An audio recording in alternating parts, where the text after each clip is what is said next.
Welcome, everyone. Today we have special guest RiseWasHereHS,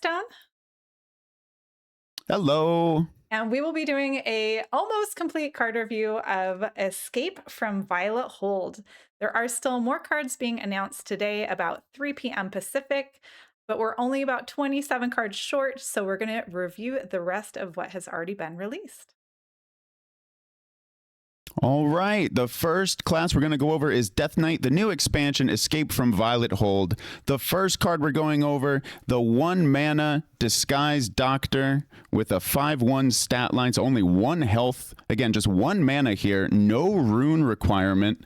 It is an epic, and it reads, can be played on either side. Death Rattle. Shuffle 4 blights into your deck that deal 2 damage when drawn. I actually did a double take when it Disguise said can be Doctor. played on either side. Have we ever had a card like that before? No. I don't No, this think is the so. first time. So this is like what starting do you- off hot with all the rule breakers, right? It's the whole theme. Yeah. Yeah. What do you think about this minion, Bree? I like the idea of damaging our opponent. Also, if I'm just thinking in Wild, if someone's playing a deck that requires them to only have 1 copy of each card, it's automatically messing that up. And if you're playing against something like Imbue Paladin, where they have a card that draws a card that started in their deck and a card that didn't start in their deck, it's a way of having them take damage instead of pulling out like a Briar Spawn Drake. What are your thoughts? My thoughts are I really never want to play this on my side of the board Yeah. because that's one thought that has occurred to me. It is 1 mana, so you can play it at any time. Well, starting on turn 1, of course. But a 5/1 in stats, we've seen that 1 health before with the Rager, Magma Rager, I think all those Rager cards. They never really see any play. Like maybe we discover them sometimes. So I really don't want to play. I don't think we're ever going to play this on our side of the board. I think this always gets played on the enemy side. Early in the game, turn 1, I don't know how much I want to give them a 5/1 on turn 1 because then they can summon more minions alongside it. We're going to take 5 damage instantly. So I prefer playing this a little bit later, like maybe on turn 3 and comboing it with, that 2 mana leech spell. So if you can play this on the enemy side and also get down a leech, for example, well, then this doctor... So my thinking is we need to kill this minion off pretty much as soon as possible. That's my impression on this one. Yeah, the only thing I could see is if there's some kind of support card that we haven't seen yet that turns damage into healing or something like that, which we've seen before for like Warlock in the different quests. Other than that, for Death Knight, it feels kind of strange. But we'll see. Maybe there's some other support coming up. I think before we move on, I just want to say I think this card I really like this card. Now, I don't know how much play it's going to see, but I still like that they printed it. I think it'll see some play with the Blight package. I mean, it's part of the Blight package. You play it, you got to kill it off for the opponent, and it files blights away. So people really liked plagues back in the day. People still to this day fondly remember, a lot of them will miss Helya. They miss the plagues. Oh yeah. And so them bringing back blights, like a light version of plagues, I think a lot of the players are going to love it. They're going to try and make it work. So I'm glad they played it, or that I'm glad they made this card, because I think players just want to play with it. We already have one vote for Gimme to Plagues and another vote for I Hate Plagues. Yeah, there's both. A lot of people really loved the plagues, and a lot of people did not. Yeah, absolutely. So I'm glad they're bringing them back. Yeah, it looks fun. Pretty much. And you're right, Helya is super nostalgic. Are we going to the 7 mana one? Just moving right along, Bree? Sounds good. Alrighty, so 7 mana. This is a legendary card now. The Living Plague has 1 unholy rune as a requirement, and it is a 7 attack, 7 health undead minion, and it reads Charge. Instead of damaging heroes, this shuffles that many blights into their deck that deal 2 damage when drawn.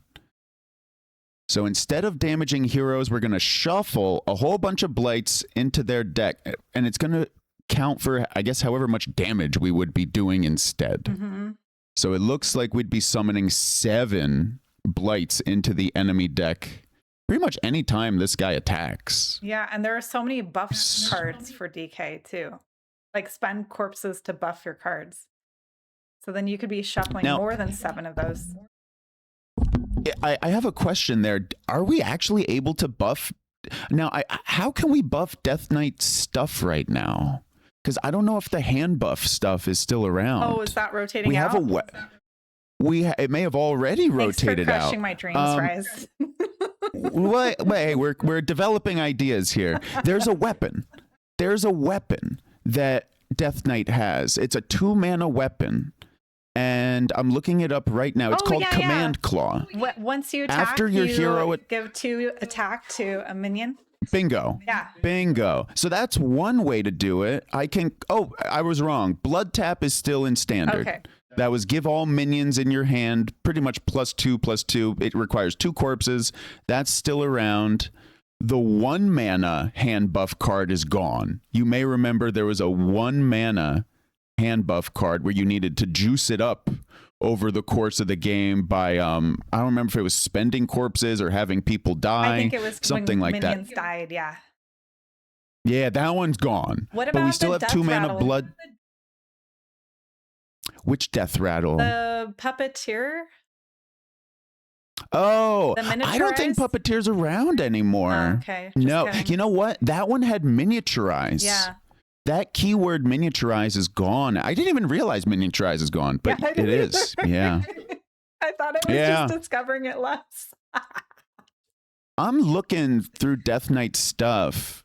There's not, those are the only, there is Grave Strength as well, which was, I think, Bree, do you remember Grave Strength? Yeah, well, that's kind of awkward, though. Because people are still playing triple unholy. Yeah, it's a little awkward, though, right? Because 7 mana for the minion. 7 and 4, it's hard to play them on the same turn. You have to play Ysera.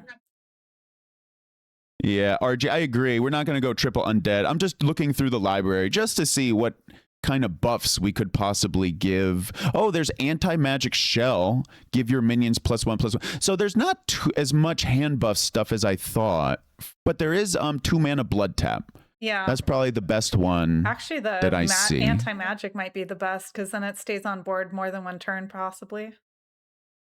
It's 3 mana, so it would be nice to discover that from an Elise location. Leo is saying there's Imbue, and you know what else? True. Isn't Death Knight? We're skipping a little ahead, but Death Knight is actually going to get another hero power. That new hero power is going to give it plus attack, I believe. Yeah. So we'll get to that. So that's probably your best way to juice up Living Plague is going to be the new hero power. Has that Imbue, just no one uses it.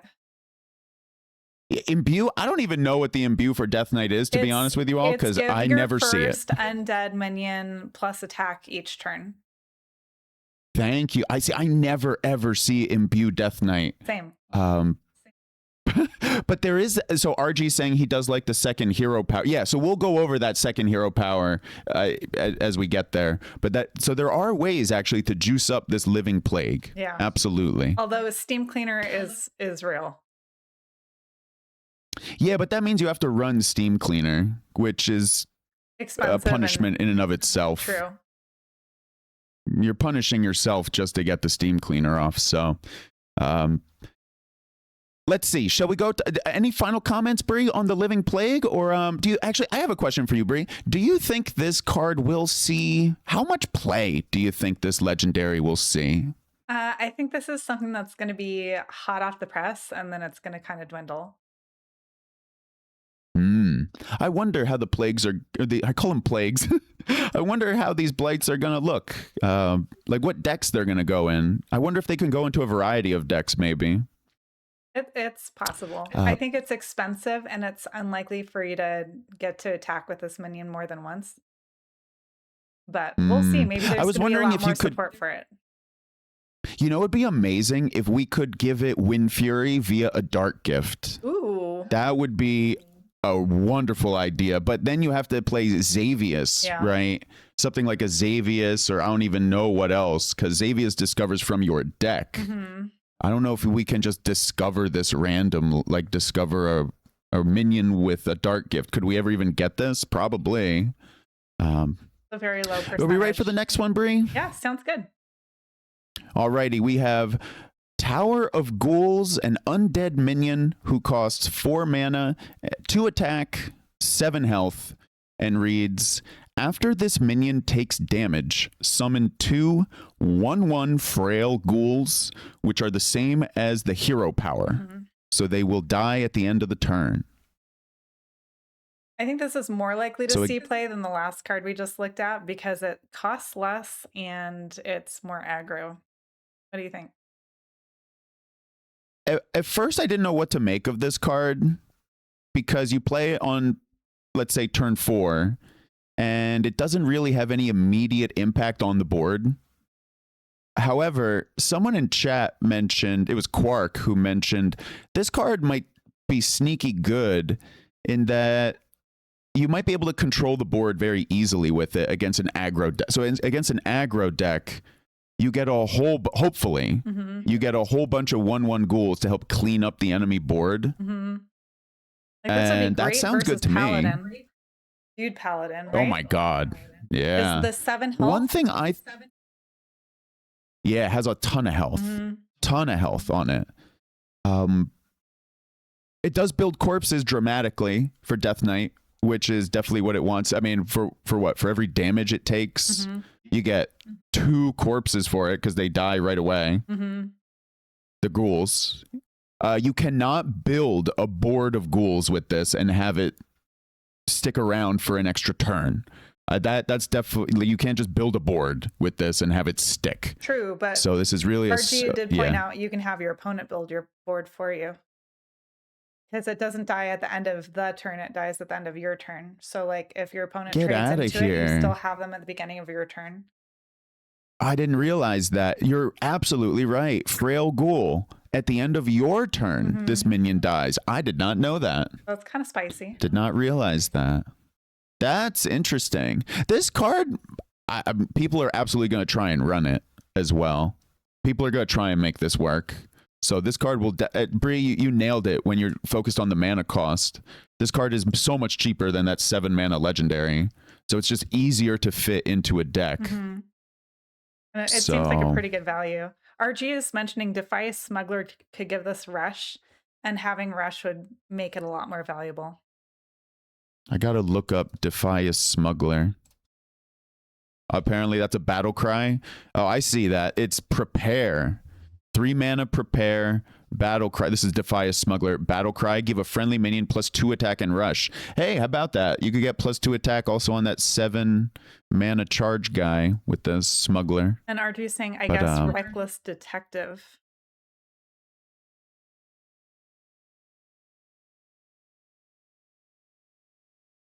That's a rush. Oh, that one costs 4 mana. Yeah, that's a little bit later. I'm gonna just bypass that one. Yeah, so I definitely think we'll see a little bit of this 4 mana guy being played. Again, I don't know how good it's going to be. Just like you're saying, Bree, we don't know what the meta is going to look like. But I think this one, I think it's okay. Jimny is also saying this is a good card for Corpse Gen, which is spot on. By the way, the flavor text is pretty good. Once in a while, a group of frail ghouls will try to escape their end-of-turn fate. Yeah, this card looks okay to me. I think we'll see play with that. Yeah. All right, you ready for the next one, Bree? Let's go. All righty. We have 2 mana, Shadow Spell, 1 Blood Rune requirement, and it is Drink Blood, a rare spell with lifesteal. Deal 3 damage to a minion. Refresh your hero power. Ooh. Well, Bree, did you want to start us off on only 2 your mana initial for 3 impression damage here? with lifesteal, and historically cards like that have seen a lot of play. So feel like this is going to be pretty good. Plus, it in addition refreshes your hero power. RG saying we'll refresh both hero powers at the same time. He likes this card. We just got to play 5 mana. So the 5 mana legendary, which we haven't gotten to yet, is going to give the Death Knight a second hero power, which we will go over. Kind of nuts. Yeah, I really like to refresh the hero power, especially with that second hero power in particular. The only thing is you got to so there's a 5 mana legendary that you need to actually play before you get access to that second hero power. So that's the only worrisome thing, is some games that 5 mana legendary is going to be hiding from us, and we're never going to see her until late in the game. So then refreshing the hero power doesn't feel as good. But it's still even if it only has lifesteal deal 3 for 2 mana, that's a good value. Absolutely. It's basically like Drain Warlock's Soul. been Yeah, I was gonna say Warlock's been playing that forever. Yeah. So Jiminy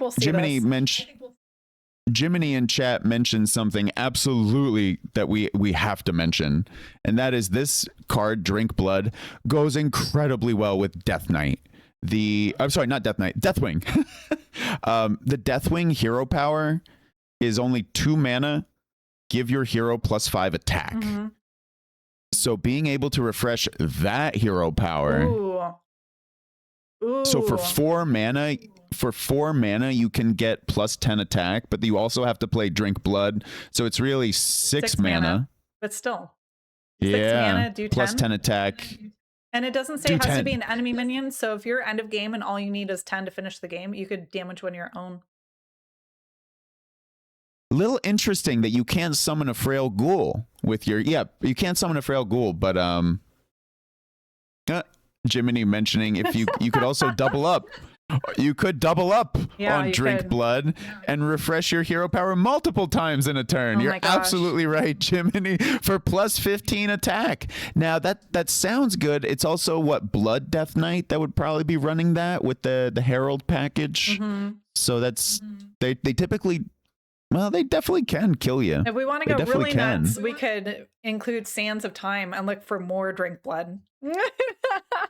Just OTK. You could discover more of these. Yeah. Hematurge is always the example people use. Blood draw. But Sands of Time could do it too. Elise By the way, what about an Elise location? I don't want to sleep on Elise location. Make it free. Because that discounting a spell from Elise location can, especially Death Knight has made very good use out of that spell discount, just to name one class. So, oh yeah, this card, get ready for it. Yeah. That would be my Bree, I think we're agreeing here. Very nice RG, card. That's true, unless we are able to discover it discounted, and then it'd be less than 10 mana. Let's not get crazy. Let's get crazy. I want to see a Drink Blood OTK deck. I'm hoping that someone makes that. If you do, please throw it in my Theorycraft deck list section in Discord. I will totally try that out. So this card, Drink Blood, has to lead some streamers to doing vampire cosplay with this card. I mean, this is just rolling out the red carpet for, insert the fangs, put on a cape, some white makeup on the face, and you're good to go. So, all right, let's see. By the way, for any Futurama fans, I think this is Futurama reference. In the flavor text, it says, "Good news. We've lowered your blood pressure." Oh, goodness. There you go. Close to a Futurama reference. Okay, I've seen Futurama. Alrighty, Bree. What is that from? The professor always likes to come in and say, "Good news, everyone." Oh, okay. And then, yeah. So I guess, Bree, are we ready for Blood Clone coming up? All right.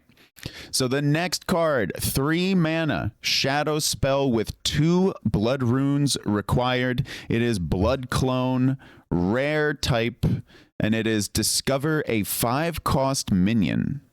Spend 5 corpses to summon a copy of it. So my first thought is there are a lot of very mid 5s, but on the other hand, you're spending 3 mana and onboarding a minion while also putting 1 in your hand, and DK loves getting 2-for-1 corpses.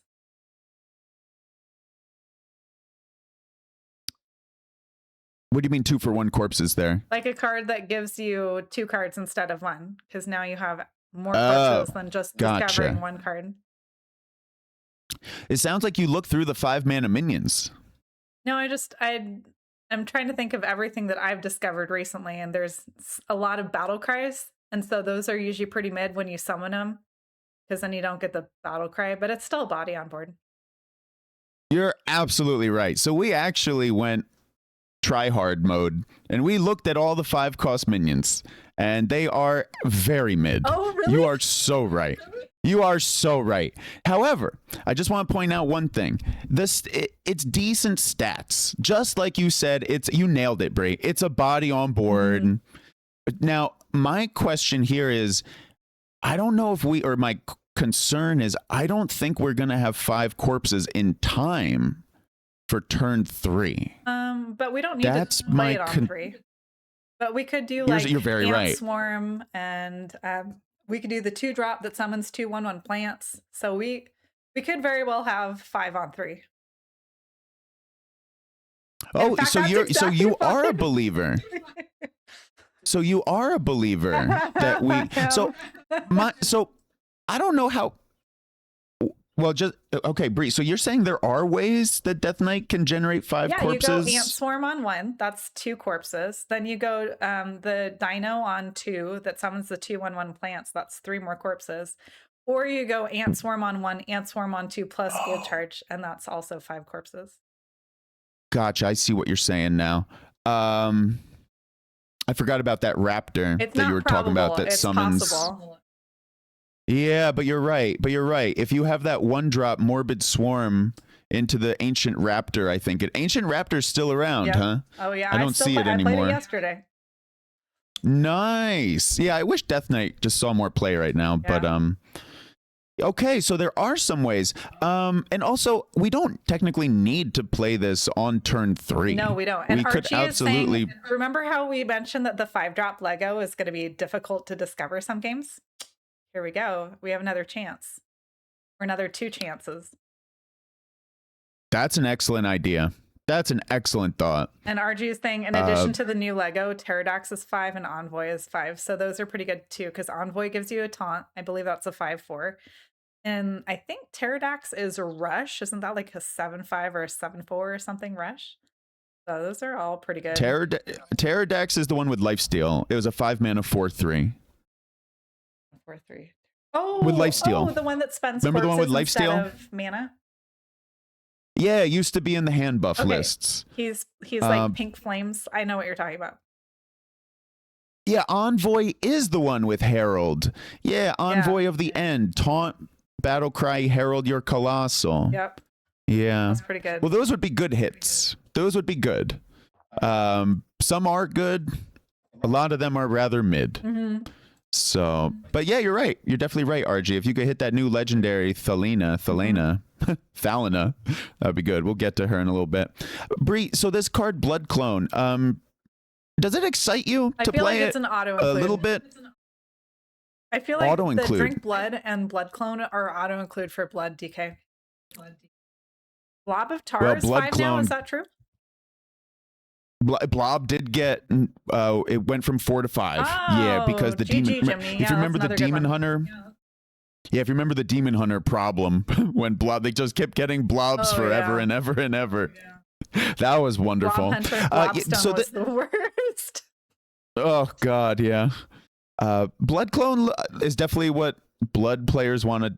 They want this card. I agree, Brie, because it gives them a body on board that they can discover, a little bit of targeted generation, and you get the card in hand again.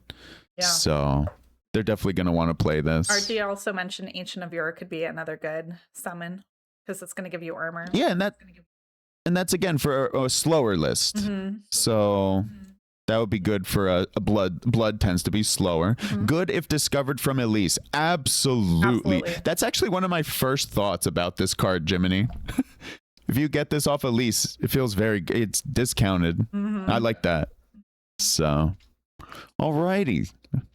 On to the next, it sounds like. Mm-hmm. So if anybody here is just on audio, I want to say sorry because you are missing out on some terrific artwork. This this artwork on the next card here, Emergency Surgery, might be some of the best artwork I've ever seen in Hearthstone. So macabre. I don't like it. Well, I guess I see. Oh boy, I love that. I love that. We just have different tastes in art. This artwork, I would love to have on my wall. And Bree's like, oh God, no. That's outstanding. There's different tastes here, different strokes for different folks. Yeah, me too much. So let me tell you all what this. Oh my God. Yeah, this does. Okay, if you ever played Bioshock or any creepy game, it's definitely, or Silent Hill, something like that. This could be out of that. So let's see. Let's see what this card actually does now. 5 mana, no spell school. It does require a blood and an unholy rune. And this card is called Emergency Surgery. It's a common, and the text is choose an enemy minion. Summon 3/1 undead with lifesteal that attack it. For 5 mana.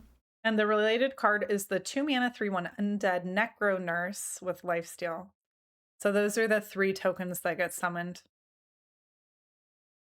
I don't think it matters much to point it out, but that Necro Nurse. So each of the 3/1 undead with lifesteal that get generated, I don't think it matters to point out. If you hover over that card here, it says they would ordinarily cost 2 mana. If they ever get bounced back into your hand, or if you they'll cost 2.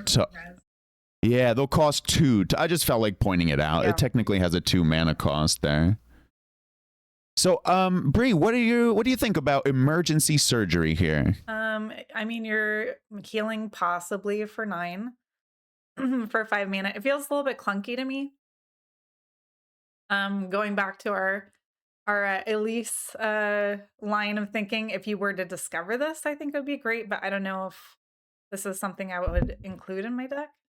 How do you feel? So here's one way that I'm judging a lot of these cards. One, if I'm thinking automatically that it would be nice to generate it off of an Elise location with the mana cost reduction, that's not a great sign. Not a great sign. But it's still worth mentioning though that discounting this card by off the 5 mana location, discounting it by 4. Oh boy, if you play this card for 1 mana, I mean that's excellent, right? However, like I said, if that's our first reaction, well, 5 mana for this card seems too much, too costly. Yeah. What if this card cost 4 mana? I think that would be, well, obviously it would be better, but I think that would be the sweet spot for this. Maybe that would be too strong. Maybe that would be too strong at 4 mana for a slow removal focused deck. I think I would maybe pay 5 3 is where it mana needs for to be. 3/2/1s. I don't know if I would even want to play this card at 4. I don't like spending 5 mana on removal. I prefer being more proactive. And also, this removal is off. I don't like this removal at all because it relies on the enemy having a very tall minion that needs killing. If you think of the Slither Drake, I think it is from Warrior right now and Dragon Warrior. Now it's a 5/8 in stats. Oh, and you can't even kill that because that has elusive. That big dragon for Warrior. I don't like this card at all. Yeah, I'm not a huge fan. So think about this card against any deck that goes wide with a whole bunch of little minions that deal damage, which like some kind of right aggro deck. Because Vanessa and also Hunter. If we think of No Hand Hunter, how it constantly just fills the board with all this cheap stuff. Yeah. Well, how is this removal even going to work? It doesn't work at all.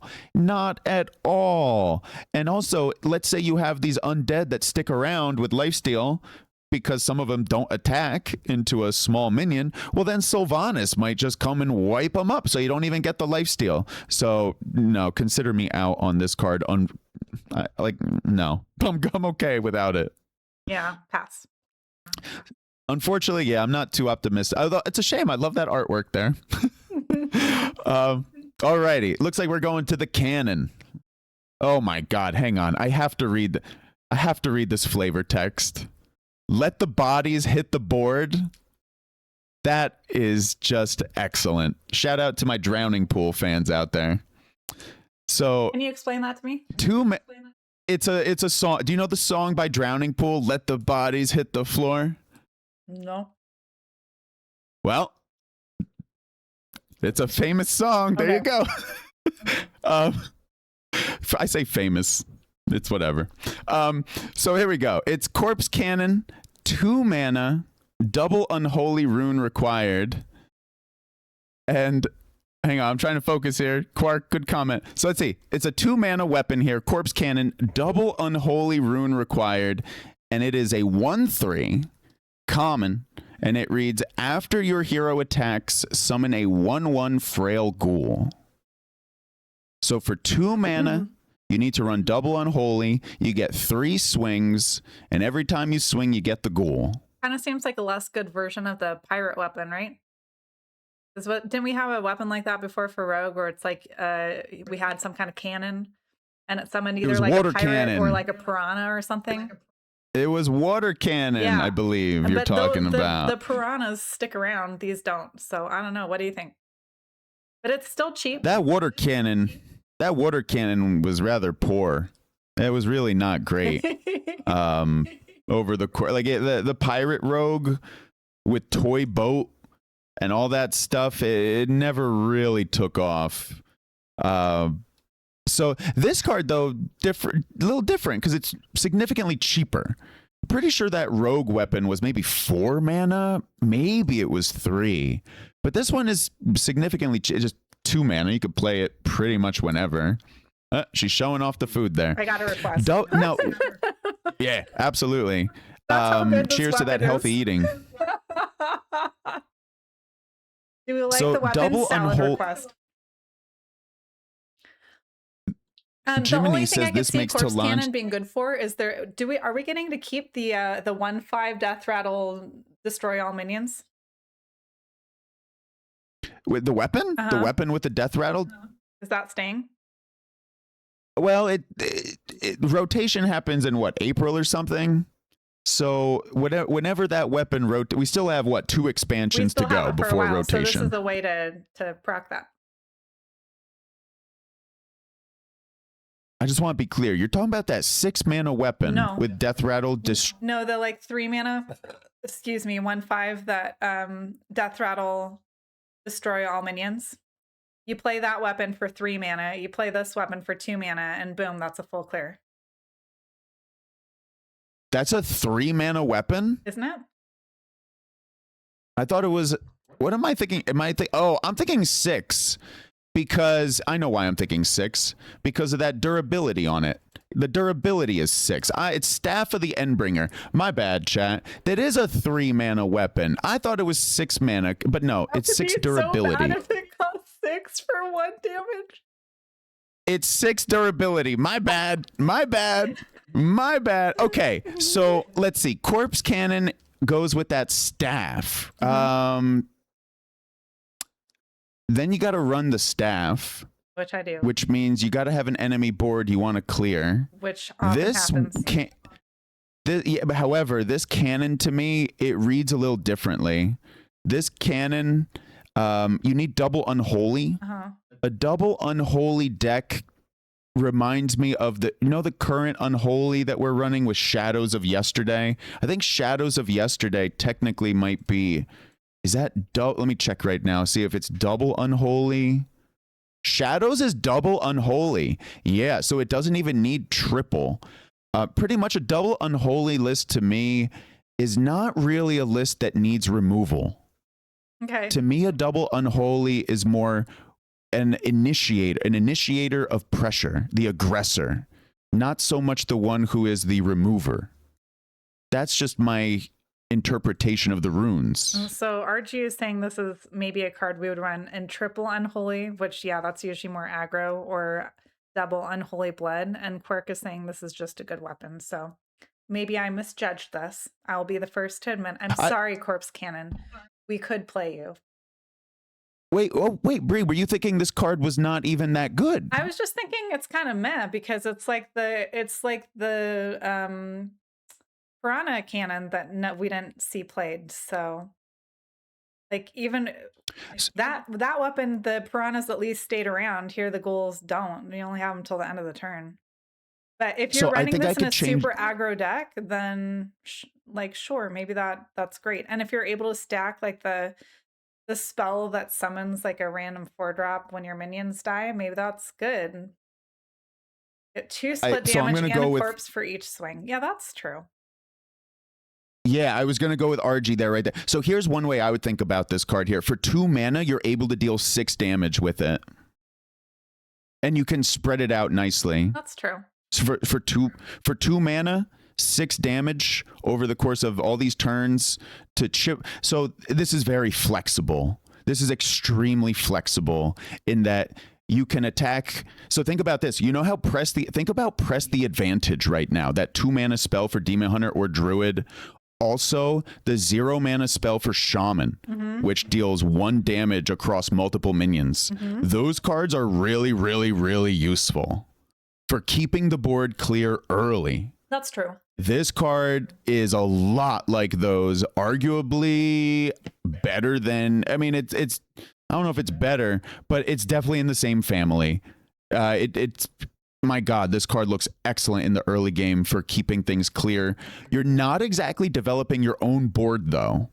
So what RG is saying, how, you know, what unholy decks may want to do is build a board, push damage. This card is not exactly that purpose, but I still don't want to. But it still seems good enough in the early game. So that would be my. This should absolutely see play. Yeah. Okay. And it just help prep things that require corpses, so that's good. Yeah, building the corpses definitely useful. Next card, sounds like we're ready for the next one here. Let's do it. This card I find very interesting. It is Sawbones, not a legendary. This is a rare card, so you can run 2 of them. It is a minion with no tribe. It is 6 mana with Prepare, and it is a 6/4 in stats. And the battle cry reads, destroy all your other minions. Draw a card and refresh a mana for each one destroyed. That's spicy. I couldn't have said it better myself. I love the that's artwork a great on this, review. by the way. That's super She cool. looks maniacal. She looks like a maniac. She's great. She looks like she's an alpha. great. She looks like she just got done committing violent acts and she's ready for more. Excellent artwork. I would love to see what this looks like in gold. And they should make this one as a signature.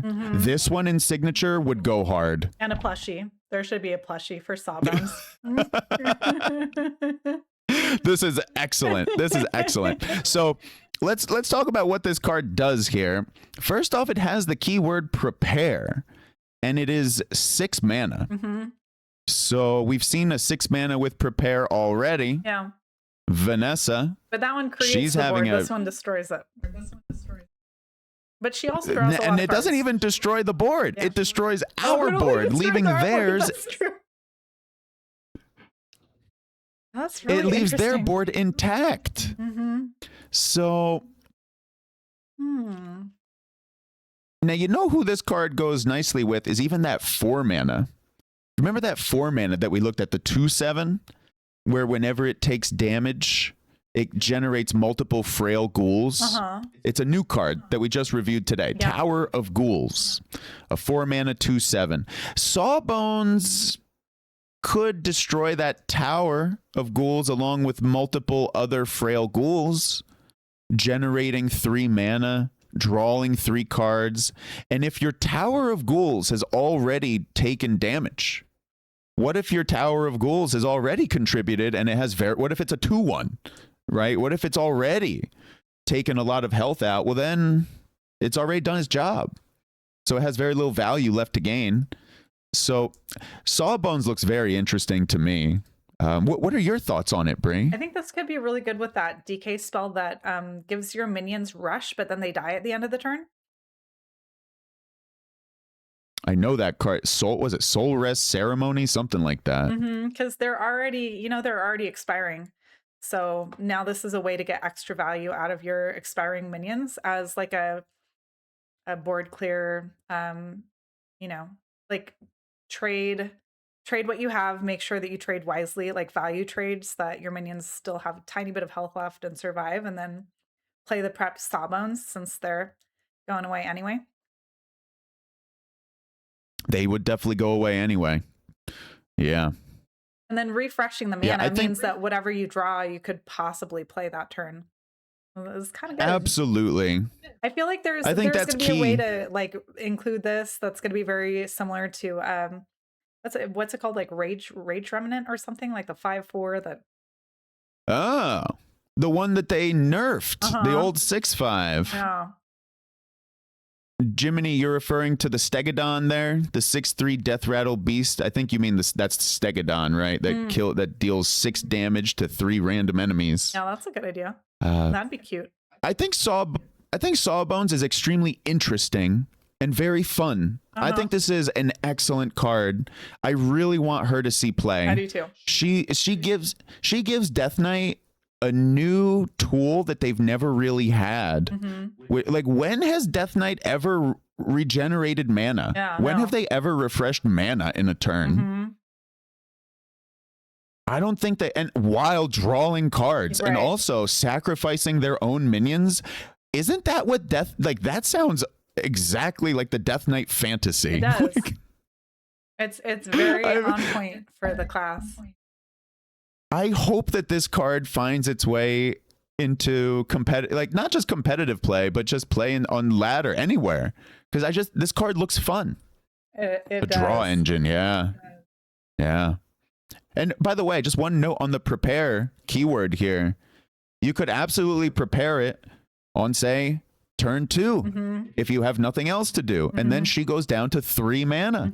So it's not like she needs to get prepped later on turn 4 or 5. You don't need her to be 1 or 2 mana or 0. You don't need her to. We've seen with Vanessa, you don't need Vanessa to be less than 2 mana in order to see play. Right. In fact, I'm thinking with Sawbones, you almost want to prep her for less, because if you're refreshing mana for each minion destroyed, then you want to have spent more so that you're refreshing more and getting better value, right?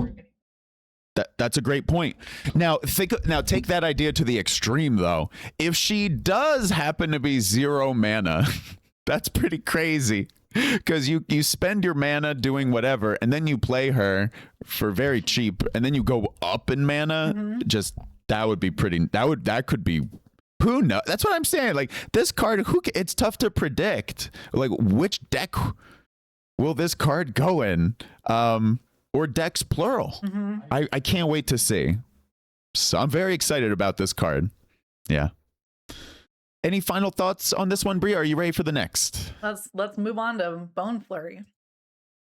All right. By the way, one thing worth noting here for this Death Knight expansion, there is not a single card here that has a Frost Rune. So this one here, as Brie already said, Bone Flurry, 2 mana, no spell school, 1 unholy rune is required. Deal 3 damage randomly split among enemies. If a friendly minion died this turn, deal 3 more. So it's a pretty nice turn 5, like, clear, right? Because you gold charge, then a friendly minion died. So you do 6. 6 for 5 seems okay. I don't. Wait, we could play this probably on turn 2. Because on turn 1, remember Morbid Swarm that you suggested earlier? On turn 1, to get a couple tokens on the board. All you would have to do is run in one of your ants. And that, or remember, Bree, you even mentioned Ancient Raptor, which with the built-in death rattle. So it's very easy for Death Knight to simply have very small minions on board to just sacrifice one of them. Or Mermy. And then bang, you just whip out Bone Flurry, and it is a big spread of damage. Yeah. For two mana. Which is especially good right now with all the like token decks that or not token, but like aggro decks that we're seeing. Like with every time I see something like this where it's still randomly split, I think Divine Shield and Silverhand recruits. Yeah, the Divine Shield stuff right now for Paladin can be a nuisance. Now, Death Knight is... I don't think Death Knight is in that bad a shape against Paladin, only because those early 1/1 Divine Shields, they die so easily to a leech. It's not even funny. That's true. That's true. Don't need token minions to make this work. No, my point is that it's very easy for Death Knight. You don't need Frail Ghoul. You don't need the hero power, was my point, RG. Yeah, you don't need to hero power. Death Knight has minions that are very easy for them to have minions on board, run in a little 1/1, and bang, this goes from a Corpsicle to a Fireball. So no, this card looks excellent to me. Like, I find it impossible to be disappointed with this card, actually. Yeah. Because what else do you what more could you expect from 2 mana? That's really good. For Death Knight, this is very, very good. Very, very strong, actually. That's my only thinking here at the end here is on an empty board, if you're looking for finishing damage. Well, if you're looking for finishing damage, it's not exactly Corpsicle. Because it's the damage is spread. But it's definitely better earlier in the game than I would think.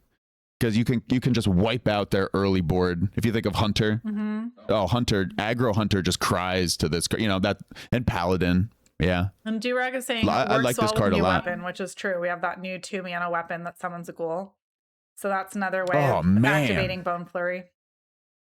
That is such a good point, Dragon Ball. That is such a good point. Compared to Arcane Missiles at 1 mana, not sure, but Arcane Missiles can't be doubled. Like that's the only joy of Bone Flurry, right? You're paying double. Oh, this is a Fireball. But you're having the option of getting 6 instead of 3.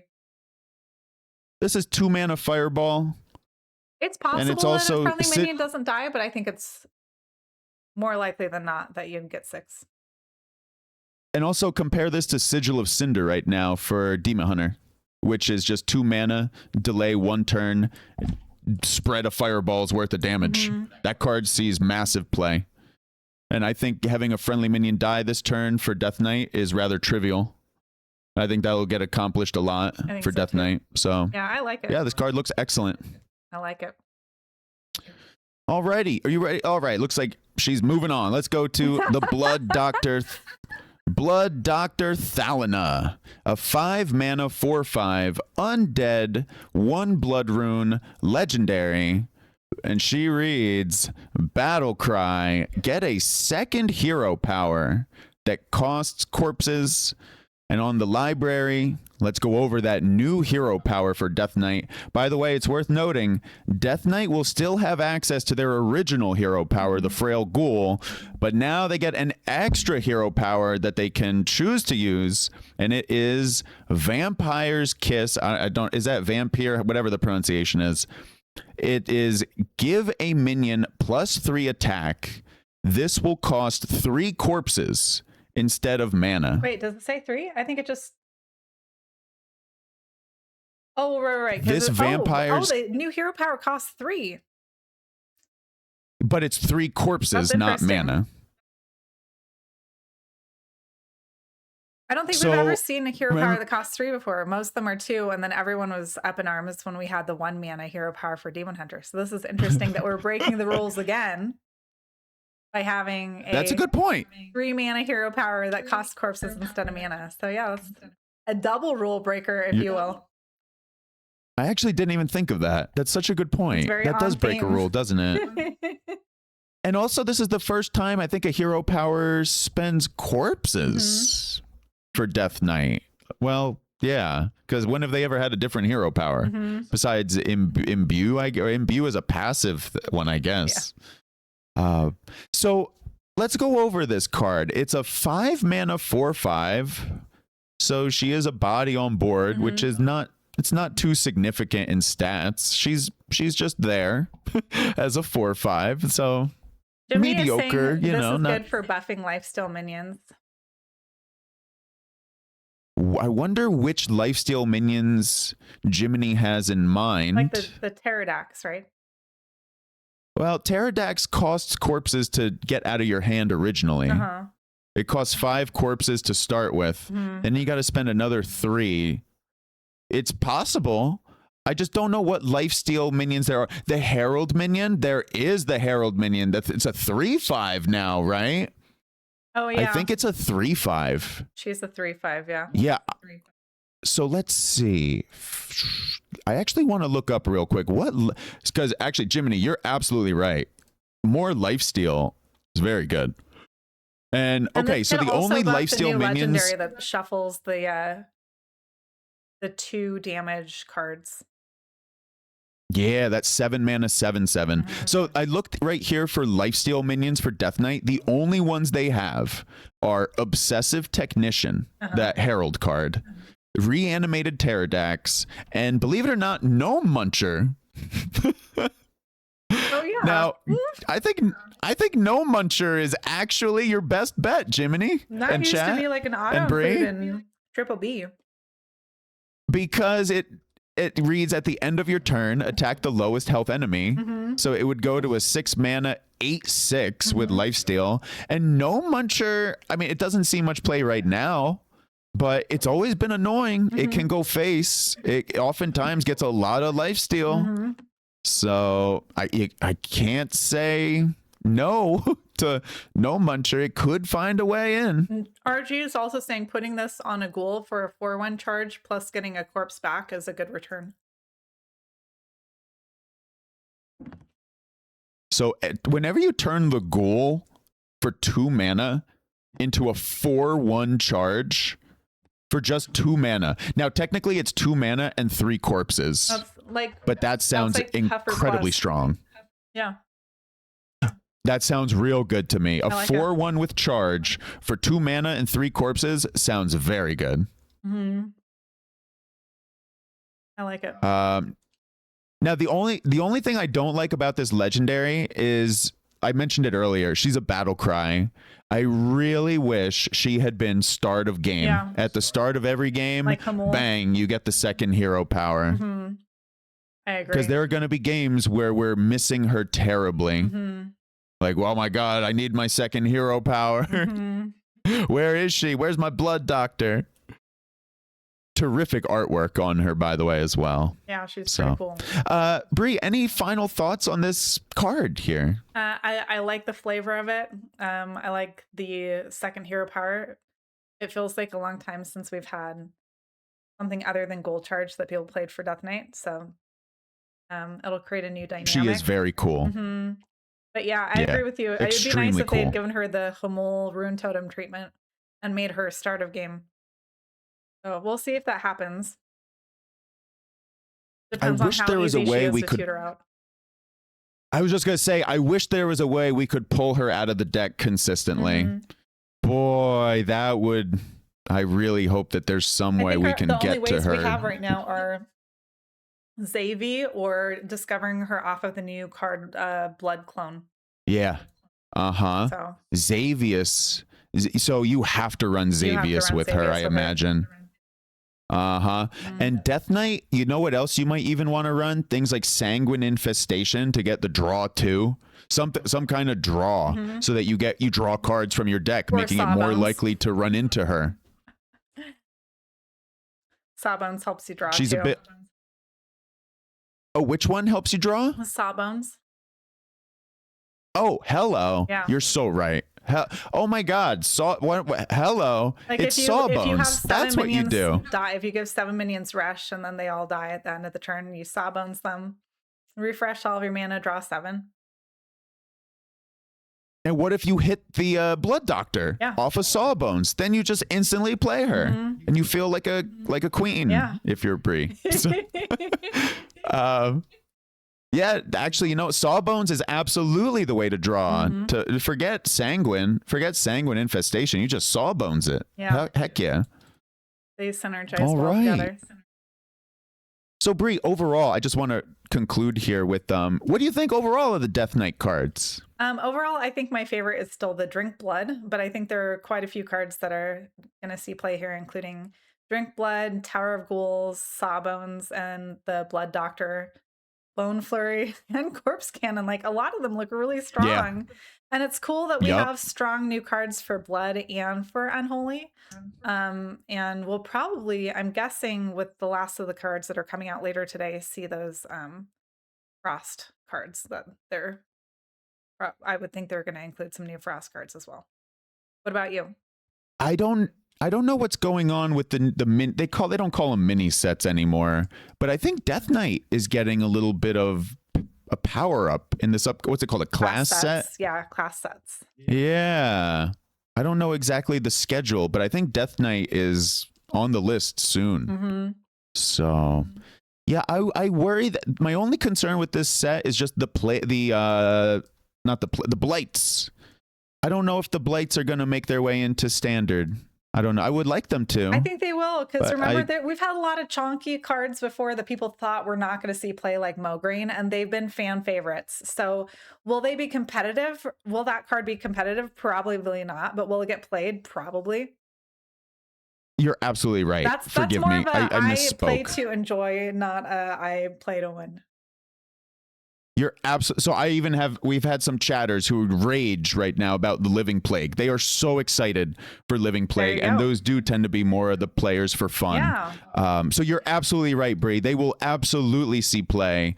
I hope that they let me rephrase it. I hope they make their way into a tier 3 deck, at least. A tier 2 or tier 1 would be great. It would be nice to see them make their way into a tier 3 deck, at least. Yeah, playable will be nice. Alrighty, are we good for? I think Demon Hunter is next. Sounds good. Let me find that. Oh wait, you have Warrior there. I see you. I see you there. We can do Demon Hunter. I don't have Warrior. Your order is different than mine, Bree. I'm looking at your screen. Okay. Your order is. Okay. I found Demon Hunter. Let's do it. I'm looking at your screen right now, Bree, as you stream. The order is very different than mine. That's strange, right? Alrighty. Yeah. Sorry to. All right, we're here. All right, so let's go over. By the way, a little bit of unfortunate business here. For Demon Hunter, we only have 5 cards to look at, so we'll do the best we can. The first card we have, Captive Nathrazim, 10 mana, prepare, 6/12. Demon. And I did say the keyword prepare. Ooh. It also has keyword taunt. And it reads, all minions cost 2 more. So 10 mana, awful lot of mana. But with that keyword prepare, you got to figure this card will not. Well, Bree, let me give you a chance to get started here if you would like. Do you have any first impressions on this? 5, right? And play it on 6. And then that slows down your opponent considerably. I would shave off 1 number off of each of those. I would prep it on 4 and play it on prep it on 4, play it on 5. Right? Does that way you can because if you prep it on 5 and then play it on 6, it would cost 4 mana, so you'd have a little bit of mana left over. We could get it down a little bit sooner. That's true. And RG is reading my mind. That's one of my first thoughts here is this card gets discovered off of that location, the Eternal Hold. Yeah, that'd be a really good 1 mana card. Yeah. This card now, kind of, Bree, kind of. Yes and no. A lot of times with Eternal Hold, we're looking for damage in the form of Illidari Inquisitor, maybe even Lifesteal. There's a Lifesteal with Rush, which is a 7/9. That is very helpful. So the one that this guy competes with is the Moarg Death Fiend in that demon pool. The Moarg is an 8 mana, 8/8, I believe, with Taunt, Death Rattle, Restore 8 armor. So this fits that category of defensive min. It goes in the category with Asphyxiodon, the Moarg. This is strictly defense. Yeah. Well, it is a defensive card because you're not building offense your next turn either, because all minions cost 2 more, not just opponents. Now, we typically don't run minions either in the no minion Demon Hunter. So this is actually pretty evil. True, yeah. This is pretty really evil in that list. Mm-hmm. This is pretty evil. I love this for defensive purposes. This card definitely fits. This card is excellent if you're looking for defense in that particular game. I agree. RG says he doesn't want to give up turn 4. That's certainly fair. But sometimes Rogue gives up turn 4 right now to prep Vanessa and ends up being very strong. It becomes 1 mana Vanessa. Now 1 mana Vanessa compared to this as a 5 mana, it's worth considering actually. This card at 5 mana for the reason of all minions are going to cost 2 more. That text I do not want to sleep on. Mm-hmm.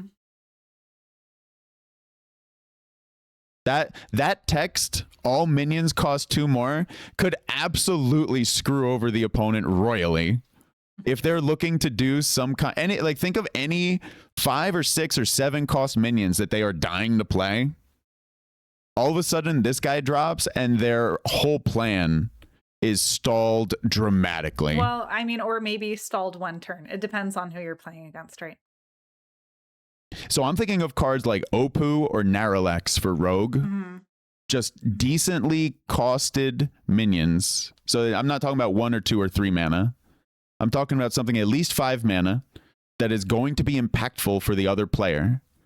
That because this card comes down, it pretty much butchers their entire turn. That sign me up for. It's still kind of expensive if you think for a of, whole turn, though. I'm not sure. Yeah, I like discovering right. it. I don't think this is an include. I'm just thinking like it would feel really bad. There's one of the decks that's really popular right now is Companion Hunter. And it would feel really bad if they changed the health to 1 and then do 1 damage and summon a rusher. And now they get to play whatever minions they were planning on playing anyway. Because they got rid of it for 2 mana. I see what you're saying. It is awfully costly. It is terribly expensive, isn't it? Gemini mentioned Hex too. Hex is only 3. And there are a lot of, that deck is really popular right now too, the Herald Shaman. And there are a lot of Herald Shamans hard running Hex. You think this is too expensive to run? Good when discovered from Eternal Hold. This card is ultra expensive. We don't have to get to turn 10, Greg, because we could prep this on, well, I was thinking 5, but Rise was saying prep it on 4, play it on 5. But then also if you discover it off the location, then you could play it for 1. But yeah, I don't know. I feel like this is a discover, not an include. We have a new keyword coming out called prepare. If anyone does not know what it officially does, it reads, drag this card to your deck and you will spend all of your leftover mana to discount this card and lower it from 10. Mm-hmm. So next turn, you'll discount this by however much mana you just spent, which was left over, plus 1 extra on top of that for a discount. It's like getting a gift card for your relatives during the holidays and they give you a bonus card. But you can't use it that day. You have to wait till at least the next day for it to be active. That's funny. Yeah, Jiminy is absolutely right that you can just hex this card, and this is very weak to... Oh, that's not just hex as well. Rogue got a new card, which is destroy an enemy minion. So, yeah. No, this card can absolutely die. I agree with what people have been... Destroy Legendary? Correct, Brie. They got a new one. I believe it's 3 mana. Can't wait to see for that. Rogue. I'm excited to look at the Rogue cards. Oh, I know. Me too, Greg. Me too. We're all learning right now. No worries. Okay, so I think we all agree this card, unfortunately, the mana cost is very, very high. So RG is also saying Paladin can play flight maneuvers and take out a good chunk. Yeah, I feel like there are a lot of ways around this card. It looked really juicy at first, but I'm not super sold. It's another big demon.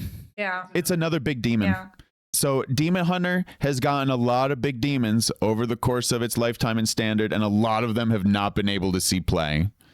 I am definitely worried that this card might join that group. So as we talk more and more, I'll believe it when I see it for this card to actually be included. Yeah. It needs some help. It needs some help. It's got to find some help. This is like how when everyone starts playing RPGs, they're like, I'm going to be the barbarian. Barbarian's the best class. And then they're like, oh, this is actually kind of clunky and chunky, and maybe I should play something else.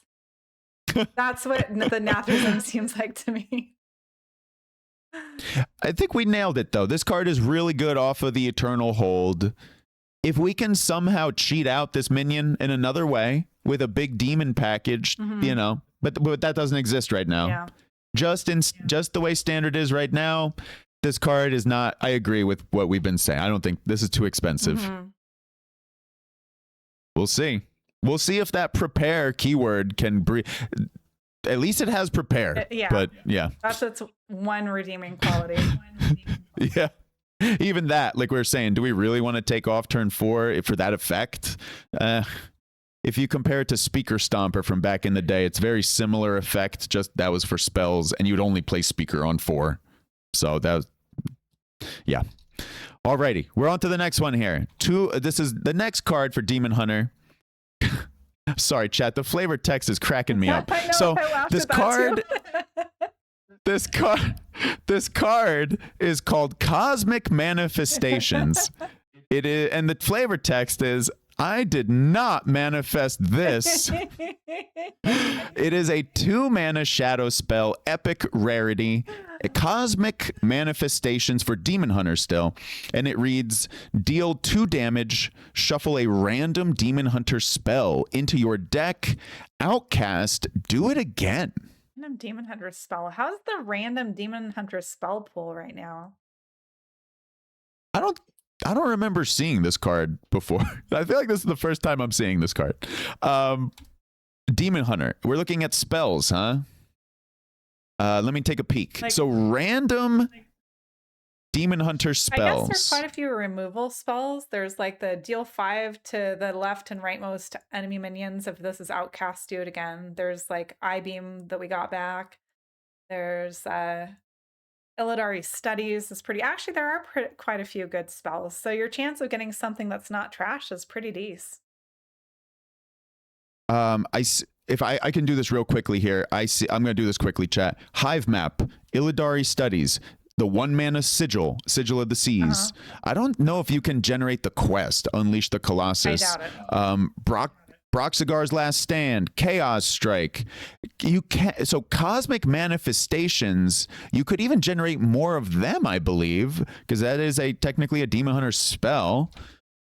Dark Bribe, there's Fell Infusion, Fumigate, Grim Harvest, there are a ton of spells.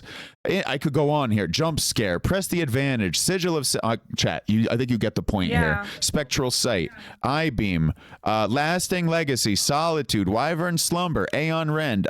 Bree already mentioned the Flash Flood, Horn of Feasting, Hounds of Fury.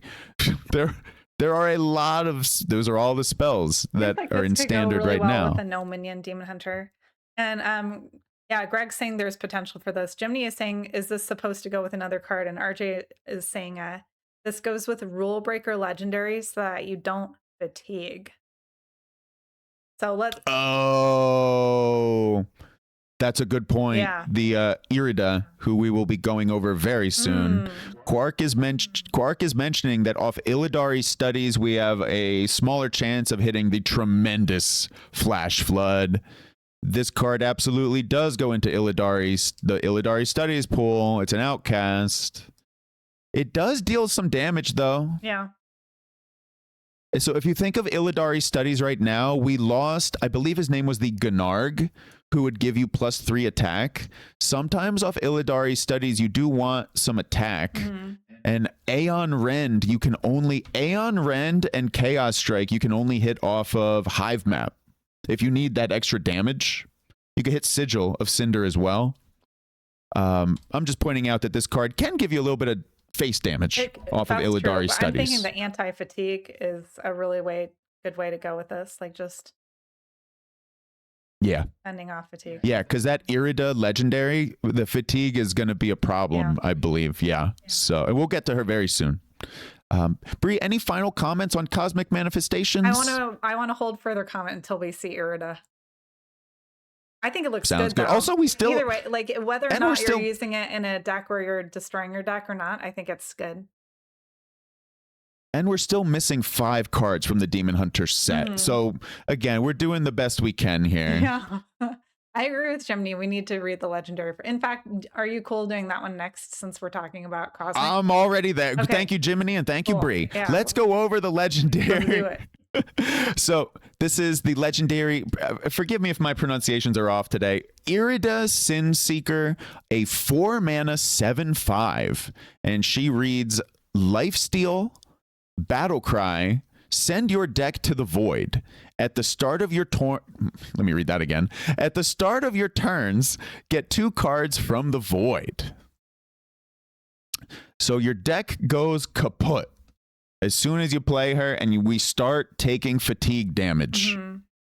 But then we get 2 cards per so turn. That's why they gave her 1. Lifesteal. Oh, I'm sorry, Bree. Can you say that again, please? But the trade-off is we get 2 cards at the start of every turn instead of 1. And her stats are good. Yeah. I mean, 4-mana 7/5. If you coin her out, that's going to deal a lot of damage versus, say, Ramp Druid. Ramp Druid does not have a great answer to this unless they play something with a taunt on turn 4. That Brood Watcher, I think it is. You need to shuffle in deck. You need to shuffle cards into your deck to stay alive. Yeah. Exactly, Jiminy. Yeah. That's why they gave her Lifesteal, so that as you take fatigue damage, hopefully she can get some shots off to heal you back up. But also, I think more Bree, important than healing is playing things like Cosmic or other things that get shuffled.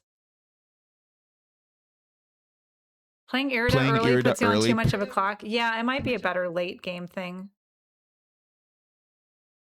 That's what a turn really are good you thinking, point, RG. Like turn 7 or turn 8?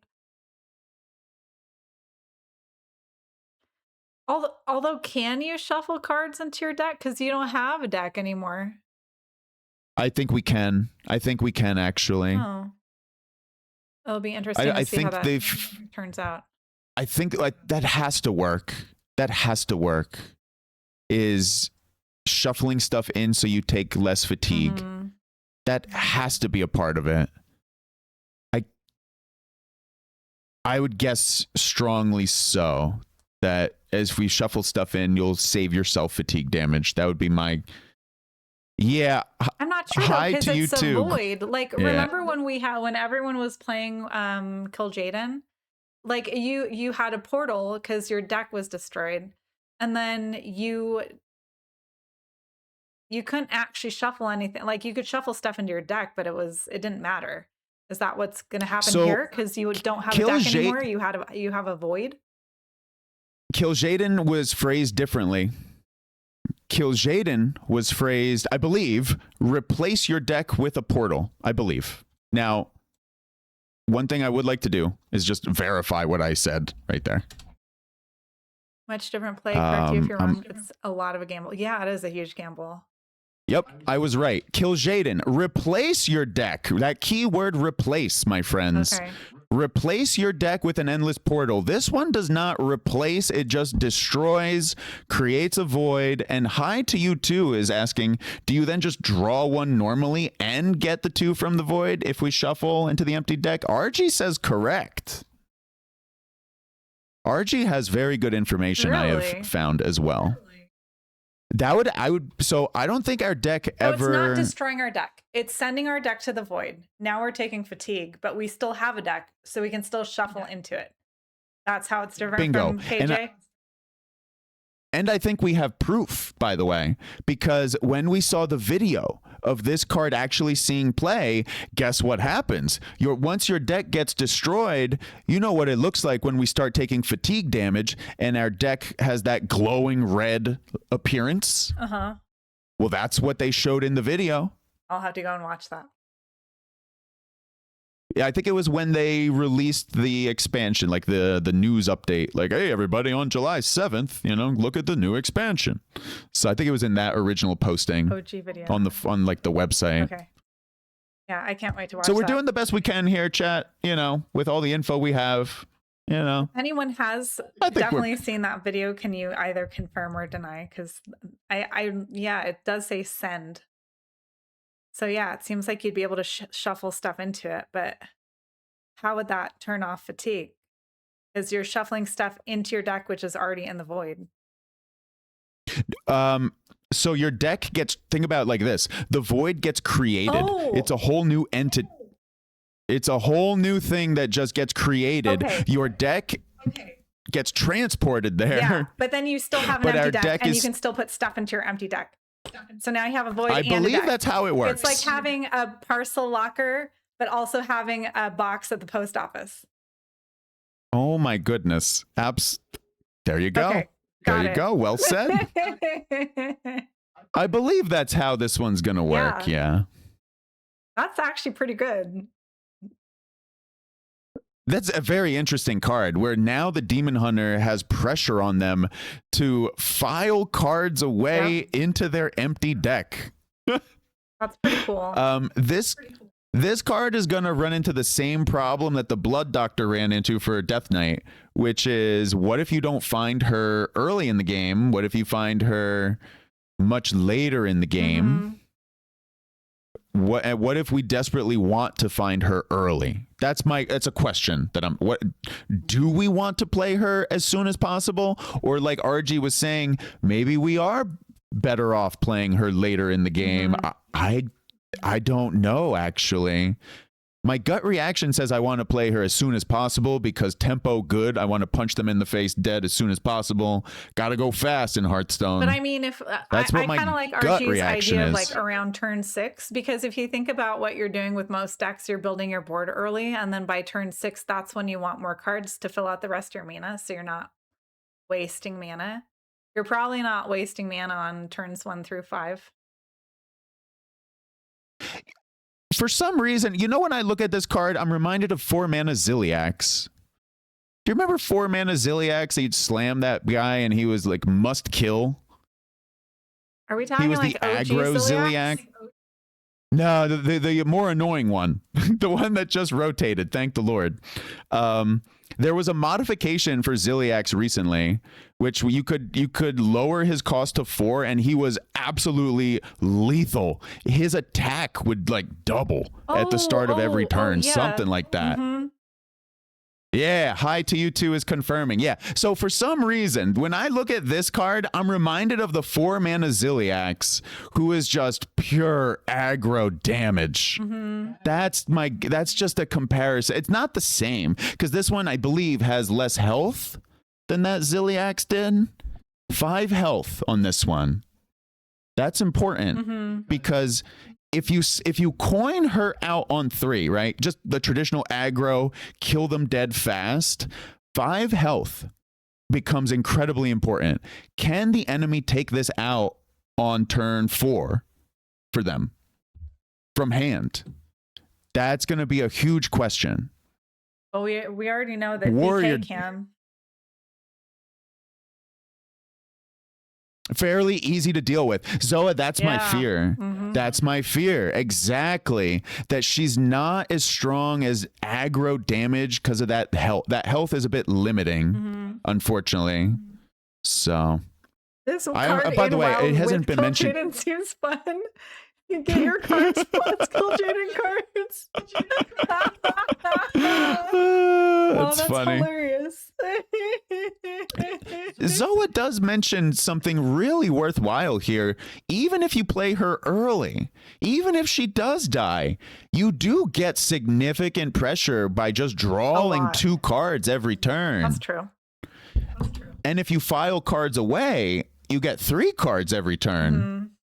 So, but it hasn't been mentioned yet. I think her artwork is one of the best I've seen. I'm in love with her artwork. Yeah, I like the glowing glaives. Those are pretty cool. Any final comments, Bree, before we look at other Demon Hunter stuff? I think we're definitely going to see this. What do you think? I can't wait to try it. Yeah. I can't wait to try it. That weapon of hers looks glorious. I can't wait. Can't wait. All right, so we're going back to Hellraiser now. The 3-mana minion It is an epic rarity. It has 2/2 in stats, so a 3-mana 2/2 here, and it reads Battle Cry. Oh my goodness, Wow. look at this. Battle Cry. Discover a card in your deck. If it's empty, gain +4/+4 instead. I want to point out the artwork here and the flavor text, because the artwork is all green and purple. And then it says, "Me smash." So that's a fun nod to the Hulk. I missed that flavor text, actually. That is very good. But yeah, this looks really, really spicy. Like good support for Irida. RG is pointing out this is one way that we can draw her with this Discover. Oh, true. Yeah. Well, what are the odds? The odds are not great, though. But it is another mechanic to look for it if you don't have her yet, right? And you get to play Hellraiser a turn earlier than Zeddy, so. Oh boy, turn Hell. Oh, absolutely. You can absolutely find her. I'm just worried that... Well, actually, yeah, if you miss her, then you look for Xavius. Yeah, one of them. Because Xavius can also get Irida. So actually, isn't Xavius only minions? Hellraiser either helps you get one card closer to Irida, or if you already have Irida, he just bulks up. Kind of. You'd have to play Irida first. Sorry to be like Mr. Technical here. You got to play the Irida first to get her effect down on 4. Right. And then this one comes down. So we can't really get this down on 3 with +4/+4. No, you can't. That's all I'm just trying saying to there's say. no downside. It either gets you one card closer to Irida or it gets bulky. True. Both are good. True. You know what? So how about this? What if you, so just hypothetically, if you coin Irida, and then what if you have this as backup for turn 4? Like you slam Irida as a 7/5 on 3, and then this comes down as a 6/6 on turn 4. That's good stats for the cost. I like it. So this card looks fine. Yeah. This card looks absolutely fine. It's very versatile. Hellboy turned Hulk. Actually, that's... Hey, Loy, what's up? Absolutely. Alrighty, Bree. Shall we check out Dark Bribe? I'll do it. Huh, hang on 1 second here. 1 second. Jiminy. So Jiminy is asking a question here I do want to address. He's saying, Irida lets you run minions and Eternal Hold, right? Send everything to the void, no minions. They would go into the void. Yeah, that's true. And your deck would have no minions. Yeah. You're absolutely right, Jiminy. What an excellent point. RG is saying doesn't want to run Hellraiser outside of an Irida deck. Absolutely correct. Yeah, they go together. Alrighty. Dark Bribe is our next card here. 2 mana shadow spell. Draw 3 cards. Pick 1 to give to your opponent. So that's a good way to, that's a good like anti 2 damage opportunity, right? Can you explain like how it, if you're playing against Death Knight and they shuffle damage cards into your deck, then you could give them one back. Well, we could give them anything we simply don't want. Yeah. Which is also blights a nice are definitely an option. your opponent as well. To do what to your opponent? To try to card bust your opponent. As in make them overdraw? Yeah. True. True. When I look at this card, I actually interpret it a little differently. Oh, Zoe is saying technically the blights would not work. Darn. We would take damage first. Oh, well. Bummer. When I look at this card, Dark Bribe, I actually see something a little differently than that, Bree. It's, I'm imagining myself as a demon hunter where I'm trying to blast them with damage as soon as possible. So, I don't know, turn 5 or turn 6, I want their health to be crippled. This card could allow us to... We draw 3 from our deck and think about what those 3 cards could be. I'm imagining 2 of those cards being damage and 1 of those cards being useless. I give the opponent the useless card and I keep the 2 damage. That's true. And it's also another way to like speed run your deck to find Irida. As we were talking about we might have to wait so long to find her. This is a way of finding her faster. Absolutely. This card looks okay to me. this card looks okay. Yeah, I agree. You do give your opponent a card, which I'm hoping to give them something useless. Yeah. And keep the damage for our... when I look at this card, I can't emphasize this enough. I see a way to find damage from our deck. Or Irida. I didn't even think of Irida. You're absolutely right, Brie. As a demon hunter, I'm so hungry for damage. Yeah. I need all the damage I can find, and I need to channel it as soon as possible. So, but the thing is, an aggro deck, do we really want to draw? So, and that... Not really. Unless it's a powerful draw. Voracious Reader back in the day was so gross they had to nerf it, you know? This card looks okay to me. Looks okay. What do you think, Brie? Any final thoughts on this one? I agree. I think it looks okay. I think I'd be thrilled to discover this for 0 or for 1, but I don't know if I would run this unless I were playing an Irida deck and I had it as like backup insurance to find her. Yeah. I'll be curious if this card kind of sees control deck, I'm not going to want to give my opponent cards. Yeah. Unless it's a card that serves them no purpose at all. Yeah. Or I'm going to get rid of one of their Are we ready cards. to... True. Bree, what class are we going to... I assume you're ready to move on to a new class? What's next for you? We'll go in your order. It's Druid next for me. I'll find that. Sorry, Bree. I'm looking at your stream. If you want to go this is good. from your order.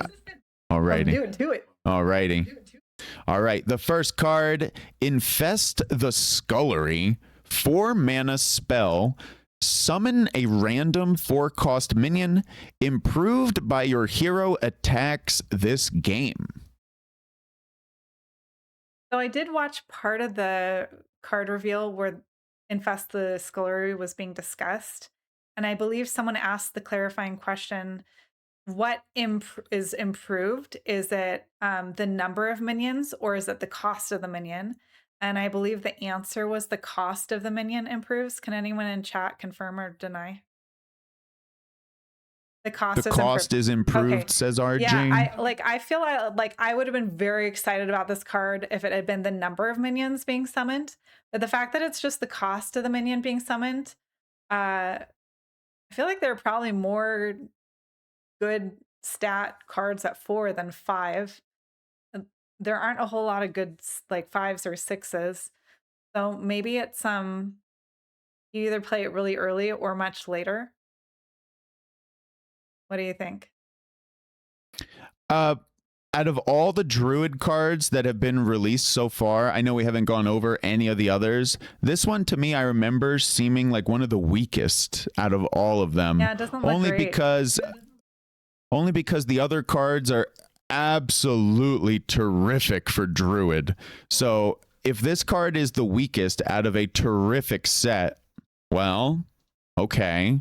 But let me consider this card. I don't want to sleep on this card, actually. Only because I think we can juice it up rather easily. So I think we're going to get a whole bunch of hero we're attack. Not getting a battle cry. And it's random.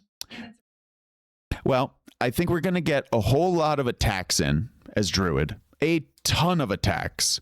Which means I think this card is always going to end up reading 4 mana, summon a random 7, 8, or 9 cost minion. Like Dungar. Oh my goodness! What a nightmare! Oh, what a nightmare memory he was. Oh God. I just think this card will always be 4 mana, summon a random high cost minion. Can you imagine if you summon Clocksworth with this? That would feel so bad. You build it up and you save it and you save it and then you get a 3/3. There are definitely significant low rolls, as you have clearly indicated. Because there's like RG is pointing out in Companion Hunter, there's a limited pool. So you know when you're ramping something up, it's getting better. There's such a huge pool for this. We have no clue what we're getting because it's not just Druid. It could be neutral. Very true. Very true. The randomness is not great. Not great. I will admit, random tends to be. I don't know if I'd be running it. I agree. Yeah. I think it's pretty mid. Yeah. I agree. I completely agree. Shall we go to Widow's Bite? Let's do it. All right. Good name for a card, by the way. Right? Widow's Bite. The flavor text.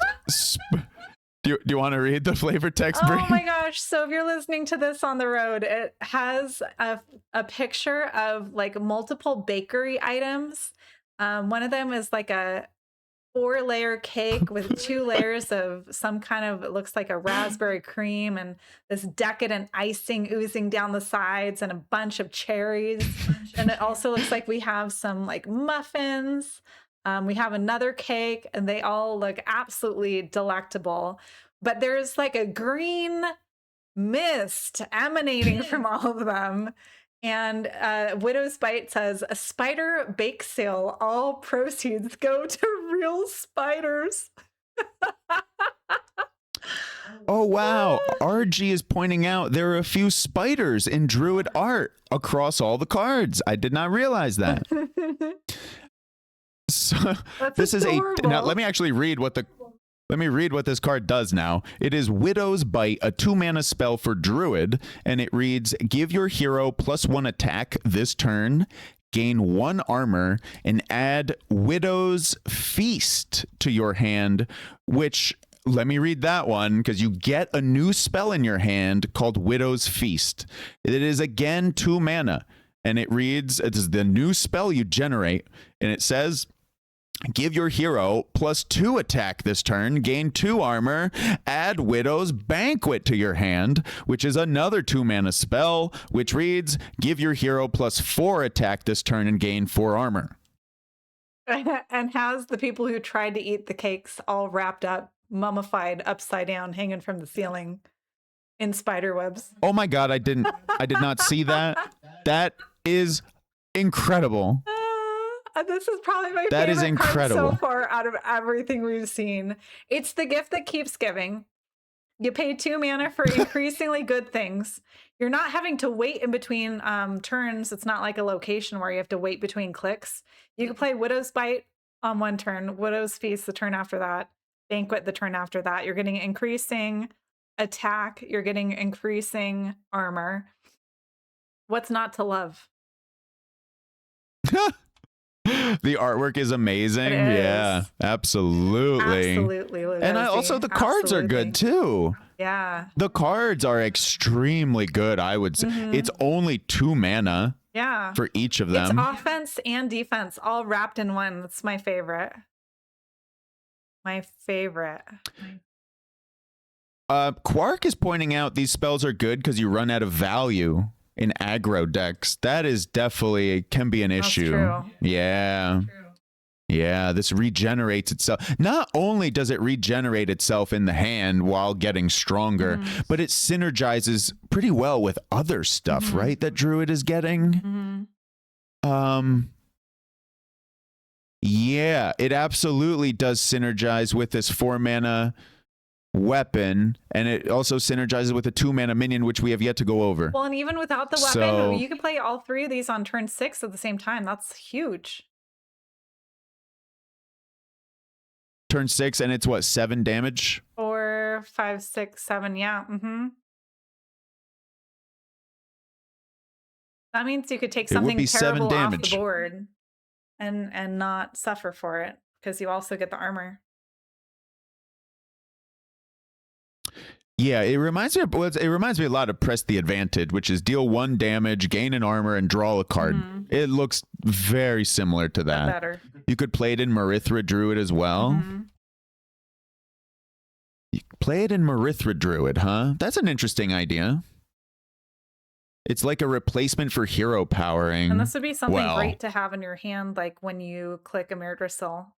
Like if you don't get something playable, you have this. I forgot Mirdrasil was a thing for regenerating mana. That farmer reminded me, because Mirdrasil is usually in Marithra Druid. So yeah, this would work well with that too. But yeah, I like the 6 mana swing for 7. I like this card. I like this card a lot. I do too. It's so cute. It's a lot. It's very I really like what Quark said, how it helps you survive as an aggro deck without burning through all your cards. That is so useful because because you don't.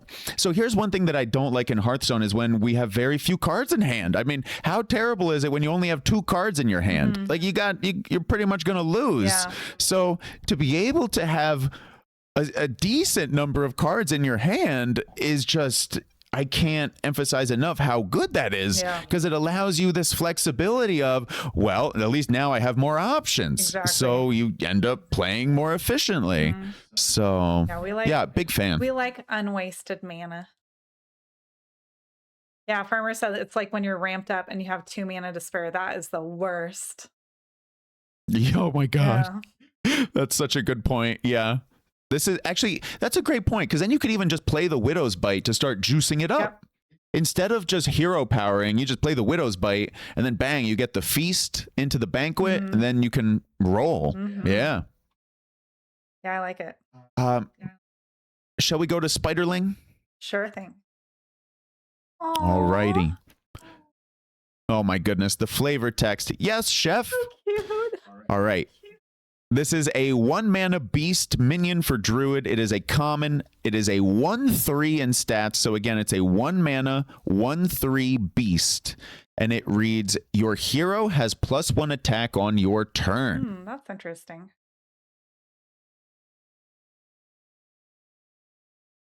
I want to give you a minute, Bree. I can see this fitting into aggro druid or like quest druid, where you're trying to like just swarm your board to fill it out. What do you think? Definitely. I like what you said there. I'm just thinking here. I don't think this goes in ramp. This doesn't make sense in ramp, because for ramp, you want to ramp into the big boys, you know? Yeah, no, this guy is either an aggro or a quest, I think. Yeah, this new hero attack druid. Arachnitude. You absolutely. Arachnitude. Oh my God. That's a good one, RG. That's very good. You recommended. I finally watched that. It was really cute, by the way. Thanks for recommending. That's a good movie. That was a good movie. It reminds me of Wall-E. They came out around the same time period. Yeah. So the Spiderling, 1-mana, 1/3. Your hero has +1 attack on your turn. This card looks excellent to me. Yeah. This guy looks really strong. I mean, this is a 1-mana, 1/3, and your hero. I'm just saying what the card does. You get to attack. Yeah. I mean, that is just really good. Paladin, Death Knight, Shaman. There are things that are not rogue, although you might be frozen. Mage, they play 2/1s. There are a lot of 2/1s right now. I'm not even going to go into it, but Hunter, the ability to get plus attack sounds excellent, and it's every turn. Yeah, I like it. It is a far cry RG, I over don't know. the days of your 1-mana, 1/1 do nothing. So I like it. RG, I don't know if it's exactly 70 minutes. I think it's happening at 6 p.m. Eastern, which would be in about 2 hours. I could be wrong. But this Spiderling looks very good to me in this new set that they are releasing. This guy's got to see play. I agree. I don't see any way around that. Yeah. You ready for secret ingredient? Yeah. The druid cards are so cute. This is secret ingredient, a 0-mana spell for druid. Choose one. Give your hero +2 attack this turn, or get a random druid card. And the options are a little of this for give your hero +2 attack, or a dash of that for get a random druid card. This is the best. Oh, that's so cute. We need that on a t-shirt. This card looks great to me. Yeah, it does. This card looks great. It gives you the flexibility of like removal, face, or just random resources. And RG points out 0-mana spells usually good. It's true. I'm looking at this card as juice for the staff, the weapon, which we have yet to go to. Also, it juices up the 4-mana spell, which we originally saw, which was that just summon a random minion. But that minion gets better. Yeah. The more you attack. You could be looking at like Face Druid. Absolutely. We haven't seen that in a minute. Absolutely. I think that's exactly what this is, really. Like that last card that we saw, what was it called? Spiderling. I think Druid just wants to slam the opponent in the face right now. Absolutely. So yeah, this 0-mana spell, gotta see play. Yeah. Gotta see play. I agree. That Auctioneer. RG's pointing out that neutral Auctioneer, which is 9 mana. With prep. So yeah, the 0-mana spell with Auctioneer might work. Yeah, RG. Absolutely. Brie, are you ready for Spider Rider? Yeah. Oh, yeah. Is that 0-mana spell that we just saw? What was it called? Secret Ingredient? Well, remember, that was 0 mana, gain +2 attack. Goes really well with this card, which is 2 mana, 1/4, Spider Rider. After your hero attacks, draw a card.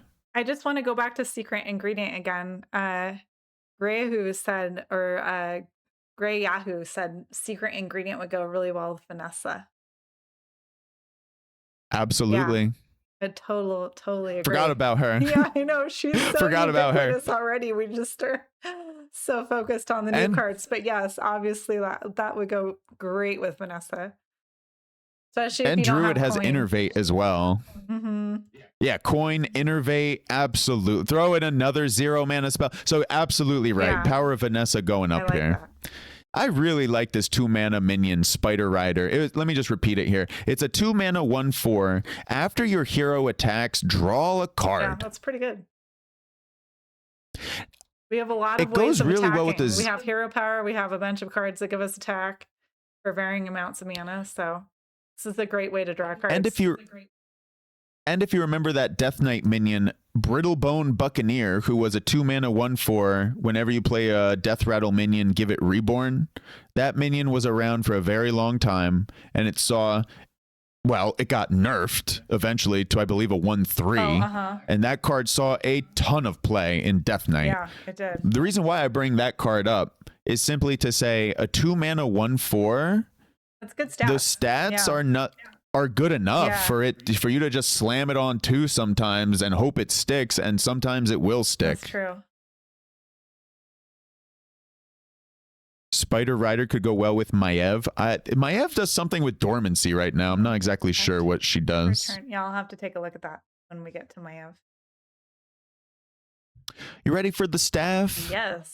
Bree? Yes. All right. I've been looking forward to going over this one here.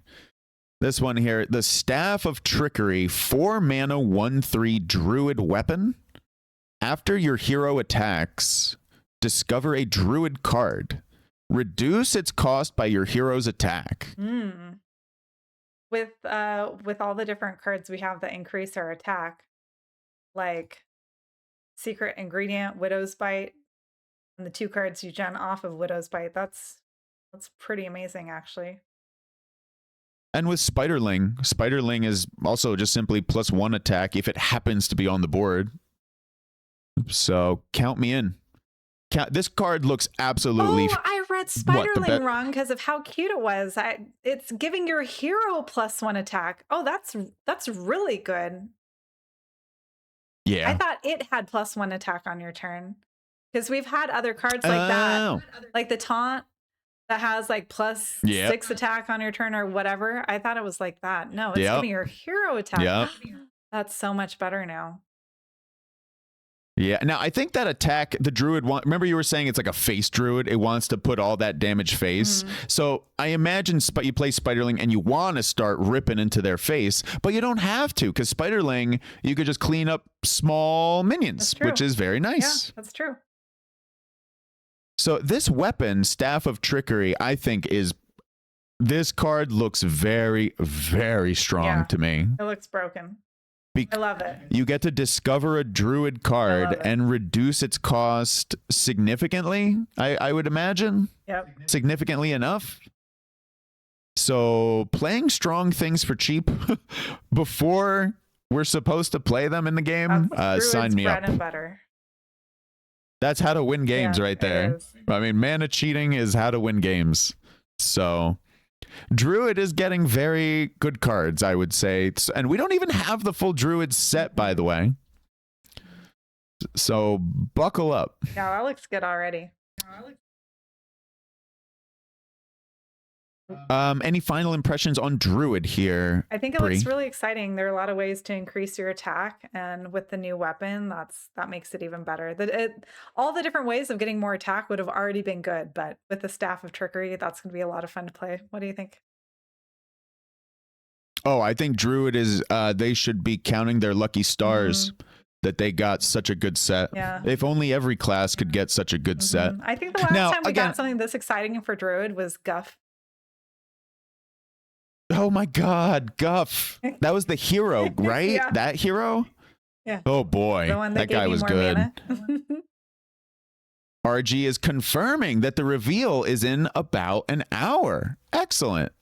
Well, that's good to hear. Thank you, RG. Hopefully that doesn't mess up our order. Well, you know what we can do is if they finish before we do, we can go back and find all the new cards that they've added to the library. That sounds good. Or we'll figure it out. Where are you at? What's the next class for you? I'm in Hunter next. Okay. Here we go.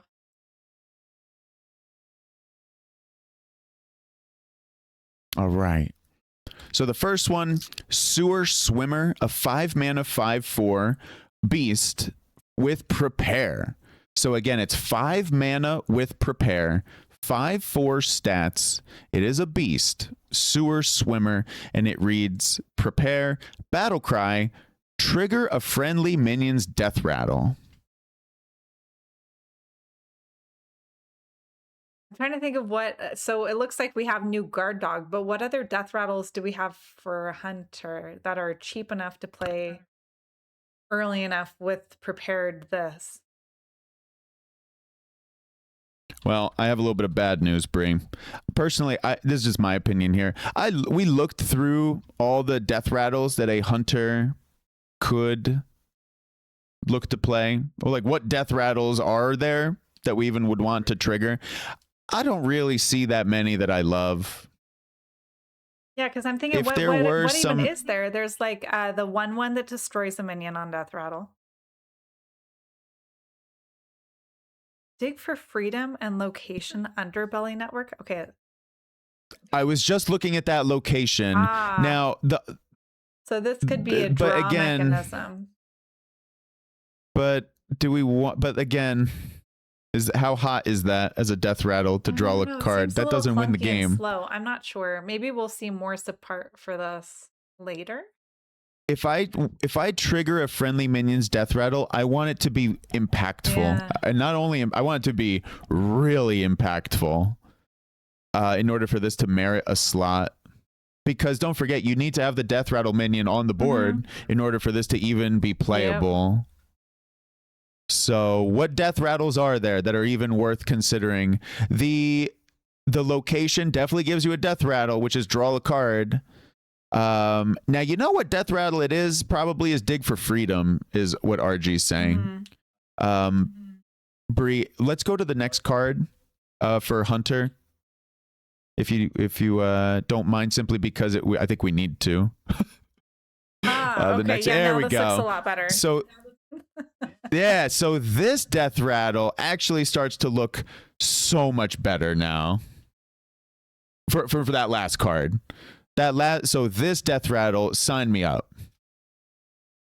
Oh, RG is pointing out something really nice there. If you can put this Dig for Freedom on the rat and then play that trigger the death rattle, that would be, then you get draw a card and you get summon 2 random 4-cost minions. Now we're talking. Now that's a death rattle I want to trigger. But this is 4 and this is 5. Yep. So, but it doesn't have Prepare. The last one has Prepare though. It does. Now don't forget the location. Bree, let's go over the location real quick. Okay. The Underbelly Network. Okay. I know we're going a little quick here, but they're all connected. They are. And also this location we really should check out. Did you see the flavor text? I do, My but 5-year-old cheese. I'm trying. It's a play on the loot hoarder. Oh, I couldn't figure it out. Oh, that's so good. Okay. Oh, that's cute. So good. So underbelly on 2, yeah, RG, prep on that's 3, where second rat plus dig on 4. Okay, underbelly on 2, sure. Dig on, oh, prep on 3. So now this is discounted by 4, so it costs 1. Just need a coin. Yeah. I was just gonna say, you just coin it. You need coin. Yeah. Yeah, exactly, RG. If you can get a coin, then that's the nuts right there. Mm-hmm. Do we have any way of getting coins? Yeah. Or no, I don't think. we just have to start second? Well, if you're rogue, yeah. Let me read this 2-mana location, though, Okay. for anybody who is audio only. It is a 2-mana hunter location with 2 durability. It's Underbelly Network, and it reads, summon a 2/1 rat with Death Rattle, draw a card. So this location looks very just outstanding. Yeah, that's great. Oh my goodness. Bree, did you see in chat, did you see the related cards down there? I was checking out the artwork because it's adorable. But let's check out the related. Oh my god, Snoot Hoarder. That's so cute. The rat is called Snoot Hoarder. So if anyone didn't get the flavor text, now that's like, nope, that is exactly what it is. It is the loot hoarder, but with a snooper. I love this card. The snoot. I love this. I love this card so much. This location is outstanding. 5 out of 5, 10 out of 10. Yeah. Just could not be better. Oh, it's cute. Also, the effect is really good. It is. The effect is excellent, by the way, because as Hunter, to be able to draw some cards for Hunter, don't sleep on that. Yeah. Hunter typically struggles with card draw. I know the modern Hunter right now is doing fine with keeping resources in hand, but Hunter likes to dump cards traditionally. So giving them access to this kind of easy, very easy card draw. Think about this location just for 1 second. When do you ever toss this in the mulligan? This is just insta-keep. Yeah, this is the keep. Pretty much in the mulligan. With the next card that we're about to see. Let's go. Nice transition there. 1 mana, 1/3, Black Market Overseer. Whenever you play a Death Rattle minion, give it Rush. So now all of your summoned rats have Rush. But you're not playing them. You don't play. The word play Bomber. has to be from hand. You're giving or you're summoning. Yeah, it summons. Bummer. Summon. Yeah. Why does this not work with what Snoot about Hoarder? Smash. So whenever you play a Death Rattle minion, give it Rush. Rats can't be fast. So for Death Rattle minions, that we have that guard dog. If anybody sees a little bit to the right, guard dog coming up. The Death Rattle is only summon a random 1-cost Death Rattle minion, so it's not really it's not great. a fantastic but it is a Death Rattle. 3/1 that would have Rush then. Let's go ahead and take a look at that. Since we're discussing it anyway. I hear you. I hear you. I just, before that, Bree, if you don't mind, I'm actually just want to check one thing, and that is Death Rattle minions in neutral. Okay. I just want to see if there are any Death Rattle. So when Bree, that card that we just looked at is a 1 mana. Whenever you play a Death Rattle minion, give it Rush. So here are some Death Rattles that you could play with. Can we make this a pop quiz? I'm just kidding. Sure. Okay, so there's Mermy. Oh, that's not a Death Rattle. That's a Reborn. There's the Flutterwing. That's like the 1 mana, 1/1 Death Rattle, summon a random beast. That is a Death Rattle. Okay. You got a lot of them in standard. Shoot, Good luck here. Yeah, no, I'm trying to think of like just neutrals. It's harder to think of neutral. That's tough. That's tough to do. It is. There are not many good neutral Death Rattles as I'm looking at these. Now, maybe there's some that are fantastic here. Blob of Yeah, Tar Blob of is a Tar. really interesting suggestion. That's true. The problem is it's 5 mana. Oh, Sizzling Damn, it's Cinder. 5 mana. Yes, Sizzling Cinder. Cinder is a 1 mana. That's probably your best 1 mana that you have. Although Concealing Confection, get a random weapon. I don't know. It's whatever, man. Okay, what about Umbra Hunter? Claw, What but are that the already has Hunter Rush. ones? Yeah, Umbra Claw already I'm has looking Rush. here through the. I'm looking through the death rattles here in neutral. There are. I don't think there are many. Oh, the Egg of Kelos. You can't even do that. Loot Hoarder. I know you can't rush a 0 attack. There are really not. Oh goodness.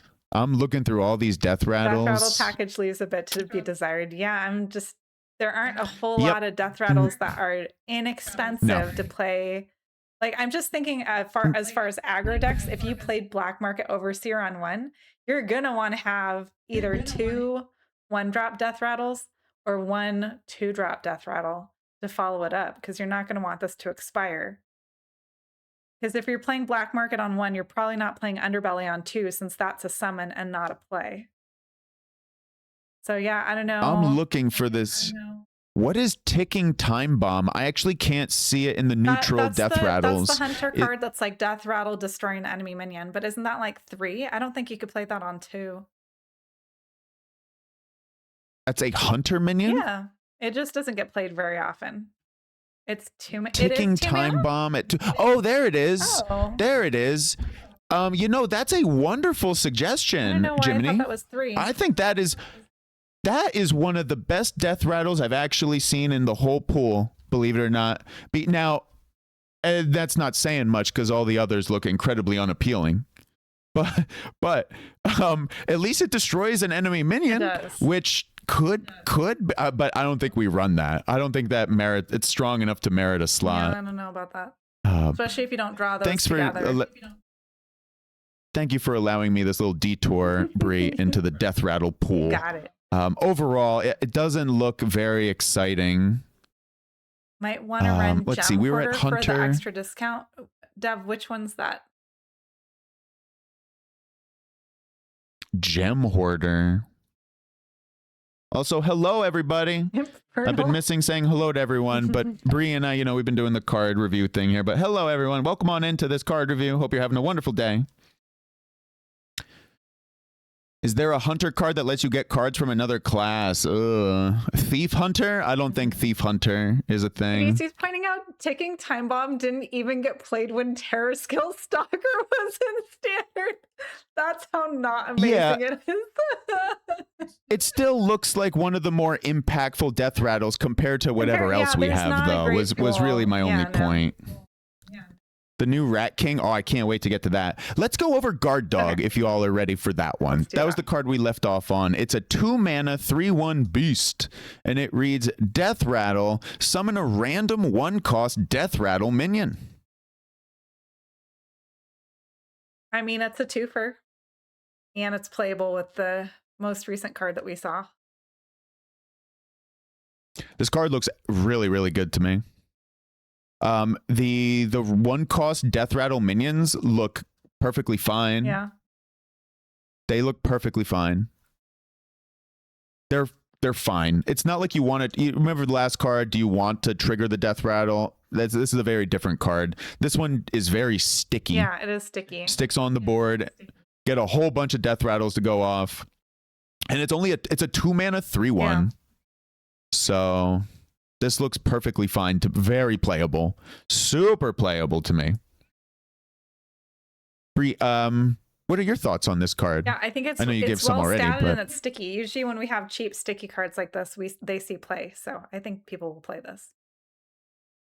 Yeah, compare this to the Ancient Raptor for Death Knight. A little different class because they do like corpses. We don't care as much in Hunter.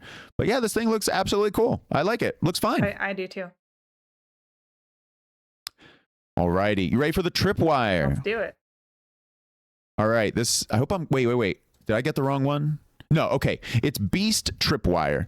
It is a 4-mana spell for Hunter, rare quality. It's Beast Tripwire, and it reads: summon a random 5-cost beast. Shuffle 2 spells into your deck that do it again when drawn. Now, for this card, before we go over it, we really need to go over... We really need to go over other cards first. Okay. And that is the shovel. Bree, are you aware of the shovel that is coming up? Yeah, let's take a look at it. The shovel, we got to look at this one first. Okay, gotcha, G-Dev. So this shovel here, 1 mana, 1/2, smuggled shovel, death rattle, draw a spell that did not start in your deck. So for all these shuffle a spell into your deck, cast when drawn, you need to remember the shovel. Because shovel will pull that spell instantly. Yeah, that's so let's really go back to the tripwire. Not only does it summon a random 5-cost beast initially, but then you get 2 more in your deck that do it again. So now that we've looked at that shovel, what are you thinking, Bree? That makes the tripwire a lot more appealing. Absolutely. Dragon Soul Hunter with shovel. That's funny. Oh my gosh. It's a good one, G. Yeah, the shovel is really, really good. The shovel is amazing, and as chat has pointed out, you get more shovels through Confront the Tol'vir. Oh, true. You just get another shovel. Oh, that's gross. Yeah, the shovel is really good with the shuffle. And also, well, Bree, the ordering here is a little weird. Let me know when you're ready to go the next tripwire, because it's another shuffle stuff in. It's all related. Yeah, let's look at it. So if you... Okay, I don't want to rush you through these cards, but it's all the same package pretty much. RG, we're getting there with duplicating them as well. That's what I mean. Like, this is all one giant amalgam here. So this is 3 mana arcane tripwire. It is an epic arcane spell, and it reads deal 5 damage split among all enemies. Again, 3 mana for this effect. Deal 5 damage split among all enemies. Shuffle 2 spells into your deck that do it again when drawn. So you definitely want to play these before the shovel. Well, the death rattle is what we specific. You can play the shovel, equip it. Death rattle. Okay. Yeah, so it's like, when do you want to break the shovel? Right. Now the tripwire is massive damage. I mean, you get 10 damage with the shovel. Right, you get the 5 initially, shuffle it in, blast your shovel, get another 5. So tripwire deals great damage for 3 mana. And the second spell that gets drawn in, you know, like the third one technically, I don't think this will ever really do 15 unless you do more shovel work. Well, and because Dev is this saying arcane this before the rats. So this one competes with the is that what it is? The rat? Oh, you're talking about Rat Catcher. Okay. Yeah, we're not there at Rat Catcher yet, but I see what you're... Absolutely true. I was actually going to focus on tripwires. The Beast Tripwire and the Arcane Tripwire.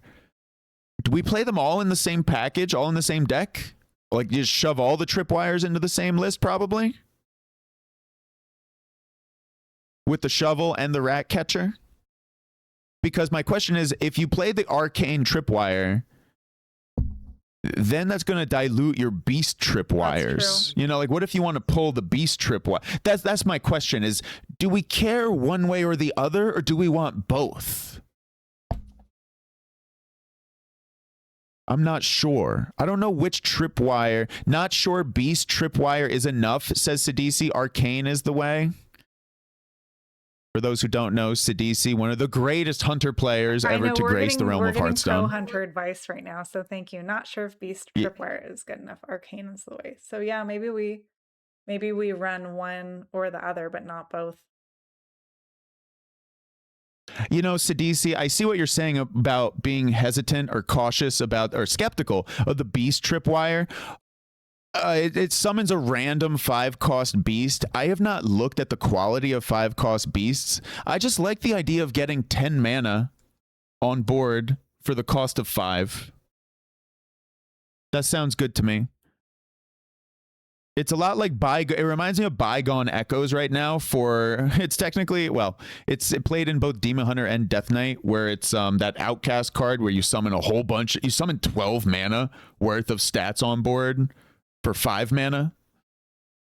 It's similar to that. But we are in like a kind of aggro meta right now, so maybe the tripwire is better. Which tripwire? Sorry, the arcane tripwire.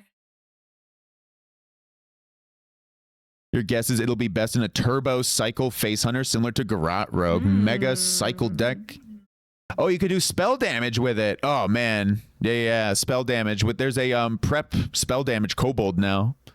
Yeah. But it would be nice to have more spells that deal damage. We need more spells than just arcane tripwire. Hunter definitely has spells though that deal damage right now. So a lot. They do a lot of spells actually. So yeah, looks good. Bree, are you ready for Ratcatcher? Yeah, let's take a look at the Ratcatcher. Alrighty, this one goes in the same package here. Not a mech. Yeah, this one being a mech. Yeah, I'm just looking at everything that's on screen here. This is a 3 mana 4/2 mech for Hunter, Ratcatcher, and it reads Battle Cry, copy all spells in your deck. Death Rattle, draw 1. I see what y'all are saying about a mega cycle deck where you want to cycle a whole bunch through your Hunter list and just slam all of these spells that are cast when drawn. And we still have the, oh, never mind. That copy's a beast, not a mech. I don't know if we have a way of making a copy of a mech. Yeah, with the kobolds, make it go burr. Wow, Loy is actually knows the name of this. It's Leet Speak? Yeah, it's in Leet. I did not know that. I don't know what that is. I know what Leet is. I don't even know what that is, actually. Leet is when you write out numbers that look like the letters of the alphabet that those numbers are replacing. Yeah. Oh, they did that like with Snip Snap, and they did that with that that Titan for Rogue, which was not great. Yeah. Dude, Snip Snap. That was the card. What do we think about this one, Bree? Ratcatcher. I like it. What do you think? Any impressions? I like the idea of doing a spell deck. Like a spell heavy deck. I like this. Yeah, I like it too. I think it's cool. 2. But what if you've already drawn all of your spells? But then what, dude, you could get extra copies of Tolvir with this, right? Yep. That's gross. Yep. I just thought of that. That's kind of disgusting. Oh my God, Bree. Ew. You're absolutely right. So I feel like this is kind of an auto-include for any Hunter deck that plays any spells, which is pretty much all of them except for this Cycle card Hunter, has to see play. Bree, this card is absolutely going to see play. But I think we can totally agree there, right? Let me know when you're ready for the next one, Bree, the king here. Let's look at the king.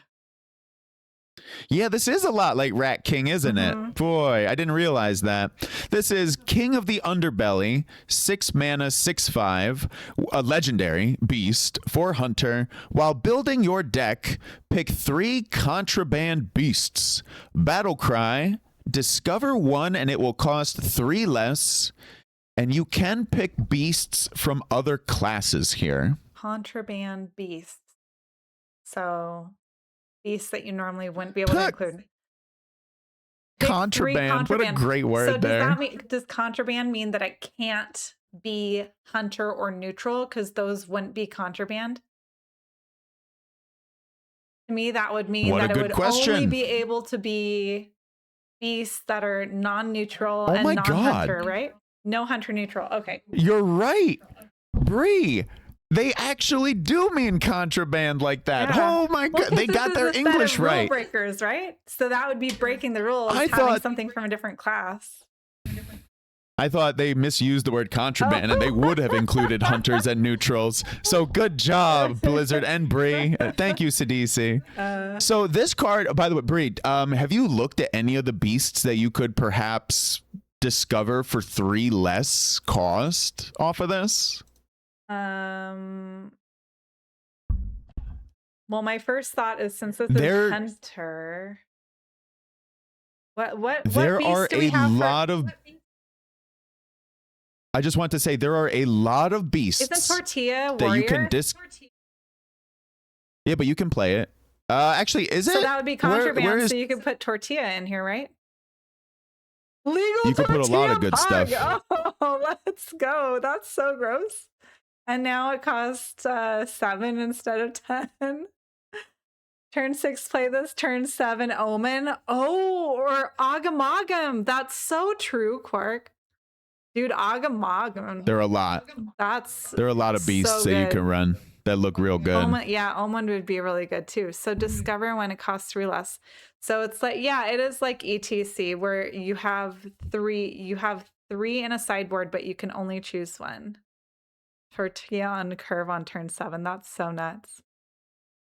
You want to hear a minion that people don't often say is Seismopod for Druid? It's a 9-mana beast, taunt, elusive, death rattle. Yeah. Give all minions in your hand and deck +3/+3. Yeah, that's gross too. It's worth considering. Ursoc. Ursoc is another one for Death Knight. 9-mana beast, battle cry, attack all other minions. Death rattle, resurrect any that's killed. That's true. Omen. Y'all said Omen. Oh, or what about the paladin bear? What's Ursol? Yeah, Ursol. Because then Ursol. What if you play Ursol and you have arcane tripwire in your hand, and that's the most expensive spell? Ursol is an 8-mana beast. Oh, Ursol, Call of the Wild? Yeah, that's disgusting too. Ursol is an 8-mana beast. Oh my god. I feel like those are all good. Ashamain could get Ashamain. Agamagon, like you all said, Asphyxiodon, Tortola. Don't forget Draco Rex. Draco, the dragon, is a beast and a dragon. Which one's that? And that's about it. Draco Rex is the warrior, 8-mana, 5/12. You know the dragon with rush that comes down? The cleave. And then wipes out your board. Yeah, the rush cleave. Yeah. So the only reason I'm pointing these out are simply because there are a lot of different beasts you could choose. And of course, Tortola is certainly a thing. So Bree, what do you think about this rat king of the underbelly? And you crash a Stegodon, does the death rattle do double damage? That's a great question, Dev. Boy, what a question. Because technically it's not the Stegodon going face, it's the Stegodon's death rattle going off. So does the death rattle count as beast damage, or does that count as death rattle damage? RG says it should. I'm not so sure about that because it doubles beast damage. Oh, Goldrin is 9 mana. So I don't know how you ever play 9 mana with that Stegodon together. That's too expensive. Yeah, you'd have to have it on board ahead of time too, and it only has 3 health, so I don't know if it's going to survive till you do this.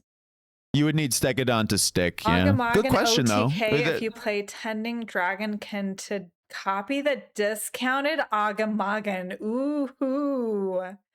That's spicy. Tending Dragonkin. What in the world is that? Tending Dragonkin was the like 4 mana, 4/2 or something. Copy the lowest cost beast in your hand, right? I have it up right now. It's a 5 mana, 5/4 dragon. Battle cry. Copy the lowest cost beast in your hand. Oh, it got debuffed. I think it used to cost less than that. You copy that? Plush nerfed it for its sins. My goodness. Yeah, did Dragonkin take the heat for Plushie? Oh. But then Plush got debuffed too, right? Smash.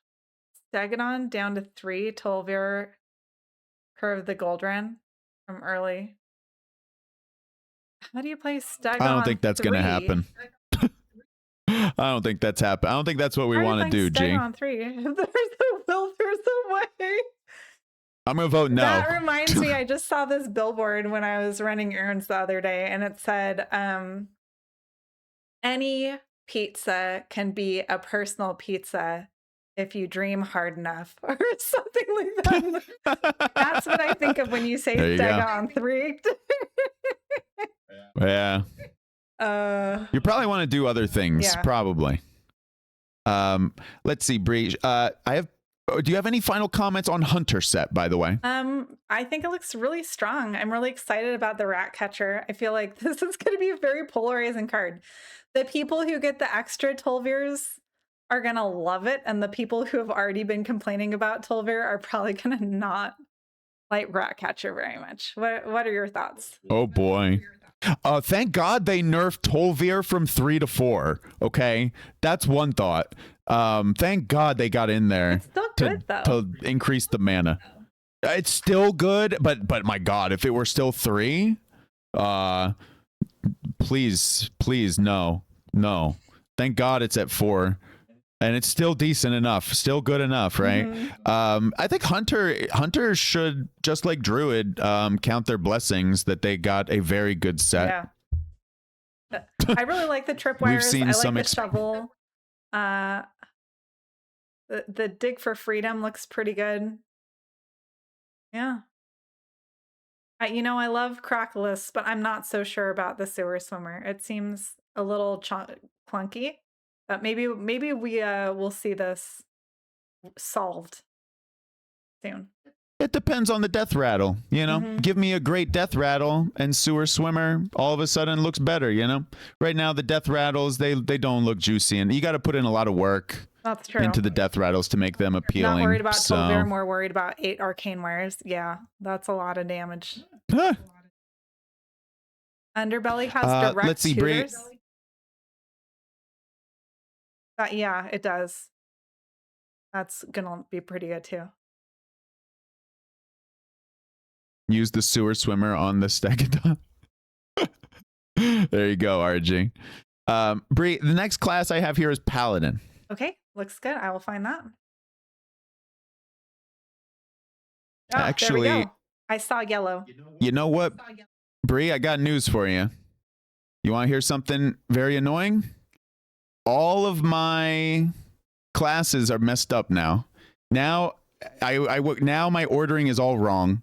It's Death Knight, Warrior, Hunter, Paladin, Neutral, Druid. It's all screwed up now on my end. So I am. Yeah, I don't know what to tell you. I think RG mentioned that yours was alphabetical, and mine was the order of cards that had been revealed. Yeah, now mine is. Now we're the same. And now I'm like you. Now we just have to. Now I'm like you. We have to think of the alphabet ourselves. But that's fine. Yeah. We're on P. We're at Paladin here. We might need to go up and do some others, but let's do Paladin right now here.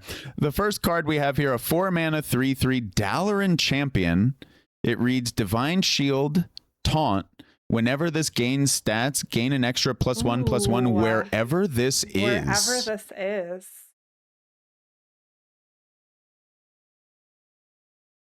We already got the... This card looks nice. We already got the Paladin class set, so we're not getting Librams, but maybe we'll get something else that hand buff.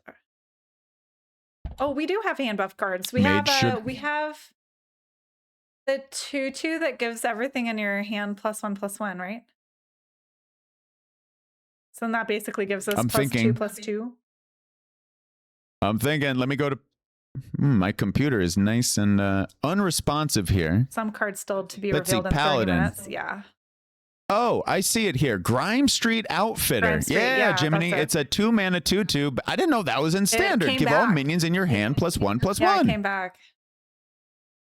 Also, there is Smoldering Strength, a 1-mana fire spell. Give a friendly minion +1/+1. Upgrades each turn. Discards after 3. That's pretty good. That's something. There's a crazy what is this? Chamber of Aspects. I'm looking in standard right now. This chat, there's a location that I've never really seen before. It's from Cataclysm. It's called Chamber of Aspects, 2 mana. Choose a minion in your hand. Give it +2/+2. Oh, yeah. That's a location, and we all know the other location past Gnomeregan. that's seeing a lot of play right now in Standard. Yeah. They have Hand of a Doll, excuse me. Yep. Hand of a Doll to buff it as well. You have the 4 mana Flight Maneuvers to buff it. Silver Moon Portal can technically buff it, but we don't really run that card. That's so Paladin does buffs. Yeah, we have a lot of buffs. And if nothing else, it has Divine Shield, so it synergizes with Toreth. Yeah, I like this card. I think this will see play. Cheap to mid-range Paladin cards with a Divine Shield have historically been played, so it fits pretty well into Bubble. I like this card a lot, Dalaran Champion. Oh, you're right. I think it's going to see play. Jimmy, there's the end of turn. That's the Nozdormu. How could we forget Nozdormu?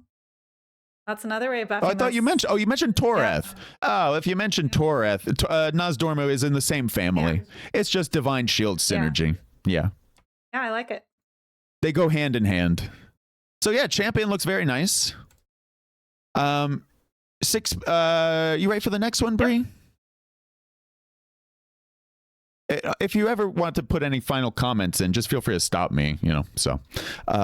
6 mana Judgment, a holy spell for Paladin. It has Prepare, and it reads: choose a friendly minion. Set all minion stats equal to that minion's. Ooh.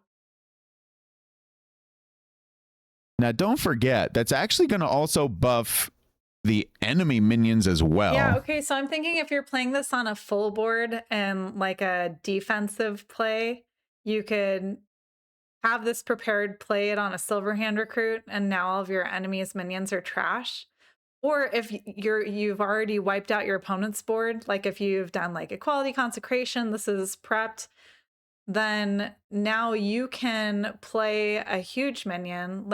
Do we still have the holy synergistic minion that's the 8/8 that you can get its cost down to 0 for holy spells that you've played?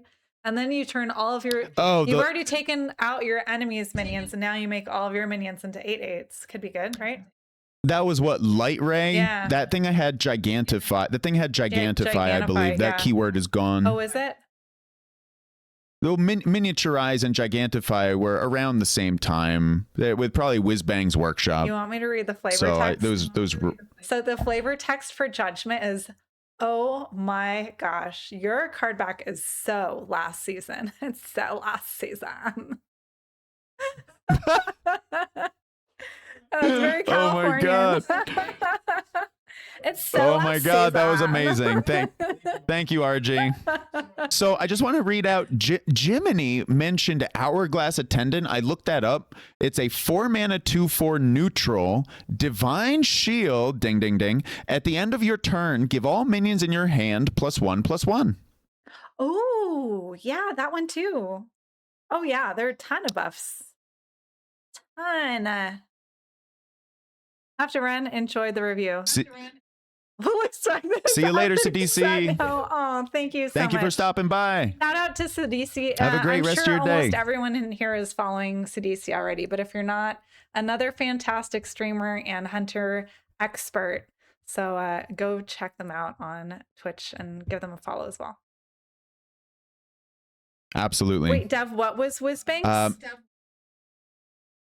We're talking about Miniaturize and Gigantify. No, you'd for that he was answering. Oh, okay. The Gigantify was bang. Okay, so that has rotated. Yeah. Make the egg infinite attack and boom.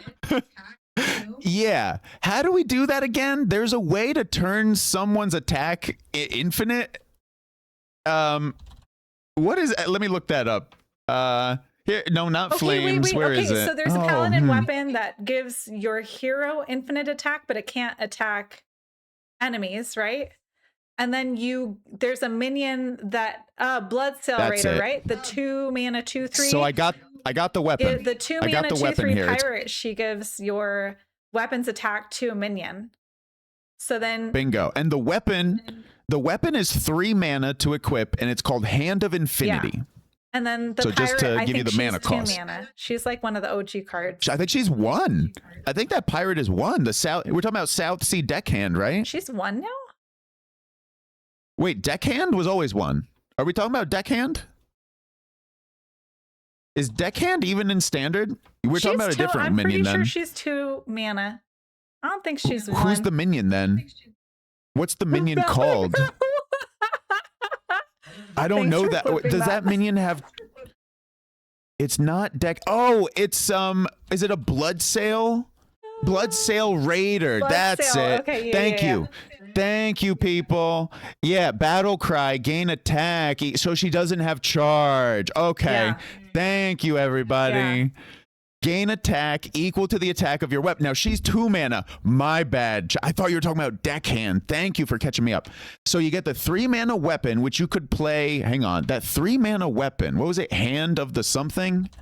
I thought it was Hand of Infinity. Is it 3 mana? So, yeah, so you play the hang weapon. On a second. Your it's hero's 3 attack mana. Is Infinity. Then you play the Bloodsail Raider. She gives your weapon's attack to a minion. Then you play the Ooze, right? So that you take the attack of your minion and put it into a 2 mana spell. And then you play that spell on whatever can already attack. And then boom, OTK. Oh, I thought we were talking about Judgment here. Why would you could ooze it. That would be way overkill. You would only need 1 minion to have infinite attack. Oh, this is replacing right. Ooze? Wait, is Ooze rotating or is this just a secondary Ooze option? It's just not making that deck any better. Okay. You could do either one. It's just a different fun way of doing that spicy thing. Yeah. I got you. So my point here, though, is you could play the 3 mana weapon. It reads Battle Cry, set this weapon's attack to infinity. So you could preload the combo a turn early. That's what I'm trying to... You get the weapon done with, and then the following turn, guess what you can do? You play that 2 mana Bloodsail Raider, and you combo it with Judgment here. Bang, you get a ton of attack on your full board. You're right, Bree. You could just do the Ooze instead. Yeah. Or you could do those. You're right. Or you could include both. Yeah. Yeah, what RG's saying, just a different way to do the combo. You could board lock them with 0/2s. Oh my goodness. That's, you could use Judgment defensively, yes. With Ooze, it's more If expensive. the enemy has a very nasty board, you just need to choose your friendly minion. But yeah, this can be used defensively in addition to offense, yeah. Bree, that's what are your thoughts on Judgment? Oh, so you're just freezing your opponent out. Just make sure it's not Warlock. Because then they Hellfire it and joke's on you. Oh my goodness. Can you imagine? Bree, what are your thoughts on Judgment? You sound excited about it. Like talking about this here. I like meme decks. It's like the Aha deck. Remember the Aha? It's like not something you're going to play to ladder, but it looks like a lot of fun. Did I just hear an Antonidas reference? Yeah, Antonidas? It's the Aha deck. Remember when that meme Aha deck came out? You like infinite fireball face. I just love Archmage Antonidas. So hey man, any reference to him, give me a thumbs up. I'll have to send you my YouTube video. There's a really fun meme deck. It might be wild now, but it's fun playing at least once. Nice. Oh yeah. Yeah, Judgment looks good. It looks good. I like it. I think it's more than a meme card, by the way. I think this card is far more than a meme. I think this card is going to see play. It has prepare, so you can discount it. All you need is 1 tall minion and a whole bunch of other people on board, and all of a sudden you get a really nasty board. Yeah. So yeah, sign me up completely for this card. Use this for Escape Artist. I could look that up. Is that the one with a mustache? Was that the mustache card? It can't be the mustache card. No, Escape Artist is something else. A 2 mana 4/4. After this attacks and survives, draw a card and escape the game.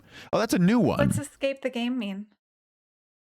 It just goes poof. I imagine. Like it just what does it? It goes. So you know how when a minion dies, it triggers the death rattle? This one just goes poof. If you remember the Reno effect, where it just sweeps the minion away as if it never existed without triggering the death rattle. Probably no corpse. Imagine attacking opponent with an infinity attack and poof. That does have style. Okay, that's hilarious. That does have style. That's an amazing, amazing suggestion there. I want to do that. That sounds hilarious. Okay. Very well done. Alrighty, Bree, you ready for the next card? I really like that Octai. Infinite and poof. Yeah, let's go to the next one. All right, get ready. Hope you all are sitting down for this next one. Vigilant Sentry, 3 mana, 2/3, taunt, battle cry. If your deck has no neutral cards, summon 2 Vigilant Sentries. Is that an additional 2, or is that 2 inclusive of the first Vigilant Sentry? You get 3 in total. So it's like how long will this go on? How long can this go on? No, you just get 3. No, it doesn't loop. It does not loop. We're not in a loop. You all are very funny with that. It's a battle cry, y'all. It goes off once. Yeah, the battle cry only goes off once. Yeah, no, that's how many times, because you got the 3 of the how long can this go on? You got 3 of those also. And weren't they also 2 3s? I think they're the same stats. Oh. Chain Gang or something. Yeah. This is basically that. Saronite. Yeah. It's Saronite with a condition though. Because Saronite was just battle cry, and this is you can't have any neutral cards. True, you do have to play pure paladin, right? If your deck has no neutrals, so yeah, but this is you can't ask for a better 3-drop than this, right?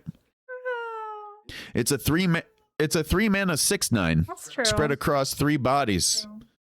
Yeah, it dies to Hellfire. Neutral paladin has kind of been, I don't know. I don't like being, or not neutral paladin, pure paladin. I don't like being limited to just only paladin cards.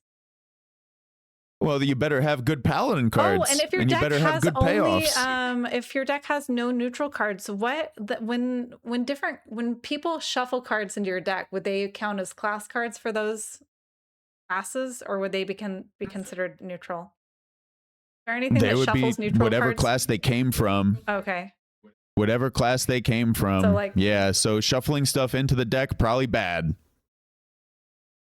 Unless it's paladin. No, that wouldn't matter though, right? Because if like DK shuffles curses, that still wouldn't be neutral. It'd be DK. So I think this would still be I believe you're okay. correct. So wouldn't that turn off pure? That would probably turn off the pure then, the blights, right? No, because it says if your deck has no neutral cards. It doesn't say if it doesn't have DK cards. Oh, I'm sorry. Right? Yeah, thank you for explaining it to me yet again. You guys are completely correct. My bad. You're right. It would not turn it off because it's not a neutral. Right. You're right. It's a class card. My bad. Yeah. I don't hate pure paladin. So Bree, we're coming at this from different angles. Pure paladin was one of my favorite decks back in the day. Okay. So I played it, but I didn't love it. I didn't like the card restrictions. Yeah, I loved it. Man. Give me those neutrals. Give me that Crusader, the 7 mana. Yeah, give me the Librams back. I love that stuff. So I can't wait for pure paladin to come back. Albatross but hey, not neutral? everybody. Wait, a lot of people did not like it. Is Albatross back in standard? Is that why we're talking about Albatross? I don't think Albatross is in standard because we never see it. Oh no, it's not. Okay, so you're just talking about wild. Too bad it doesn't say summon 2 copies. It'd be disgusting to hand buff it. Yeah, that's true. It's just 2 base sentries. You know what's really gross is you could play this on 3 and then flight maneuvers on 4. That's true. That would go really well into flight maneuvers. That's absurd. That's actually the best thing I've heard about this card.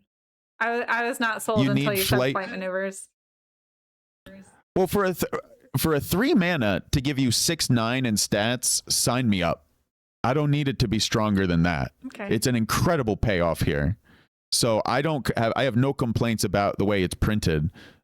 Flight maneuvers is a nice follow-up. It'd be nice to have it shattered, ideally, which is a little tough to do. It'd be nice if it didn't have the neutral restriction. Then I would love it. Oh, that would be way too gross then. Yeah. That would be so filthy disgusting. Thank God it has that condition to keep it in line. Otherwise, this becomes a bad boy. That's true. Can't have too very much nice of a good artwork too.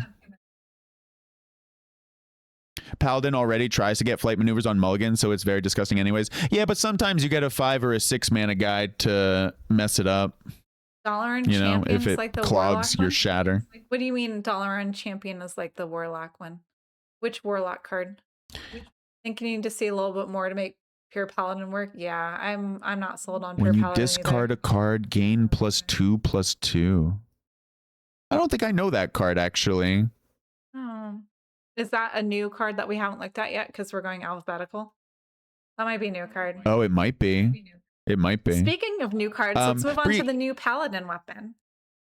Yep, I'm ready. I was just going to ask you. 7 mana weapon with 3/3 stats. It is called Truth Seeker. It is a common, so you could run 2 of them in the deck. Again, 7 mana weapon, and it reads, after your hero attacks, give your paladin minions +2/+2. That's not bad. That's a lot of stats.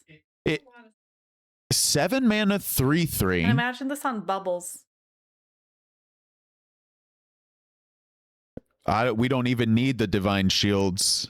The divine shields sound even juicier. I mean, we probably have divine shields already from the summon to silver hands with divine shield or flight maneuvers or something. This could make sticky minions really gross. Nozdormu, Toreth, you're absolutely right.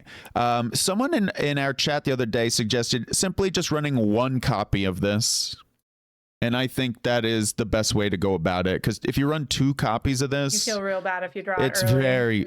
very expensive. But if you just run 1 of them, then maybe you do end up running 2. I don't know. But I like the idea of just running 1 of them. I do too. Yeah, we have some talk in chat about Dude Paladin right now, which is much so related, to pure Paladin. That's true. Dude is pretty pure Paladin already. RG is... So there are some exceptions, RG, but Zeddy. Mostly. Yeah, there are some cards you'd have to cut, but you'd want to cut cards anyway, because you'd want to, if you are going that route, you'd want to put in, you need a slot for at least 1 Truth Seeker. You'd want to run both Vigilant Sentries to make it worth it. You'd want to run 2 Dalaran Champions, possibly Judgment. So you're already looking at 2, 4, 5, 6, or 7 cards. And cutting Zeddy and Jen, I feel like you could find like 5 more cards to cut. In the other Paladin list, you'd have to cut things like Cinder, Twilight Egg, some of the early game, but could try it. Yeah, could try it. What do you think about the weapon, though? Just any final words, Bree, before we keep going? It's expensive, but I think appropriately so, since it's giving 6/6 to possibly full boards. Yeah, I like your analysis there. Yeah, I wish it were a little cheaper, but the effect, like you're saying, is very good, very strong if it can get off. So yeah, like if it were 5 mana 3/3 that only buffed your or a 5 mana 2/2 that buffed 2/2. Yeah, I feel like that would be a lot more playable. But that might be too strong. Yeah, it'd be too tempo. Yeah. Exactly. So it's so hard to balance. Yeah. It seems a little tough to balance that. Yeah, there's a lot of numbers going on that card. Yeah. Oh boy. Alrighty, you ready for the bruiser? Like a Hearthstone card actuary right now. My goodness. All right, let's take a look at the bruiser. Alrighty. I like this name, Scarlet Bruiser, a 2 mana 2/2. She puts the scar in scarlet. Very good flavor text there. Death Rattle. If your deck has no neutral cards, get a random Paladin card which will cost 2 less. Ooh, that's juicy. I mean, if you're playing pure Paladin, this seems like a auto include. It's already good stats. Completely agreed. You slam it on 2, and it gives you a discounted card. That's great tempo. I got nothing else to add. Yeah. You put it into pure Paladin, and you don't think twice about it. All right, moving on. You ready to go on? Ready to go on to the next one? All right. Beautiful. Boom. Beautiful. Ooh, I like this flavor text. I don't know what it's a reference to, but be not afraid. This is Vama, Looming Death. It is a 9 mana 5/5 battle cry. Destroy all non-paladin minions. So it's kind of like Twisting Nether with a body, but better because you keep your board. I like this. It's expensive, but rightfully so. What if you pair this with the weapon? Remember that 7 mana weapon that we just looked at? What do you mean pair it with? The 7 mana. Well, if you have the 7 mana weapon already loaded and ready to go, you play this, it destroys all your non-paladin minions, and then you can swing with your weapon and boost all of your paladin minions because they survive. Yeah, I mean, that's like great. You could play this while having the weapon equipped. Like, even if you didn't have that. It's just, it's board control with the body, and I like that. This reminds me of Twilight Mistress, the 9 mana dragon for Rogue right now, which is Battlecry, sap all the enemy minions away from the board into their hand. It reminds me a lot of that Rogue, Twilight Mistress. Only you can access it easier. Yeah, only it's easier to play that in Rogue because you have Narrowlex and Rogue gets coins a little bit easier. Yeah, but they're getting their minions back. At least these are destroyed. Tokiwani, thank you for the raid. You're right. Welcome, raiders. We're doing a complete card review of all the revealed cards for Violet Hold. So welcome, welcome. In the mirror, it does nothing. That's true. Okay. Wait, poor little mouse. I'm looking. Is this the mouse? That poor little mouse. Oh my God. There is a mouse in that artwork. Who said that? Poor little mouse. Yeah, RJ, absolutely. Pally is not a very popular class, right? Yeah, that is. Too bad this isn't a beast for Hunter to use. That tends to be correct. I'm glad this is not sideboardable. I recognize that voice. Yeah, we're doing a card reveal together, or a card. Not card reveal, card review. Whatever, card review. The other review, R one word. of these words. Still have no idea what this card is supposed to have synergy with. It's just a board clear. It's like we were just saying how it's kind of like Twisting Nether, but with a body, but even more benefit because you're not destroying your minions. You're only destroying your opponent's minions, unless they're also pure paladin, and then this just whiffs. Yeah, this goes in pure paladin, no? Yeah. Where you're running paladin minions anyway. Because pure paladin tends to be like a lot of buffs and a lot of like board heavy, minion heavy. So this is kind of going to be probably your only clear. I don't know. I know it's expensive, but I like it. It is a legendary. Yeah. So it's one of your only clears. Yeah, my concern is the mana cost. I want to end game. Right now, Paladin is ending games very fast. But you have Paladin does ramp. not. You could save one of your 2 mana ramps for like mid game. Play it on 5s. That if you need to play this, you play it on like 7. Right now, my Paladin list doesn't even run that ramp card though. Yeah, it runs Convalescence only. My point is right now, Paladin is killing people very, very early in the game, like before turn 7. That's true. But pure Paladin might not. So, exactly. Yeah. So we need to see pure Paladin, how that's going to look. And this card, it looks expensive, right? But if it helps you win the game consistently, well, then that's its avenue to seeing play. If it's decent enough to help you win the game. Oh, sorry. Well, it's going to cost 1 more because if you're playing it in pure Paladin, just like Bree said, your board will survive, but theirs will not. So then you can just wail them in the face freely. And if you have that 7 mana weapon equipped, not only can you wail them in the face, but you can also swing and buff your minions.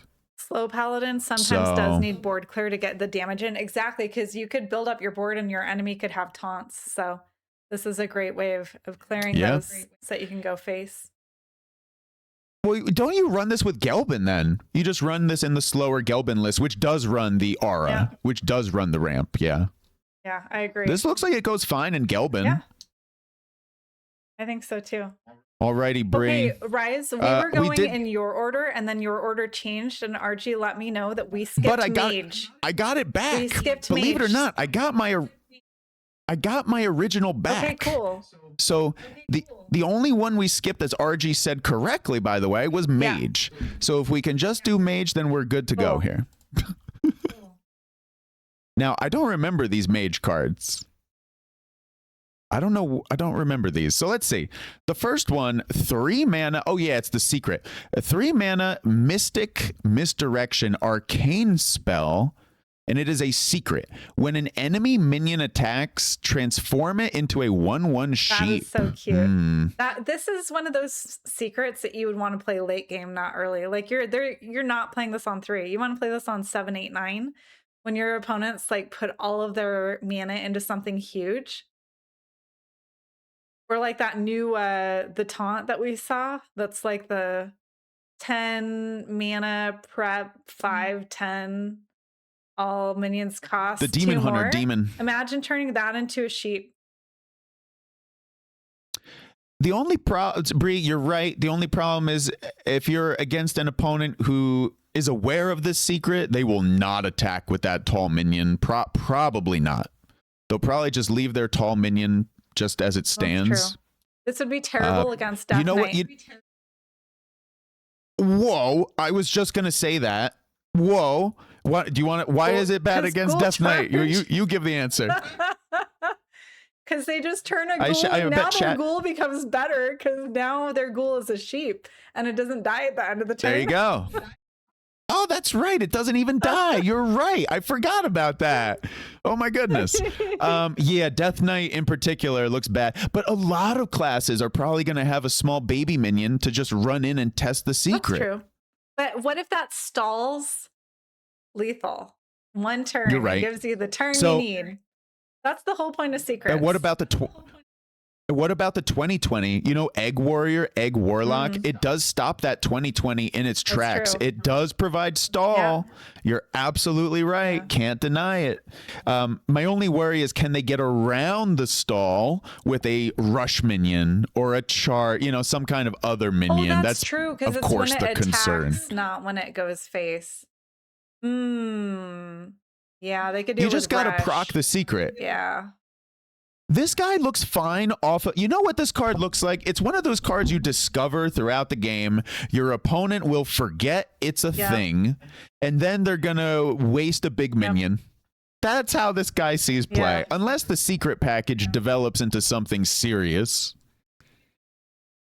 Imagine Hunter attacks with a Tortola 30, a 31. Oh, that's the dream. Talk about high risk, high reward there. Alrighty, Bree, are you ready for Cold Snap, the next spell? That's true too. Yeah, that's true. Like if they need a corpse, but then they could just slam the sheep the next turn. Possibly disrupt opponent.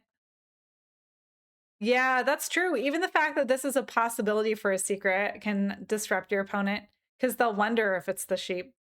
That might mess up their play. Well, that's if they're using their brain. I can guarantee you this guy over here oftentimes does not use the brain, okay? So they do pretty well on ladder for not using the brain.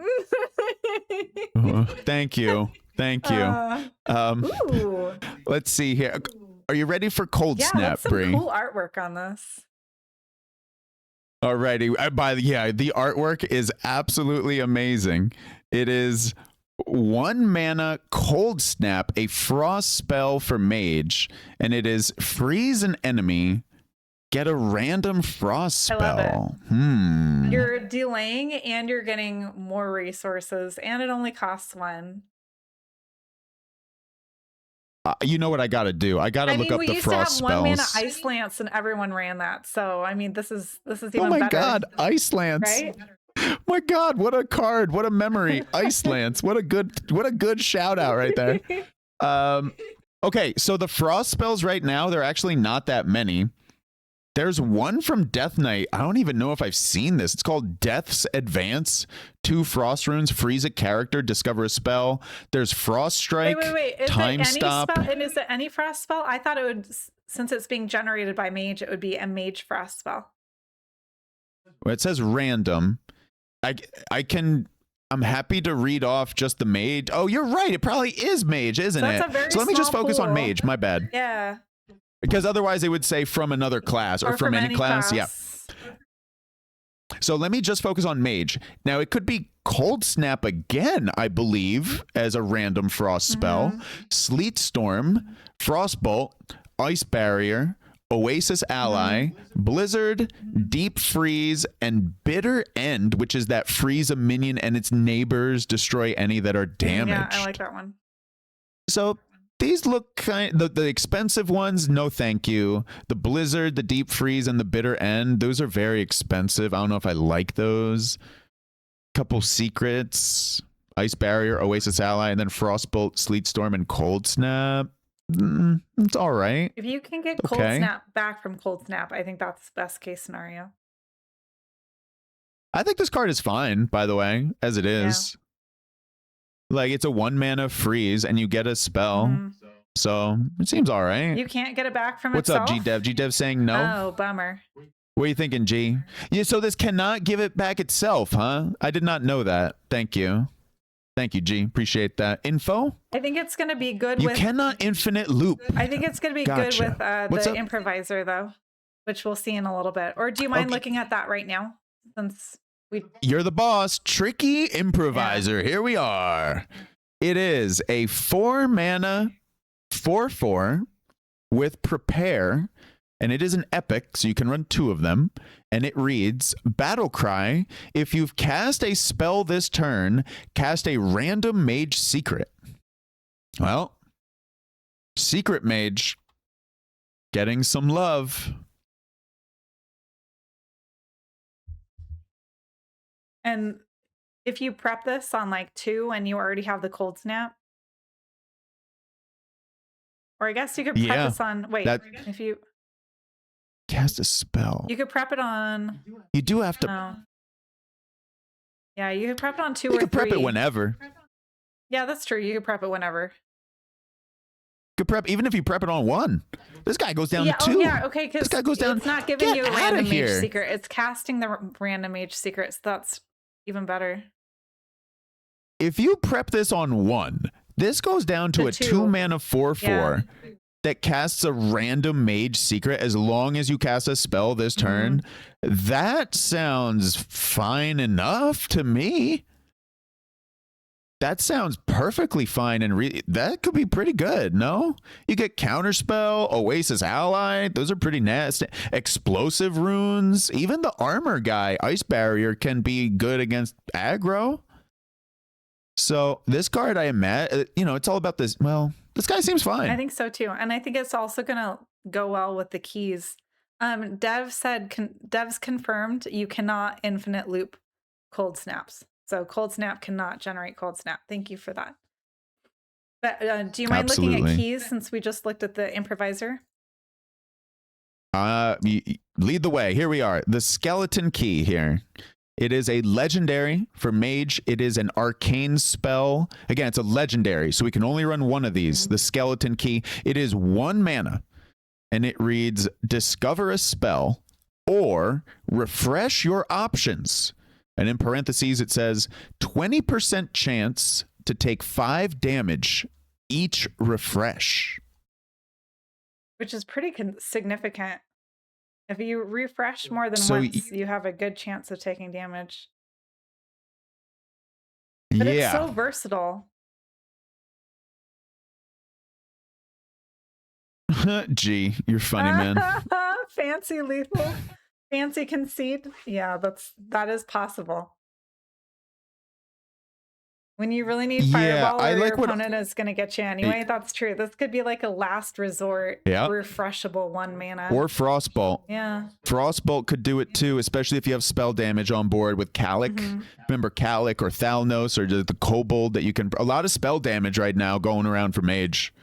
So that you can it's a little actually kind of not really. No, because you'd have to discover this before Calic. But yeah, the other. You beat me to it. Calic does not work with this guy unless you discover it first. Yep, exactly. This card looks fine though. What do you think, Bree? Dev is pointing out the damage counts for the 10 mana for summoning the 6/6 drakes. Yeah, I think the key is fun. I like the idea of being able to refresh it, but like that having a consequence. I think we'll definitely see this played a lot. Excellent job. Yeah, this card seems really cool for Mage. Yeah. I'm glad they printed it. Me too. Which one are we going to next, Bree? Let's go back to the Contraband Wands. All righty. 2 mana spell for Mage, common, no spell school, and it simply reads, get 3 arcane missiles.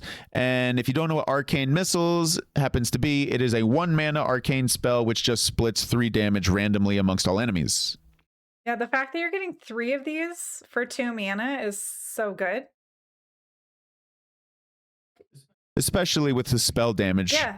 I can't emphasize that enough right now for Mage. Well, so you want to play this first and then Calic. And then this is another... That order matters. This gives you 3 more 1-cost spells to set up your Tricksy Improviser. Oh my, wait a sec. If you've cast a spell. So you can only get 1 random mage secret though. It's not like you can play a whole bunch of spells, jam the improviser, and then he gives you the number of secrets that I'm it's not, just saying, it like, doesn't this work like gives that. you, like, another 1-drop to play this for 2 mana on turn 3. Oh yeah, I wasn't arguing with you. I was just saying in addition. I was just clarifying for myself and anybody else who maybe like improviser only gives us right? 1. It's like having a spell sideboard. You play this and you have 3 arcane missiles. Like, what's not to love? Now you can discover contraband wands, I'm sure, somehow in Mage, because they discover all kinds of stuff. So that's what 9 damage right there without spell damage. That seems all right. Yeah. Well, and like back in the day, you had to work really hard to get 3 arcane missiles because you had to play that 7/7 minion. And then you had to wait for the death rattle to go off. And you had to hope that your opponent didn't like silence it or steal it and take the arcane missiles. I got news for you, Bree, and everybody else. Card reveals just came out. Yeah, Archie said he could drop a picture on Discord of the mage cards for us if we want to discuss those. Yeah, I'm seeing them right now. What good timing. We're going over Mage right now. Is it in the card library? If you're watching, do I just need to refresh? I have them on my Discord. Are you part of the Hearth? I don't know how to help you. RG, can you share them with Bree somehow? Yeah, because I have them on our Discord. He's dropping them in Discord too. But let's go over that. We have one more that's next to the contraband ones. Let's take a look at Violet Code. Yep. Let's go over the 7 mana. Thank you, Bree. Yeah. All right. So the 7 mana spell for Mage is Code Violet. It has Prepare, and it reads, summon an 8-cost minion. If you've cast 3 other spells this turn, do it again. And it's an arcane spell. Whoa, this sounds strong. That's so good because you can prep it. And then if you cast 3 other spells, we have 3 arcane missiles. And we have 2 cold snaps. That's already But when do you prep it though, is my question. Do you prep it on 3? Because that takes this Code Violet down to 3. And then on turn 4, you'd have to coin 1 mana spell, play the... So I don't know when exactly we're when we prep it versus when we play it. Or I'm not sure. Would we prep it on 3 or on 4? Because if you prepped on 4, then it'd reduce by 5, so it would be 2. And then it's easy. Then it's easier. You play the 3 arcane missiles plus this. I don't like prepping this on 4. As in, I don't like taking turn 4 to. But I don't know. Like maybe that is the way. Like maybe that is a good. You get 2 8-cost minions, so it's similar to that Life Bloom right now for Druid, which summons 2 random 8s. So maybe that is the way. Good. It seems good enough for Life Bloom tends to be very impactful when it drops the 2 8-mana boys. That's true. So this card, it's just a matter of getting it down with the because it's a little pricey. You gotta spend some mana prepping it, and then you gotta actually put in a little more work to cast some extra spells for it. So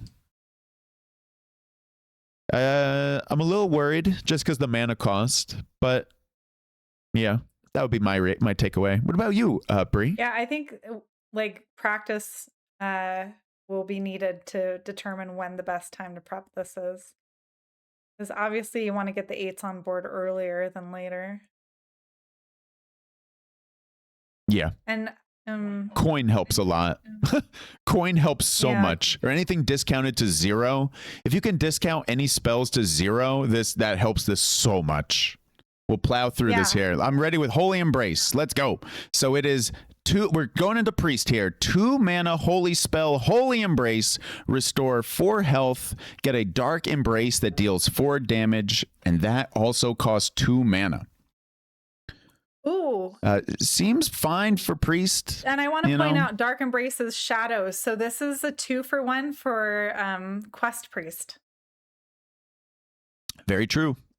They get some healing, they get some damage, and just like Bree said, it goes into Quest, and seems all right. It's 2 mana, and it seems does okay. a lot. I think that most priests are going to either include this or look for it when they're discovering.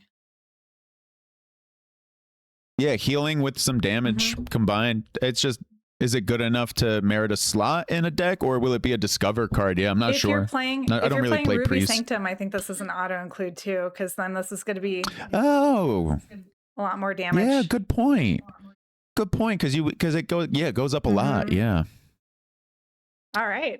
Well, shall we? Hold them off. The next one. 5 mana, Prepare. Holy Spell, and it reads, give a minion +5/+5 and lifesteal. This card could be annoying with that. The Colossal heals them anyway. Yeah. I don't know if they need this. They have so much healing right now. From Imbue, I could see it being really good, but it might be too clunky to auto-include.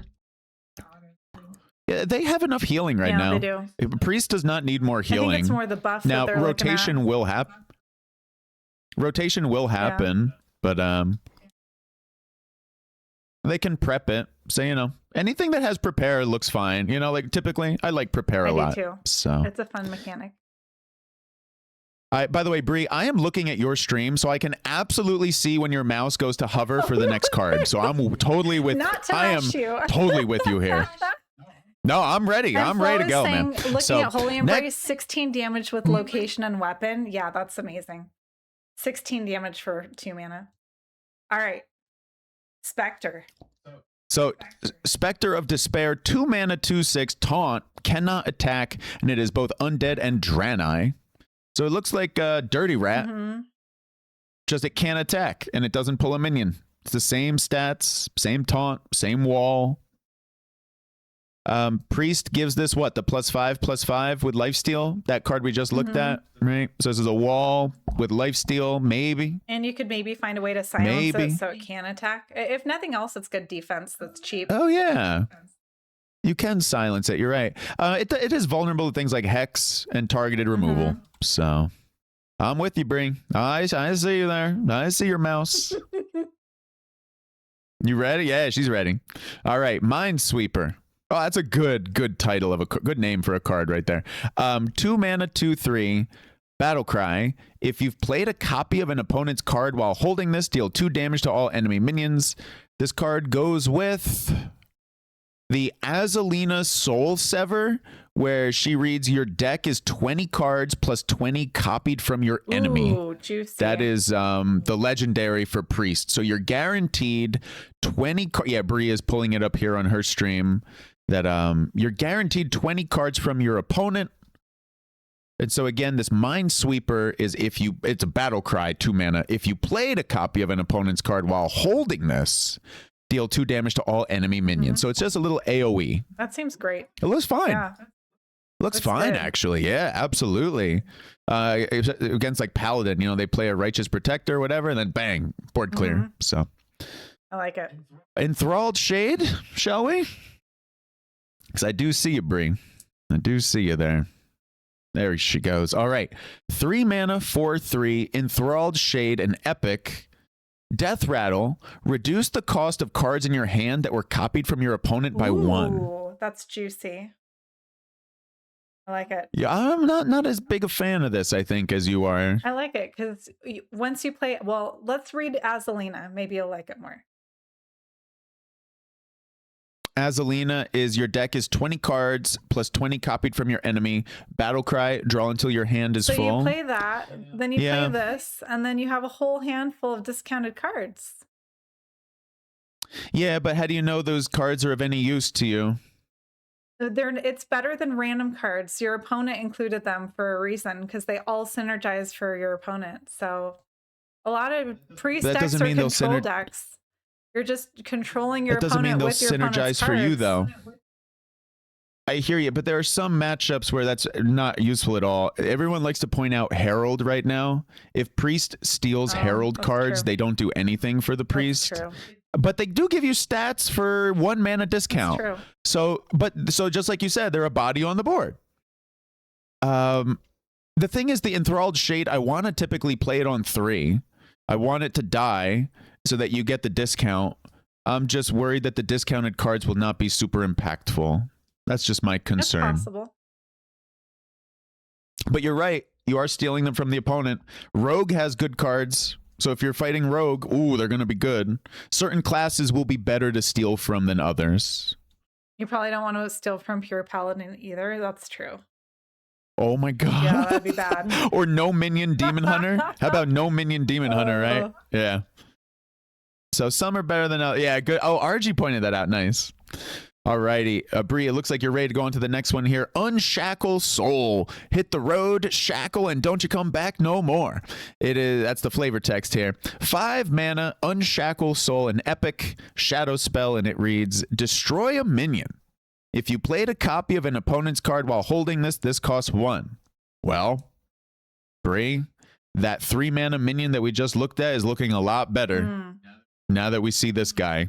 Because that 3 mana minion with the Death Rattle, where it reduces the costs of all stolen cards by 1, means this card is easier to play now.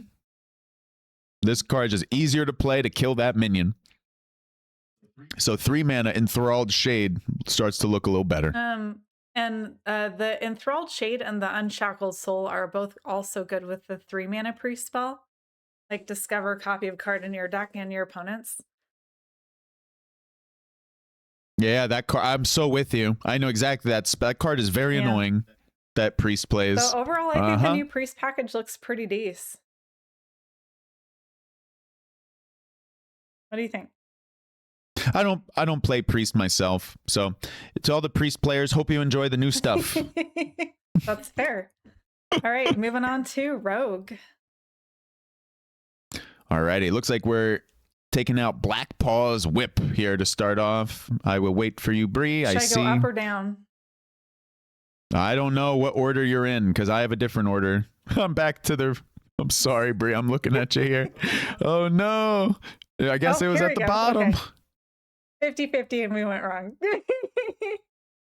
Oh, well, there we are. All right. Black Paw's Whip here. Actually, give me just 1 second. I got to take off my BR. Okay. A 3 mana 3/2 costs 1 less for each coin you're holding. Death Rattle, draw a card. And Rogue right now, they can generate coins with there's a minion here, Lotus Bookie, which is Death Rattle, get a coin. There is actually a card in Standard right now that Rogue has access to. It is a bribe, which gives them they've already released some of the bribes into Standard. I can read it out real quick for you. And there's also Aya. Do we want to take a look at Aya since she's related? I hear ya. Deadly Bribe is Rogue, 3 mana, destroy a minion and give your opponent a coin. Combo, you get 1 too. So Aya, yeah, I see her there. Let me just... Boy. Now my order is all screwed up again. Rogue, Aya. Okay. You always go second, Battle Cry, pick an upgraded counterfeit coin to replace your coins this game, get 2. So yeah, Rogue is back to doing the coin thing. That automatically makes that weapon. If you play Aya, then your whip is always going to be cheap if you save those. Oh, it's Battle Cry. True. Okay, but you at least have 1 from going like guarantee going second. True. And if you play Lotus Bookie there, so Lotus Bookie there is a 2 mana 2/2 rogue minion, which is Death Rattle, get a coin. That's really good. So you probably play that. Well, you're oftentimes going to keep that in the mulligan, have it die, you get the coin. So your whip oftentimes will cost either 2 mana or 1 mana if you just start off with the coin. So you probably don't even wait for Aya. You probably just slam that weapon on 1, like for 1 or 2 mana. Yeah. and start wailing away with it, because the death rattle, draw a card, you probably want to draw that card. I'm just saying with Aya, you definitely get that 1 mana discount as long as you save the coin. Yeah, well, she discounts a little more, right? Because you get 2 coins from her. But that's a battle cry, but you automatically just get a coin from having her in your deck because you auto go second. Oh, that's true. Oh, my bad. Yeah. I didn't realize that's what you were. Yep, absolutely right. You want to look at the related coins because they're all upgraded. Oh, the counterfeit ones. Yeah. The jade. So there's a thanks Bree. Yeah, so cool. There's a jade coin. Jade coin here is gain 1 mana crystal this turn only. Summon a jade golem. The grimy coin next to it, you gain the mana crystal and deal 2 damage to a random enemy minion. So the cabal coin, you get the mana, get a random 1-cost Kazakus potion. So nostalgic. And that, yeah, and it's random. Huh. Well, there you go. So your coins start to do more. And they have new pictures for the jade golems, which is kind of fun. So, yeah, how does Aya work when in the mirror with the you always go second rule? Will it be impossible? I have no clue how that's going to work, Flo. With both players running Aya, no clue. I don't know if anybody here knows or if the info has been disseminated. Maybe they don't match up people who are both playing Aya. Huh. That's Maybe an idea. That's when you get matched against we'll go back to 50-50. Yeah, I would guess what RG said. It's just a coin flip. Yeah. Yeah. It's appropriate for coins. Are you ready for Defias? Do we want to do Defias Wannabe next? Let's do it. Alrighty. It's a 4-mana 2/2. Epic minion for Rogue. It has Prepare. Combo. Gain +1/+1 for each other card played this turn. That's pretty good with all the coins. And you can prep it to make it real cheap. Now it is +1/+1. That's not a humongous gain in stats, but it is something. And it can be played early. It is something. I don't know how good this card is going to be, actually. It might be perfectly fine. I think it's fine. I don't think it's too strong. I think it's fine. I think it's pretty middle of the road for power. I agree with that. People liked playing it. Was it like Edwin or something? Or Questing Adventure, any of those kinds of... It's a miracle style, right? Where you want to play a whole bunch of cheap stuff, and then this is your payoff. And just hope it doesn't get could silenced. Be better. Yeah, this card could absolutely be better. That's why I'm saying it's definitely not too... I don't think this is too strong at all. If anything, it might be either too weak or just fine. Do we think it'll be able to silence this? Or is that going to be... Since it's not gaining stats while it's on board... You could silence this, and it'll go back to a 2/2. Okay. That's unfortunate. It is vulnerable to silence. Stealth, yeah. Stealth would make it better, Flo. Stealth would help. Yeah. All right, are you ready? Next one, Picklock here. A 1-mana 1/1. All numbers on this card equal your remaining mana. Battle Cry, deal 1 damage to an enemy minion. All numbers on this card. So as this increments... the health increases, that's a good the attack vocab word. increases, and the damage dealt increases. And I don't know if you said health as well. Health, all the ones change. That seems decent. It's very versatile. So all equal your remaining mana. So let's see. If you play this on turn 3, it would be a 3-mana 3/3 Battle Cry. Deal 3 damage to an enemy minion. That's pretty strong. I don't know. I disagree. Compare it to Vanessa. That's true. Think of Vanessa board that she slams on 3. If this is your answer to kill Vanessa, that's fine. But it's only 1 minion you're developing, and it's very weak into that Vanessa board. But it is the versatility of doing damage, like either a little bit of damage early game to remove something small, or a lot of damage late game to remove something huge without having to play a spell. RG. I don't know if RG brings up a really funny point right there, which is this minion subject to the numbers changing as you continue to play cards from your hand? What a terrific thought. So you could play this as that 3 mana 3/3 that deals 3. But RG, I don't know, man. Like, as soon as you play it, does it drop to a 0/0 because you don't have any mana left over? I don't know. I don't think it would, because they probably just didn't have enough space for more text. Like, it's already pretty lengthy. I agree with you, Brie. I imagine you are correct, Brie. But judging just based off the way this is phrased, judging based off the way it's phrased, I would think that if you played on 3, you have 2 remaining mana because you've spent 1 on the card. And then it changes it to a 2/2 that does 2. But the way that you're saying makes sense too, that it looks at the remaining mana that you have before you play it. But to me, remaining means after something. Like, if I buy a concert ticket, how much money do I have remaining afterwards does not include the amount that I spent on the ticket. This card is confusing the hell out of me then. But it would make more sense for it to be the mana that you have remaining before the card is played.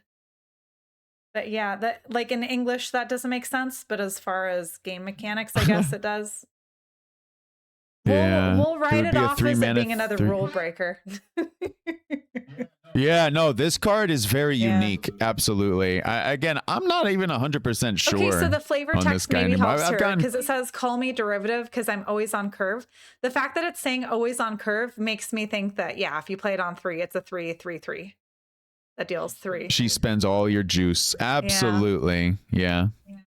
A cool card, by the way. I don't know if it's going to see any play. I kind of suspect it might not, actually. You might be right. I feel like it's very versatile because we used to have the 1 mana 1/1 that gained stats. It was basically the same as this card, except it didn't do damage. And that got played a lot. I don't know what card that is you're referring to, actually. That like grew. And it was. Yeah, I just don't. I believe you. I just don't remember it. Chat, help me out here. Blanking. It was. I'm blanking. Was it Druid? Was it Druid then? I know the one you're talking about. It would gain like Divine Shield, Taunt, Rush, and it would also gain a whole bunch of stats, right? When you slammed it, it would spend all, and it would spend all your remaining mana. I know the card you're talking about. As a 1-drop if you didn't have anything else, but usually if you had guff, you wanted to wait and play it as something huge.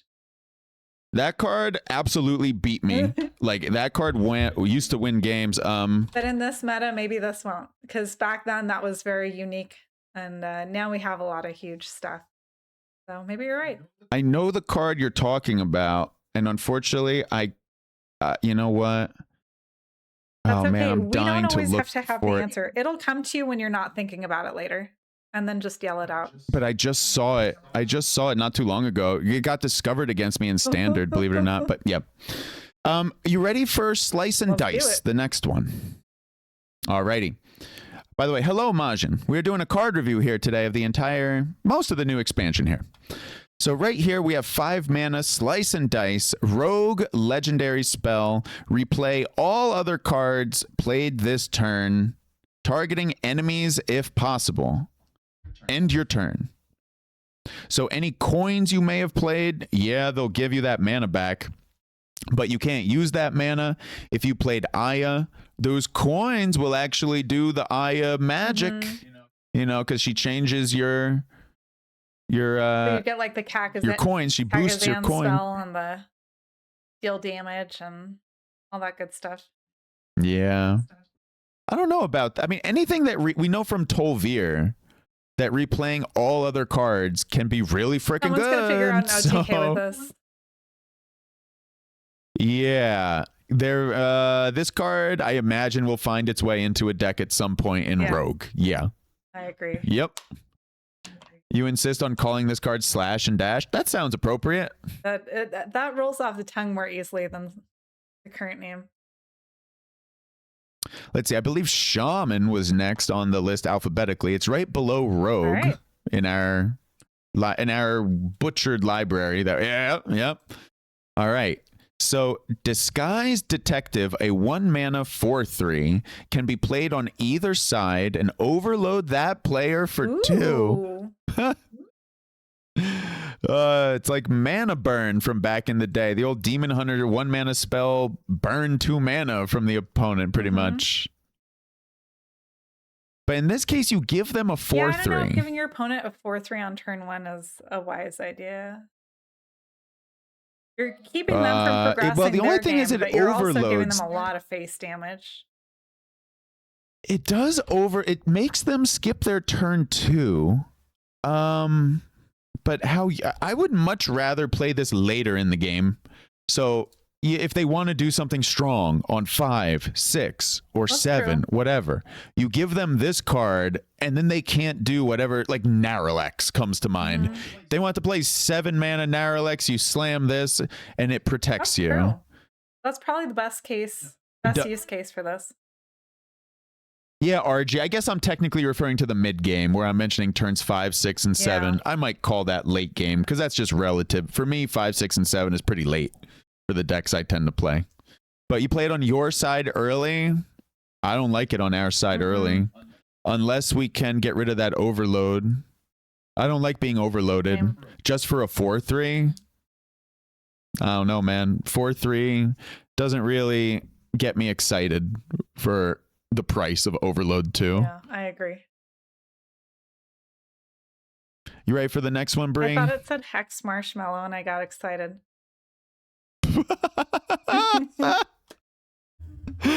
Oh my goodness. Hex that marshmallow. It is a shaman minion.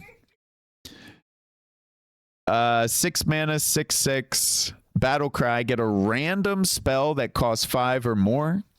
If your deck started with no spells, it costs 5 less. I can't think of a shaman deck where you wouldn't want to have spells.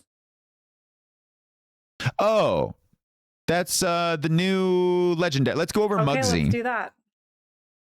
Muggsy is at the end. Okay. You ready to use that brain? Because Shaman's going to take some brain power here. So, Muggsy. We should have gone over this one first, but we are going over it first pretty much. A 6 mana legendary for Shaman. 6/7 in stats. Start of game. If your deck has no other minions, you get a special hero power. If it has no spells, you get another hero power. It's either Muggs's hero power or Z's hero power. Muggs's is the one with no other minions. If your deck has no spells, you get Z's. So different hero powers here. So time to use that brain. Let's go over Muggs's hero power first. This is for a deck that has no other minions. You will get a hero power that reads passive. Your first minion each turn costs 2 less. However, you have a deck building restriction, which is your deck can have no minions. So you have to discover so all you gotta have something to generate the minions in hand, discover the minion or summon it, something like that. Now it's your first minion each turn will cost less. That is a lot of mana to be cheating turn after turn. That is a ton of mana to be cheating. So that's a very good hero power. You just need the minions to take advantage of it. And the other hero power, Z, is, and this is for your deck must have no spells. And it reads, passive hero power, every 5th minion you play triggers its battle cry twice. Every 5th. So let's go back to that 6 mana Hex Marshmallow, which has a battle cry, which should go off twice if it's the 5th minion you play in a deck that has no spells. Yeah, that's not bad. So that's what I mean. You got to use your brain for Shaman right now. And this Hex Marshall, God, okay. I got you. Yeah. Oh, it's going to screw me up now. Battle cry, get a random spell that costs 5 or more. If your deck started with no spells, it's going to cost 5 less. And now you get 5 of those. Wait, you get 5 of them. Wait, it goes off twice. Twice. This battle cry will go off twice. Okay. Got you. Got you. Oh, every and yes, RG saying not you better 5 times. That would be too OP. Can you imagine? Just end of game there. That's ultra shutter block. So no, Hex Marshal looks perfectly fine. My only concern is what if you get a spell that's completely useless? Yeah. Then discounting it by 5 is not going to help. So you just simply better hope to find a good spell that costs 5 or more. But if you do, super random. If you get some good spells, yeah, true. But hopefully the spell is of good quality, you know? What do we think? Anything else to say on Marshall? I'm just trying to think of what shaman spells that cost 5 or more, like, you would want a lot of. I got you. The one that I see played the most is the draw 2. But I don't know if you'd want a ton of those, because then you're going to go through your deck too fast. What else? Whoa, you're talking about Frost Shatter, freeze an enemy, draw 2 cards? No. I don't think you are. For every time that a minion attacked, reduce the cost of the card draw. Draw 2. Oh, why is that? Oh, my bad. I'm actually... No, I see what you're saying here. That's the Muradin one. Card type spell. Okay, so let me read off the spells here that are of note. They are 5 mana Frost Shatter, which we have yet to see. You aren't seeing Rise's chat in Breeze stream. Now we are. Oh. Now I fixed that, RG. I shared chat now. Okay. Frost Shatter here is, we haven't looked at this yet. It's a new card. It's a 5 mana spell. Freeze an enemy, draw 2 cards, cast 3 spells to turn into a minion. I'm just going to read these pretty quickly here because these are the 5 mana plus spells that you can find. Spirits of the Forest, that's the choose one where you get a whole bunch of wolves or falcons pretty much. Glaciate, discover an 8-cost minion, summon and freeze it. That's 6 mana. There's Instant Multiverse, which is the rewind, summon 12 mana worth of random minions. There's Sizzling Swarm for 6 mana, deal 3 damage, summon that many 2/1 Sizzling Cinders. Storm Fury, 7 mana. I don't think we've seen this one. This is new, I think. Lifesteal, deal 2 damage to all enemy minions, cast 3 spells to turn into a minion. There's Muradin's Last Stand and Typhoon. Okay, so that's actually better. And that's it. We just aren't seeing a lot of them in play right now. But yeah, the 2 new ones are pretty good. Yeah, they're all right. Storm Fury looks excellent. They seem okay. So yeah, that could be good. You ready for the next one, Bree? Great name here, Galagio Goon. A 1 mana 1/3. After you play a Battlecry minion, give it +1/+1. Seems awfully good. Seems good enough. Yeah, we've had cards like this before, and they've done pretty well.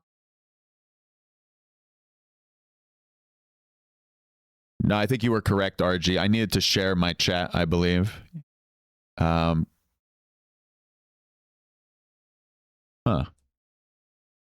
That's weird.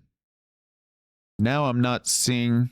I don't think I'm seeing Bree's chat now, but that's okay. I see it in her stream. Anyway, Bree, do you have any comment on this Galagio Goon here? Just that we've seen other buff cards like this before, where you put something on board and it buffs new cards on board, and they've done pretty well, like the Raptor or things like that.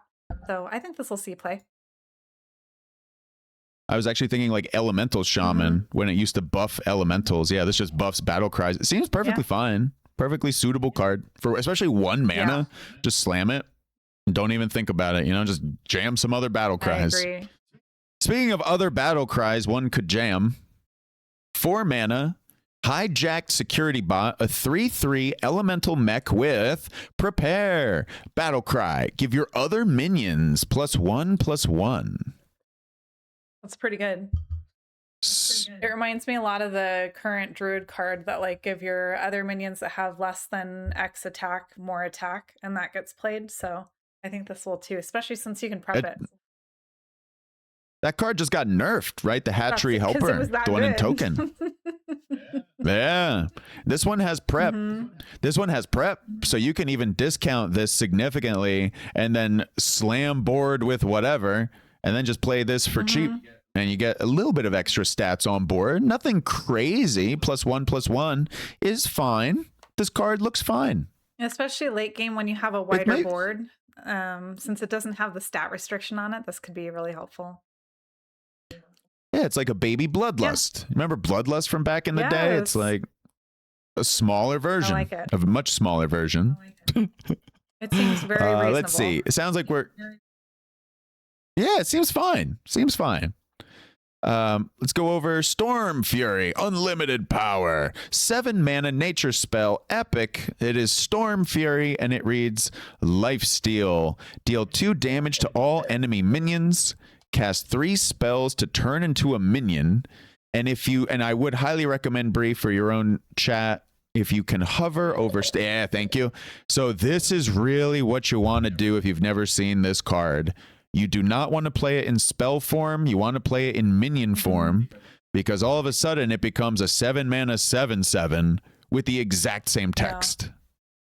Yeah. It reminds me a lot of the old shaman card, that like Crumble Crusher or something, where you got to choose an element to unleash. But the lifesteal on top of the AoE is really good. The only thing is this card costs a lot at 7. Does. But that's the only downside. But you usually don't you got to put in a little bit of work later anyway, so I feel like that's appropriate. You know where this card goes in as well. Remember that new hero power you get? Yeah. If you have a deck that runs no minions, this one, the Storm Fury Elemental, will get discounted by 2. 5. Yeah, that's the Muggs is there. Pretty good. Right? Yeah, that's pretty good. So that's if your deck has no other minions. That's why Storm Fury starts as a spell, ding, ding, ding, and you transform it into the minion, and then it gets discounted by 2. So really, Storm Fury Elemental should cost 5, not 7. That's definitely the way to play So it. with that being said, this card looks much better. A 5 mana 7/7 with Lifesteal, Battle Cry, deal 2 damage to all enemy minions sounds much better than its 7 mana. Definitely agree. It still stinks into Paladin with Divine Shields, though. It does. All right, Bree, I'm with you. 1 mana, low security wing. This is the next card, by the way. It is a location for Shaman. Again, 1 mana, low security wing, 3 durability, and it reads, get a random Shaman minion. It's locked in your hand until you play another card. Well, it's a location, so it goes into both Muggs and Z. Remember that Shaman legendary where you can play, you know, the no minions or no spells? Well, this goes into either. So maybe you just run it in that Muggsy deck because it's a location. Yeah. And you could even unlock it with the other location. There's another location here I see coming up. Another 1 mana on the right. Is that? No, I mean, like, you could play a location, discover the minion, and then unlock that minion by playing the second copy of the location if you have it. Oh, gotcha. Tiny Pal can help with Divine Shield. Yeah, you do have to. Oh, okay. Yeah. Oh, that's cute. This low security wing, you do get a random Shaman minion. So this is another way to generate that minion, which would get discounted by 2 as well. So, and even though they're random, since they're discounted, that it's basically you're just flooding your board. You're trying to flood your board, or like cheat out higher cost. It reminds me of Vanessa. Yeah. It reminds me of Vanessa, where you generate something random, but it gets discounted. So. I like it. Yeah, the Shaman looks interesting. I'm curious to see how it will run. We're at 5 mana Frost Shatter. Yeah, I just said this card very quickly because it's one of those 5 mana spells that you could get. Remember, this is, again, a spell that turns into a minion. So this goes in that Muggsy deck. And this minion will get discounted by 2.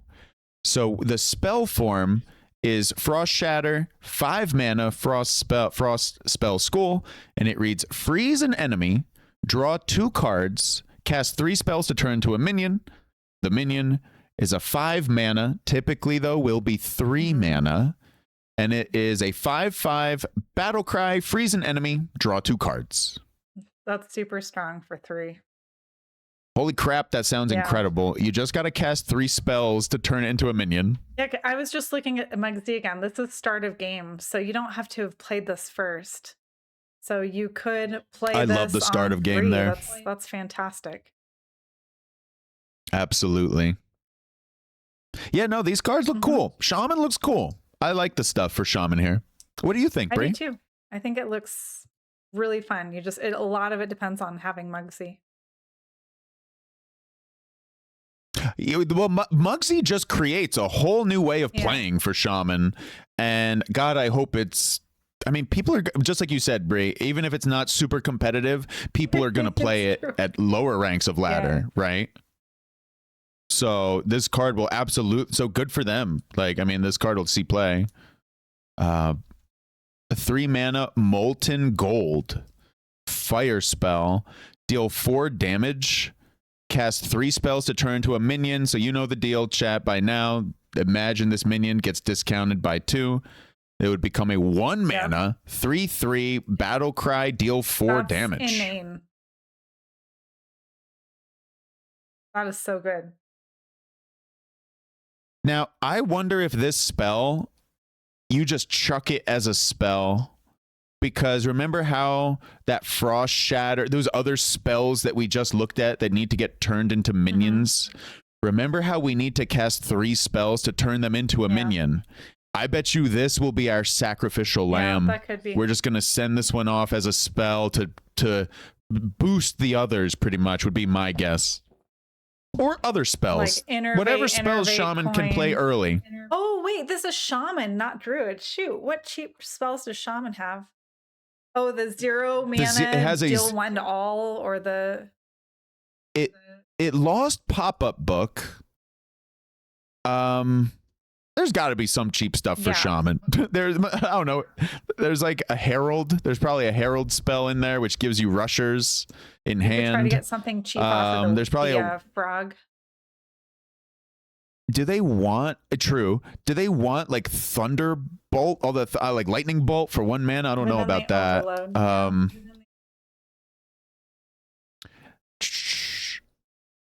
Yeah, this is probably one of the ones that you play for the Frost Shatter or the Storm Fury. I agree with you.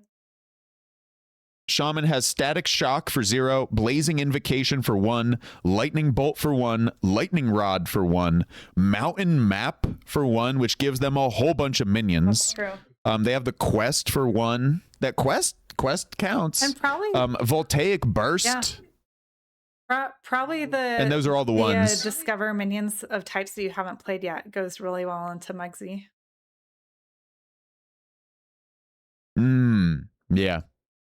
Yeah, I like Muggsy a lot. I'm glad they printed it. Looks very cool. We need to go over what? Tiny Pal? Now, RG mentioned this card can help with the Divine Shields. So let's take a peek here. This is 4 mana, 2/3, Shaman Weapon, Legendary, and it reads, Battle Cry, choose your elemental ammunition. After your hero attacks, choose another. So in the related cards here, there is a Frost version, which after your hero attacks, freeze 2 other random enemies, and then you get to choose the other ammo. There's the next one is a fire type of ammo. Oh, this is cool. It's after your hero attacks, deal 1 damage to all enemies. The next one, I don't know what kind of element. Is this nature? After your hero attacks, summon a random 3-cost minion, give it taunt. That sounds like nature. And then the last one, after your hero attacks, get a random battle cry minion. It costs 2 less. That's probably lightning there, it looks like. So those all look good. This is flexible, versatile, and not that expensive at 4 mana, and you get 3 charges of this. This looks nice. What's interesting is that after you attack, you choose the next one. So can you choose the same one multiple times? Or do you only get to choose each one once? It says choose another. The word, I don't know what that means. To me, that means choose a different one, but I don't know if that's what they mean here. Or does it mean choose a different one that you haven't yet chosen? Yeah, I don't know. I don't know. Great question. Very nice question. I imagine you'll be able to choose any of the 4. That would be my guess, but I don't know. Oh, you think you'd be able to choose the same 2 times in a row? I would guess that, but I could be wrong. I'm just guessing here. I have no clue. Interesting. Well, we'll have to experiment You on would that. think different. RG says he would guess different, but maybe the third shot can match the first. I definitely agree the third shot should be able to, I mean, but again, maybe not. Maybe not. Maybe once you use it once, you can't go back. I don't know. I wish I knew. I bet the answer's out there somewhere. Maybe another. Yeah. We have. Not sure. We have Warrior, Warlock, and Neutrals left, by the way. So we are moving right along Sounds here. Good. Warlock should be above. Here we go.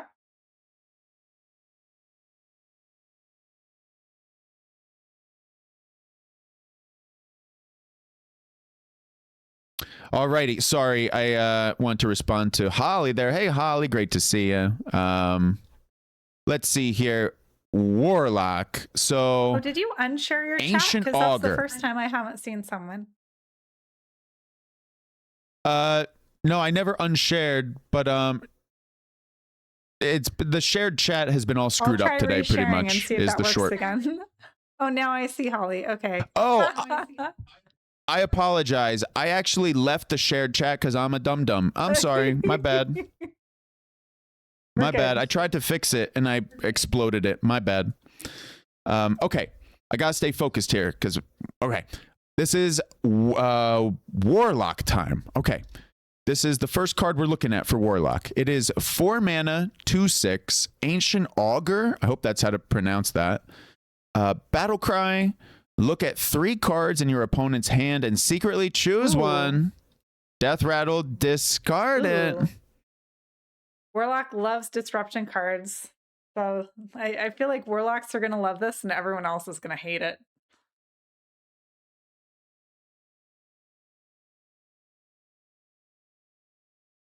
Hang on. RG is mentioning Tiny Pal, which says you pick one that is different from the one you just used, but you can pick one you already had. Okay. Cool. So you do have to choose a different one, but then the third one can go back, it sounds like. Yeah, you don't lose it once you've used it. Thank you for looking that up. Appreciate it, RG. There we go. RG with great information consistently. So this Augur, what are you thinking about this, Bree? Forgive me, I was a little scattered mentally I think this when you were originally talking. Include for any disruption Warlock. This has like Nomelia vibes. The only thing about it is that it's discard on Death Rattle and not just Battle Cry. So it could be silenced. But that means that your opponent has to tech in a silence card. I don't even think it has to get silenced. I think you simply just play the card that they chose. And it doesn't get discarded then. Because they choose it. But then what if you play it? I don't think you get it. Oh, do you get it? It says look at... I thought you were choosing look one at 3 to cards discard for them. Well, all you do, the Battle Cry is simply secretly choose the card. Yeah. It doesn't change your hand at all. You don't get a copy of it. Just buffed off the Battle Cry. So you do have an opportunity to play that card, but you don't know which one they've chosen. Wait, what? But you do have an opportunity. What's up, Bree? I think we're reading this differently.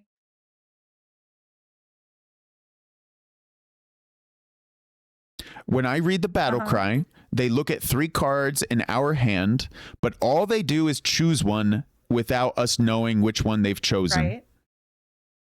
That's all the Battle Cry does. And what I'm saying is, let's say you play that card that they have secretly chosen, that we do not know which card they've chosen, but let's say we play it. Well, then they can't discard it because it's already been played from our hand. That's true. You're talking about from the perspective you gotta get of the lucky. opponent being Warlock. I was talking about from the perspective of being Warlock. So we were saying the same thing. Okay. Oh, gotcha. By the way, I agree with what you said. This goes into any disruption Warlock. Absolutely. But they want to kill this off the same turn they play it, is what I'm thinking. And they do that very easily with Herald right now. It just costs mana. Yeah. However, late in the game, when they have the mana, your opponent is going to have a whole bunch of cards. So the odds of hitting that one special card you need to kill, it's like Theatar, right? Where you choose 3. Let's not say that Theatar name. was very good. Theatar was very good because he stole the card instantly. This one, you got to kill off your own dude. But if you hit the right card and kill off your guy, well, then we're in business. Well, and RG mentioned you want to play it on something big that they can't play right away. So if you are playing it early, they're hopefully having drawn into something unplayable for the next couple turns. Yeah, absolutely, RG. You definitely want to hit anything that will screw them up that they can't really unload right away. Absolutely. And against an aggro deck, this card suffers terribly because they just unload their hand very easily. So I see you, Bree. I'm with you if you want to go to Annihilation. But that Augur looks very annoying. That's going to be annoying for sure. All right, 9 mana Annihilation. Destroy all minions. Summon any demons in the bottom 3 cards of your deck. Is there a way to put... There's got to be a way to put the demons at the bottom, right? Put a 9/9 demon. If you look at it, what says Imp Gang Stooge is one way. Let's just go ahead and take a look at them because, that card's going to be good with some of the new cards. I don't see another way outside of this one to put a big demon at the bottom of your deck. There must be another way. Let me read Imp Gang Stooge here. It is the 3 mana demon for Warlock, and it's a 2/5 in stats, and it reads Taunt, Death Rattle. Put a 9/9 demon with Taunt and Lifesteal on the bottom of your deck. Now, the Death Rattle has to go off in order for this to help you, and then you got to fish it out. Now, Annihilation is 9 mana. So if you think, oh no, man, Annihilation is very expensive. You kind of have to wait till later to play this because otherwise... Oh, no, you don't, because it's always going to be on the bottom of your deck. You still play this on 3. But you got to wait till later to play the Annihilation part. The Annihilation part you got to wait to play. It's still a 3 mana 2/5 with Taunt and Lifesteal on 3. That gives you like the flexibility of a couple taps. No Lifesteal on it, just to be clear. You're right. It's just Taunt, Death Rattle. Oh, the 9/9 has Lifesteal. Yeah, I don't know how I feel about this one. How do you feel about this? Yeah. Feels a little slow. I'm more out than in right now, I'll tell you that. Why don't we keep going and see what else is in Warlock here? Cute. This would be a cute plushie. Demonic Confinement. Good name. What a good name. 2 mana, make a minion go dormant for 2 turns. If it's a friendly demon, give it +3/+3 instead. I mean, we've seen other cheap spells like for Demon Hunter that makes an enemy go dormant, and it was an auto include. I think that was red card. I feel like this is red card. Red card was around forever. This is like red card, even but it has the flexibility of also buffing your minion if that's what you need. I like it. Even without they didn't even need Magtheridon to run red card. So yeah, I'm not sleeping on this card. This card, I don't hate it. And for anyone who's just looks okay to me. The flavor text for this cute little tentacle demon says, "If he fits, he sits." Oh my god, that's adorable. That's good. I like this card. I like this card. I like it. And the artwork is adorable. Good. The artwork is definitely good. Alrighty. The next one, I believe, boy, my computer is not great. Okay, it's Spire of Solitude here. A 5 mana location for Warlock, 2 durability. Summon a demon with stats equal to your hand size. It attacks a random enemy minion. Equal to your hand size. That's pretty good. Dark Alley Pact was the spell for 4 mana, which summoned a demon, the size of your hand with Taunt, which saw play. And this one, this is more proactive. You have 2 charges. It attacks right away. Yeah, and you get 2 charges for this. I think that's really good. So this looks fine. This looks good. That looks really good.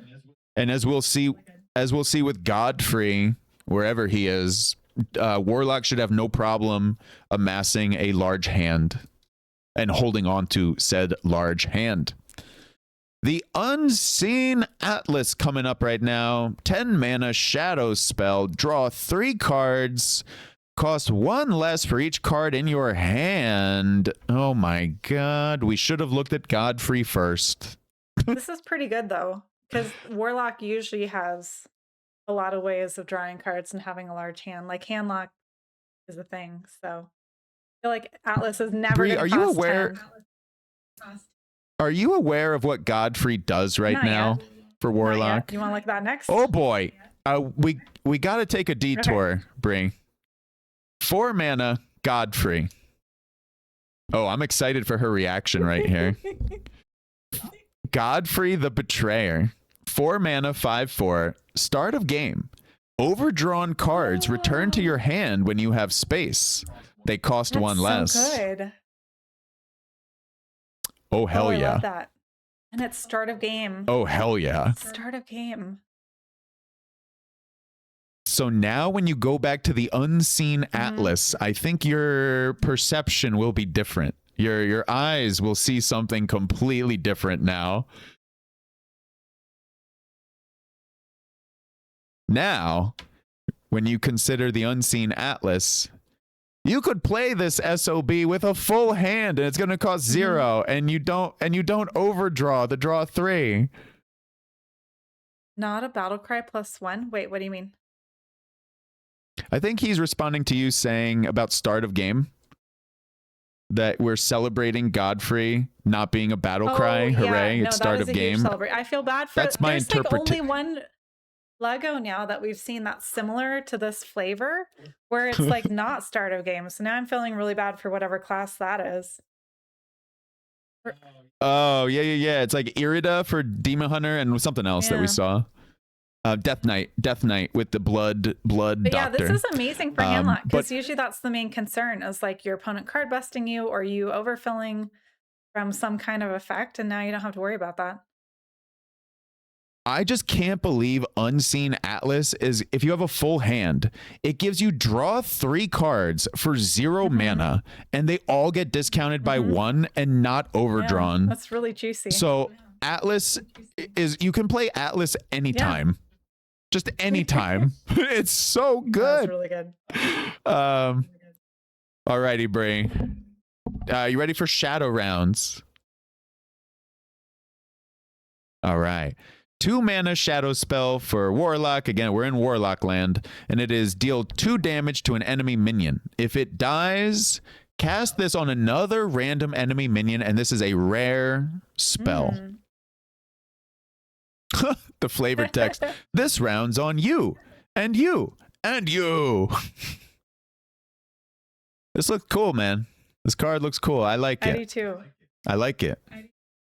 You know what I like about it is it goes through a taunt. You can hit something and you don't need to worry about taunt getting in the way. Just like any spell that does damage, right?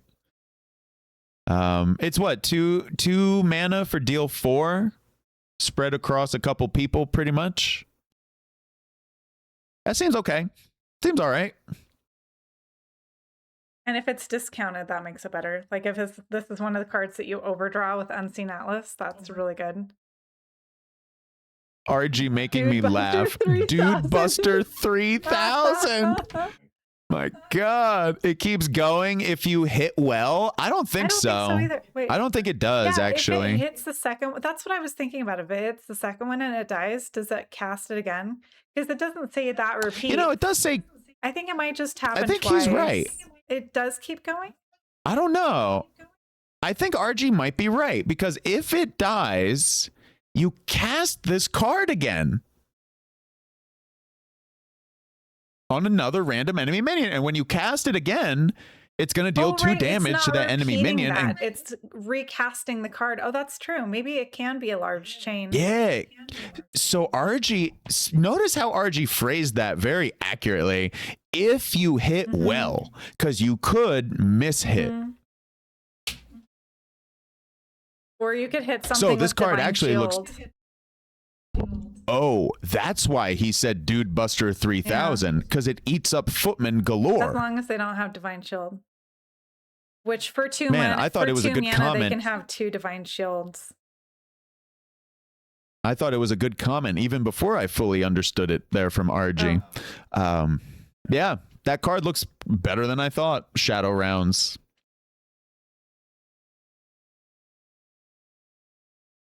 Looks good. That should see play. I think so too. That should see play. It's like Perpetual Flame, if you remember that from Shaman. We would just go off and over and over and over and wipe your board.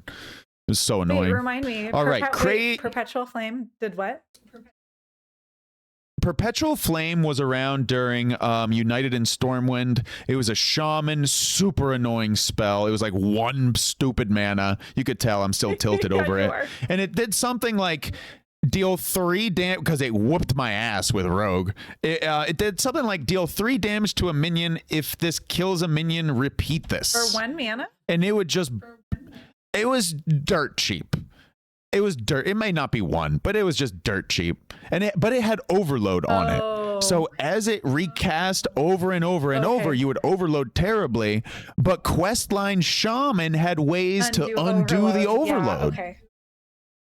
Yeah, that was gross. It was just, it whooped my ass. This is almost better that than card, that. because I played Questline. I played Questline Rogue, so it was rough, man. Yeah, overloaded one. By the way, I think I have the name wrong, but I can't find it in Wild right now. Must be 2 mana. Okay, anyway, let me focus here. We're on Caged Cranium, a 3 mana 3/1 taunt, battle cry, gain +1 health for each card in your hand. Unless it gets silenced. Especially with Godfrey, with this handlock thing going on. Warlock is going to have a big hand all the time, right? I like with Godfrey. So this guy is going to be a 3 mana, 3/9, 3/10, whatever with taunt pretty consistently. Now they might not play it on turn 3 because they want to actually increase their hand size, and then they can just slam this later. Like you can slam this on 4 or 5 and it's still fine. It feels a lot like the Drake, but with taunt. Oh my god, that Drake. I know the Drake. Twilight Drake? Something like that. Yeah. All right. Cool little card there. Excuse me. Perpetual Flame is 2 mana, overload 1. Thank you, RG. Yeah, 1 mana sounded a bit wrong when I said it. Bree sniffed that out right away. She gave me the side eye. Like, has this guy been... Okay, anyway. All right, so Morag. I don't know how to pronounce this name. Anyway, it is a 10 mana demon for Warlock with 6/5 stats, and it does have Prepare. So again, 10 mana with Prepare, and it has Death Rattle. Summon a random demon from your deck. Give it Death Rattle. Summon Morag. That is this guy. So you keep seems like a setup for big demon, right? You just keep chaining him out and pulling him out from your deck without paying for him. That reminds me of Greybow, who would just keep coming back over. He gives a death rattle, comes back. Gives the death rattle, comes back. Thankfully, this one doesn't have taunt. And this one only costs 10. Well, I mean, that's a lot of mana. It's not going to cost 10, though. You want it to have taunt? I think that would make it too good. The Prepare is very... Oh, man. So even if you prep this and then play it, your opponent can just ignore it and keep killing you in the face. You have to be able to trade it. Which means you better have a good demon to come out, which will save our ass. Or you play something like the 2 The 2-cost woman, she's like a 2/3, I think, that gives adjacent minions taunt. Shield bearer. Oh, not Sun Fury. There can't be Sun Fury Yeah, Sun Protector. Fury. Is there a new one? Yeah. Is she in standard? I thought that I've old card? recently from Vanessa. Oh my so god. She must be. You're right. We get her from Vanessa. I just got her the other day. I did verify it. She's in standard. Damn, you even nailed her stat line, Brie. God damn. Way to go. If there were Jeopardy just for Hearthstone cards, I would go on. By the way, the Imp Gang Stooge here that we saw earlier, 3-mana 2/5 taunt death rattle, that will give you a taunt with lifesteal, a demon. So Morag would work with that one, just to throw that out there. Pretty spicy. Overall, I like the Warlock Summon cards. a random demon. Morag goes with, remember Asphyxiodon by any chance? The 5/12 like beast that does 5 at the end of your turn. Yeah, that'd be spicy to pull out too. I think it has demons. It's a demon as well. I think it's a beast. I don't know if it's beast actually. Is it beast? Oh, maybe it's. I think it is. Is it a beast demon or is it just a demon or is it just a beast? It's definitely demon. It's definitely demon because you get it from Eternal Hold. But it might be beast as well. I don't know actually. Right? Yeah, I think you can. I think you can. Yeah. I'm a vote yeah. I just wasn't sure. Demon Beast. It is Demon Beast. All right, thank you, RG. Okay. Yeah. Yeah, I think Warlock is good. I think Warlock is extremely good with Godfrey. That guy is insane. So our last class is Warrior, and it's all the way at the top, somewhere at the top, Brie, on our weird library here. Here we go. This is a funny name for this first minion here. There it is. All right, we have Warp Tooth. That's cute. A 4-mana 3/3. Oh, charge. I don't think I've seen this. If 3 friendly characters what? Hang on. Charge. If 3 friendly characters take damage on one of your turns, summon this from hand or deck? Good. It's like a chonky patches. I like it.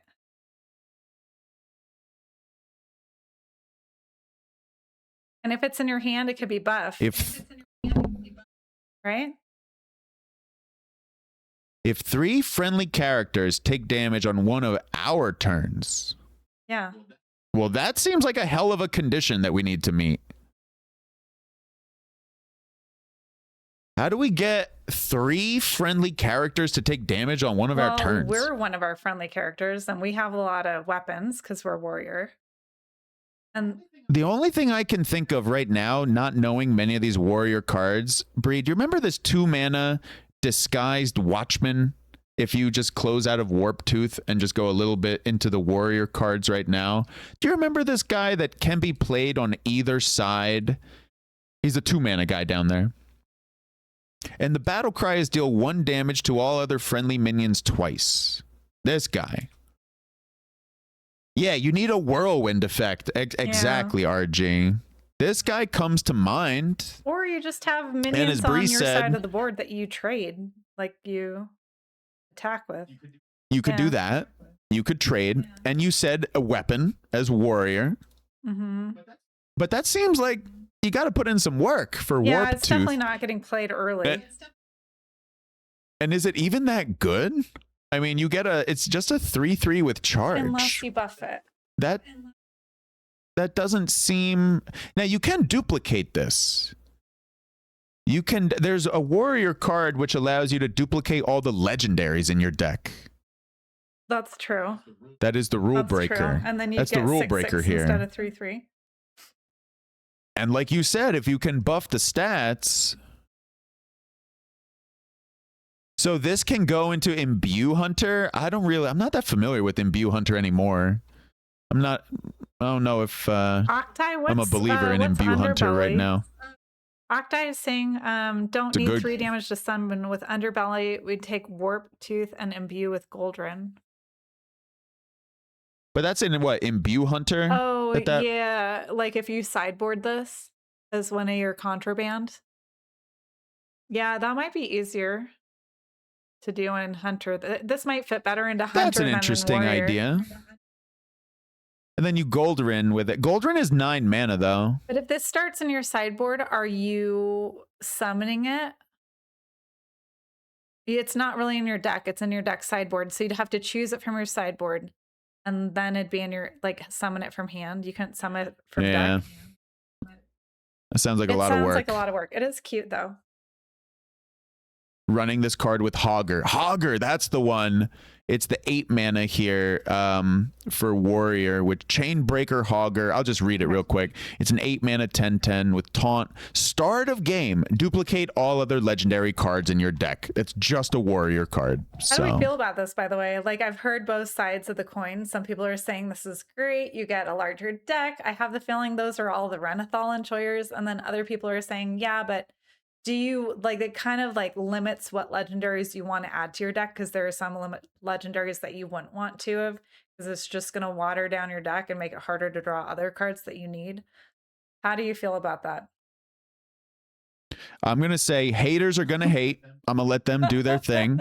For me, I love this card. I don't even play Warrior. I think Warrior is extremely lucky that they got this card, because being able to run multiple legendaries of the same card in one deck, doesn't every class want to do that? So yeah, I think this card is very cool. Of all the rule breakers, it allows you to I feel like this is the rule breaker that every class wants. Yeah. I mean, you get to cheat. Yeah. You cheat right here. You get to play you get multiple of the same legendary. Like, come on now. Come on. That's awesome. I agree. That's awesome. Yeah. So, that's my take.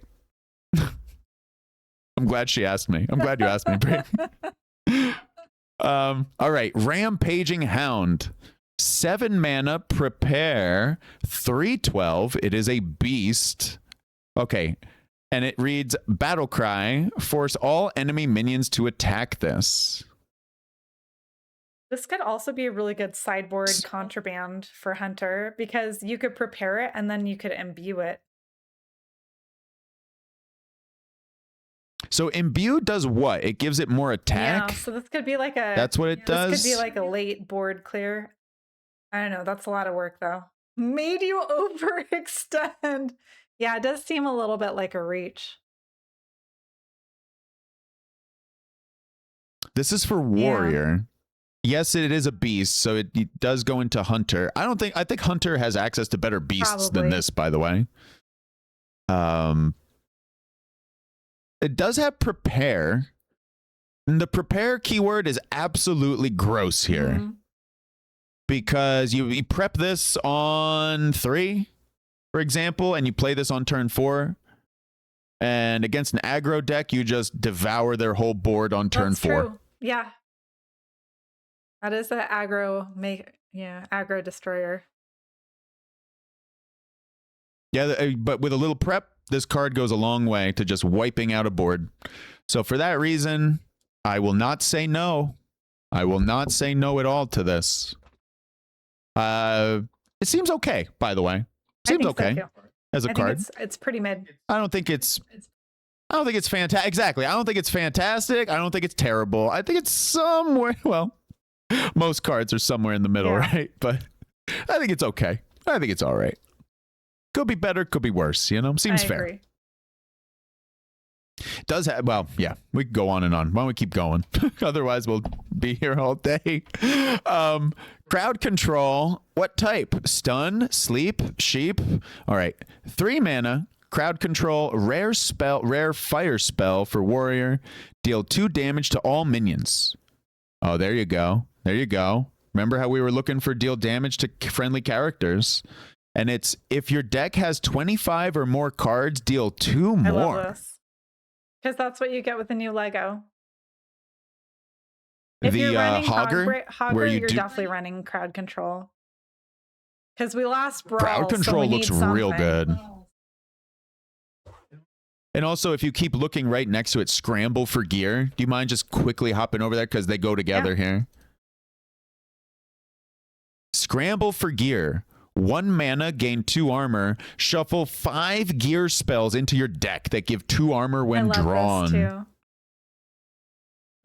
So warrior with Hogger and this card can file stuff, can increase the size of their deck. And crowd control all of a sudden starts looking spicier, you know? I like those two together. I like this package so far for Warrior, I have to say. It looks cool. Yeah. Exotic Houndmaster. Oh my god. I think I remember that one. You ready for all right, Scrappy Defender. Oh god, I gotta do it. Oh, wait, Bree, do you want to read the flavor text here? Or do you want me to do it? What a gentle ogre. Always gets the door for others. I had to. Oh, it's cute. Scrappy Defender, 4 mana, 2/7 with Taunt, and reads has +5 attack if your deck has 25 or more cards. Yeah, so it's basically a 7/7 for 4. That's fantastic. I like it. Yeah, great stats, right? You just have to file away in some cards into your deck, and Hogger, obviously you got to play Hogger as well. So looks fine. It's very decent. Looks fine. Pretty decent. I have a suspicion that Scrappy Defender might see quite a bit of play. I think so too. Because you got a 4 mana 7/7 with Taunt. You just got to make your deck little chonky, you know? But do we want to go over Disguised Watchman and Hogger at all, or have we touched upon them enough? What do you think, Bree? I think we already talked about both of those. So yeah, we're ready to move on. The only thing we have left are the neutrals. All right. Is that above or below? So I do not know. I'm sorry. Do we want to do what I'm doing legendary neutrals, or do we want to do? Actually, there aren't that many. Let's just skim through them and say love it, like it, hate it. I can also tell you this: there are only 5 legendaries, so it won't take long to just go over these here. First one, let me do the reading thing here. Inspector Murloc Holmes, 4 mana, 4/5 Murloc. Battlecry. Investigate a card in the enemy hand. If they play a card with that name next turn, whoa, you get 3 coins. I feel like this goes really well with Aya for Rogue. But also everyone loves coins. Oh my. Boy, does Rogue want coins right now. They just got to play this. I like it. This card does not seem great. I don't think this card is great, but I don't know if it'll see play in competitive decks. It's well statted, but I think it synergizes best with Rogue. I'm a little bit skeptical of this guy making its way into standard. I think this is more of a fun card. I agree. Than a competitive card. It's very fun. And for the record, speaking of fun cards, I always expect Hearthstone to provide us with fun cards, like the next one, Gullible Guard here. So I have no issue with Hearthstone printing cards like this, just to say before at the start here. It's 1 mana, 1/3, Gullible Guard, Death Rattle. You can say sorry this game. Canadians rejoice. Sorry. What do we think, Bree, about this one? I think it's just meme and fun. Meme and fun. Yeah. Yeah. I have no issue with it. No issue with it at all. Yeah.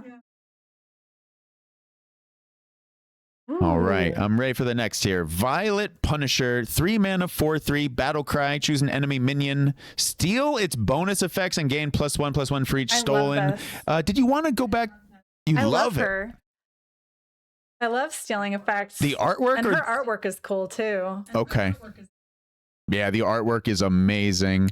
Does this mean you can keep this card from saying sorry? Oh, wait, that's not a bonus effect. That's a death rattle. Wait, is a death rattle a bonus effect? No. Bonus effects are Divine Shield, Lifesteal, Rush, Taunt, Reborn, Poison. something like That'd be funny that. if you could steal their ability to say sorry. But yeah, still this could be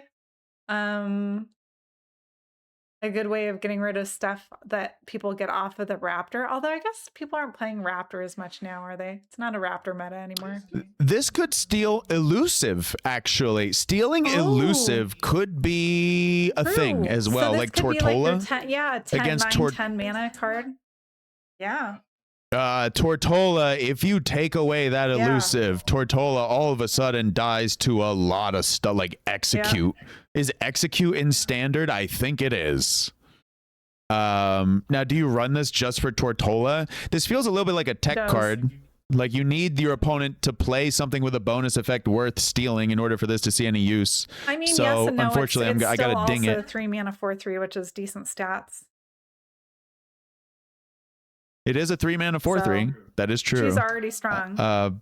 And yeah, you could steal taunt from stuff. Oh, steal taunt from Kelos. That's true. Yeah. The 2020. Yeah. That's the 2020, I think. So that you can go face and win. Like if that's all that's true. In the way. Yeah, I like her a lot. Very true. She gets rid of taunt. She gets rid of elusive. I like the Violet Punisher. And poison. Poison. Poison, reborn. Yeah, no, she gets rid of a lot of different things. That's actually really good. Yeah. I wonder if she might see more play than I suspect then. Because she does get rid of quite a bit of stuff. I know she goes up in stats too at the same time. So, ooh, look at this one. Solitary Prisoner. I do not remember this card. Wait, hang on. It's a 5 mana 5/3 undead. Cost 2. If there are no minions on the battlefield.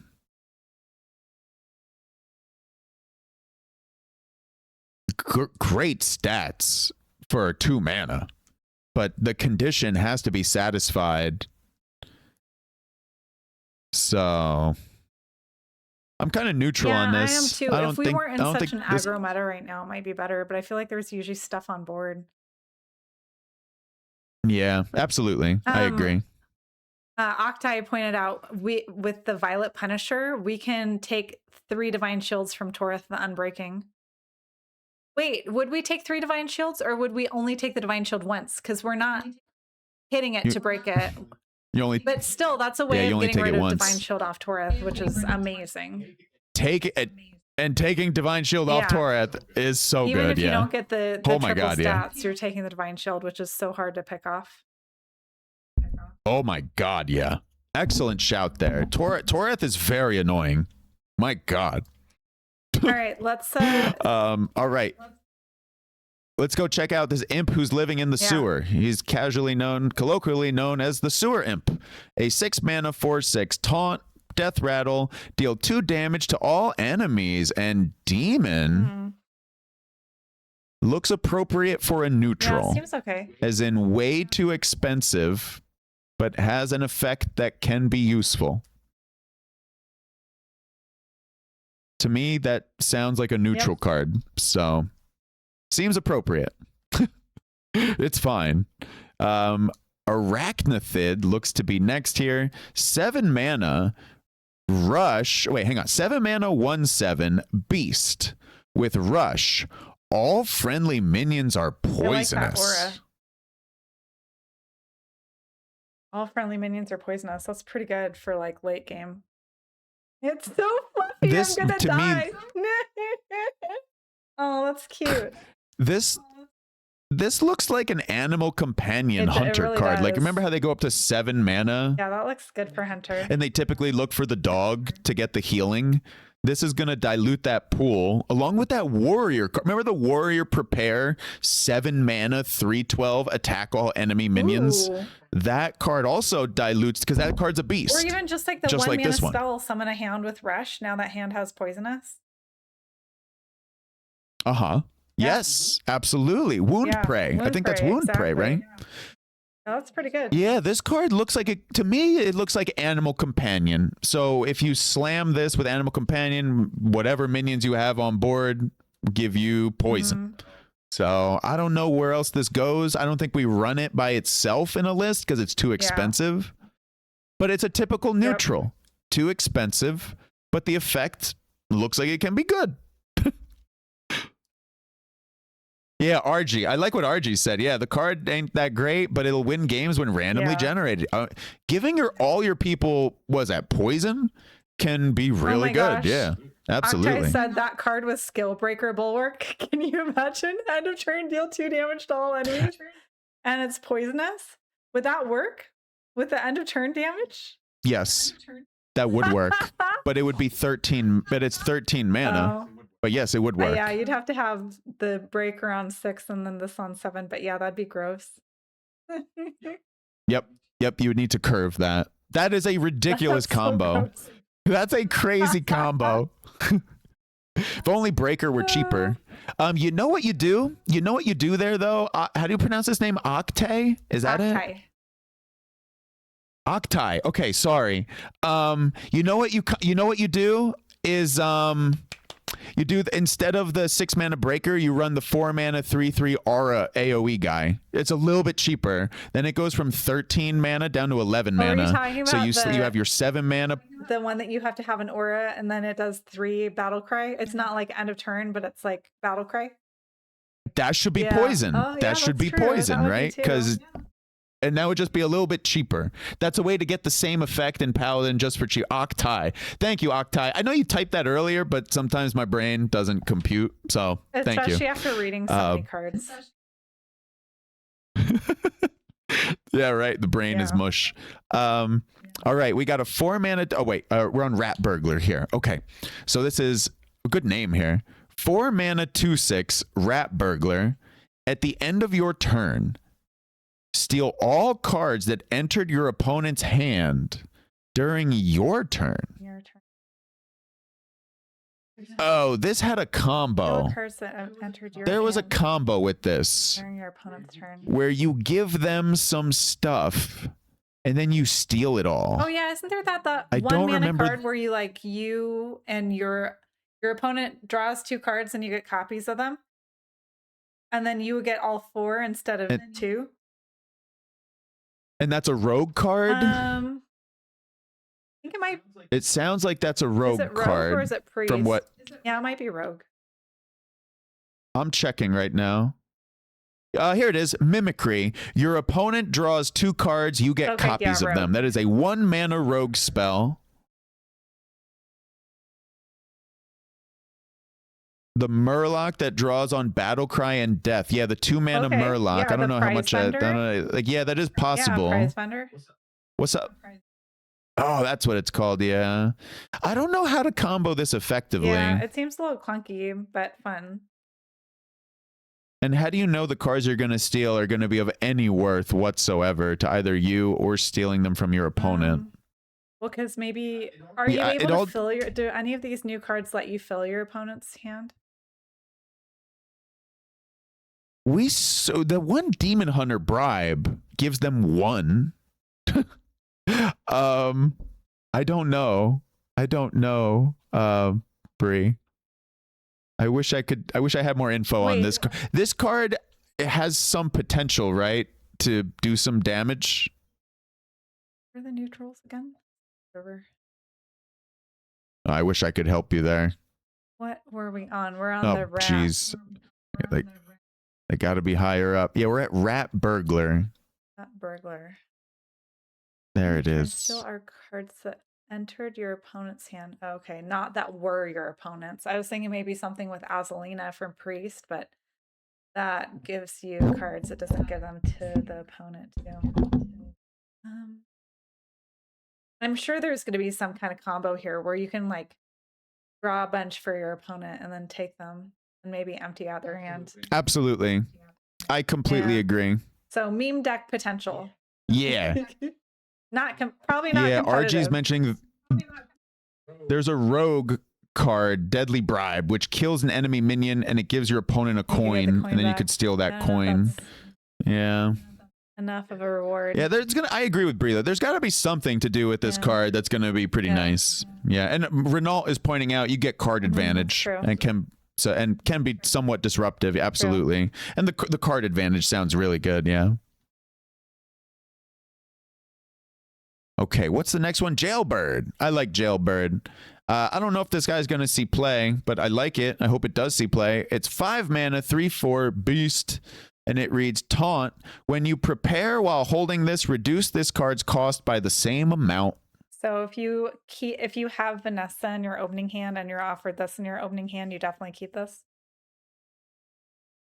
Absolutely, it's Vanessa fuel. Kind of, maybe not, because if you prep Vanessa, if you prep Vanessa on 2, then this prep on 2 or 3. That's true. Yeah, I don't know when you maybe it's not Vanessa fuel. Yeah, this is bait. Maybe it's a little too expensive. You know, it's not jailbird, it's jailbait. You know,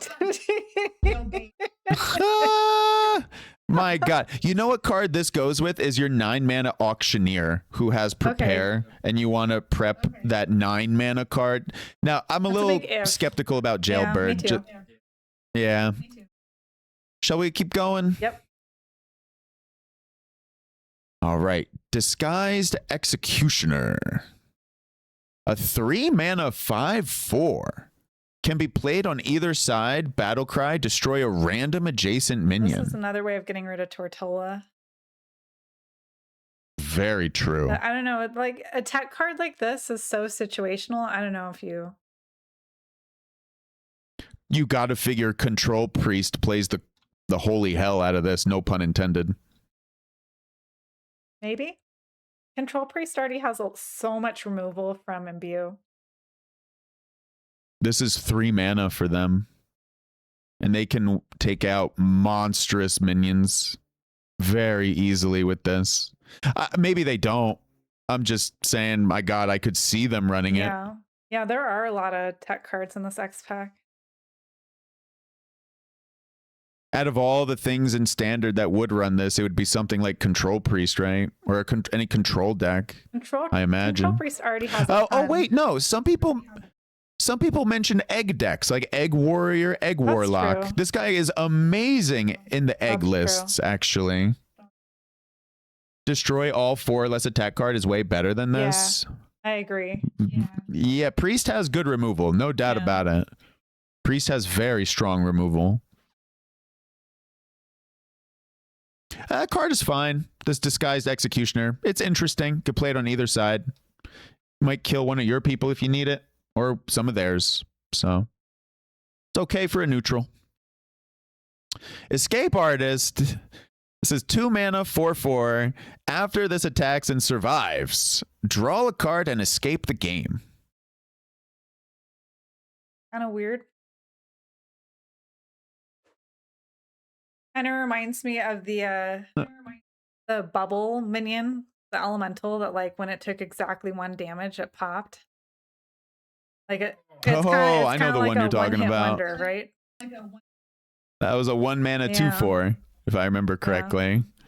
Yeah. I don't know about this. This card leaves a lot to be desired, in my opinion. Right.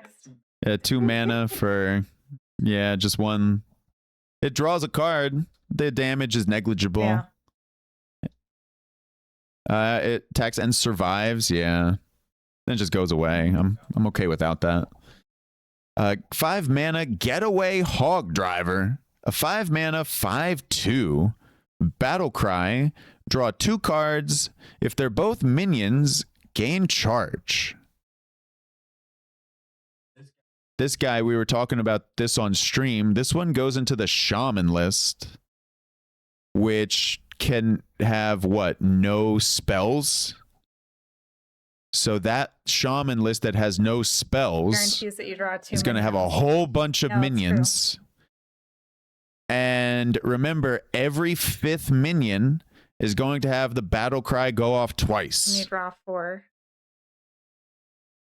So it would draw 4, and then this one would only gain. This is the minion that gains charge. Not the cards that you draw. Not those. I misinterpreted that. At first, I thought the cards you draw would get charged. The minions. Charge. That's what I thought it was.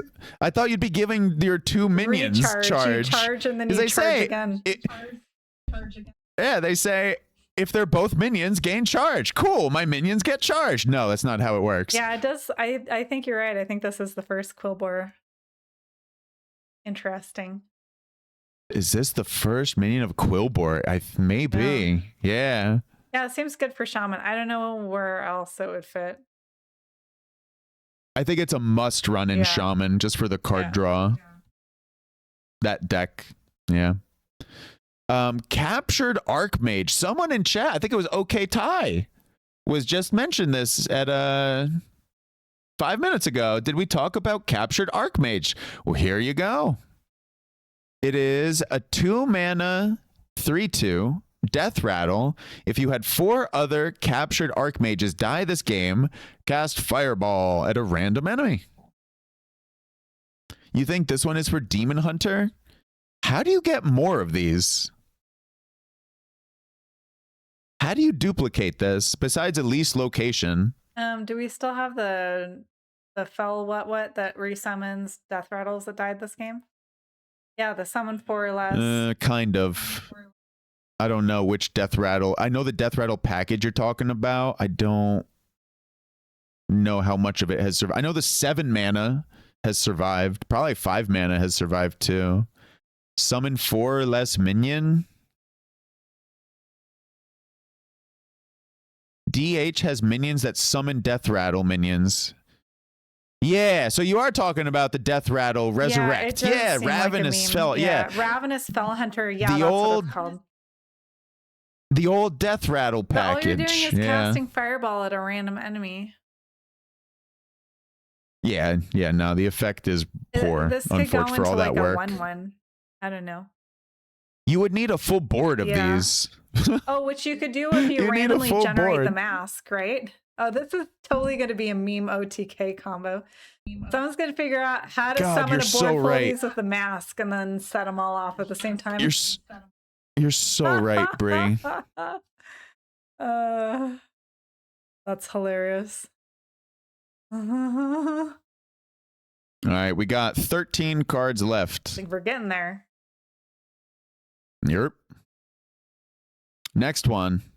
Togwaggle, the Smuggler King.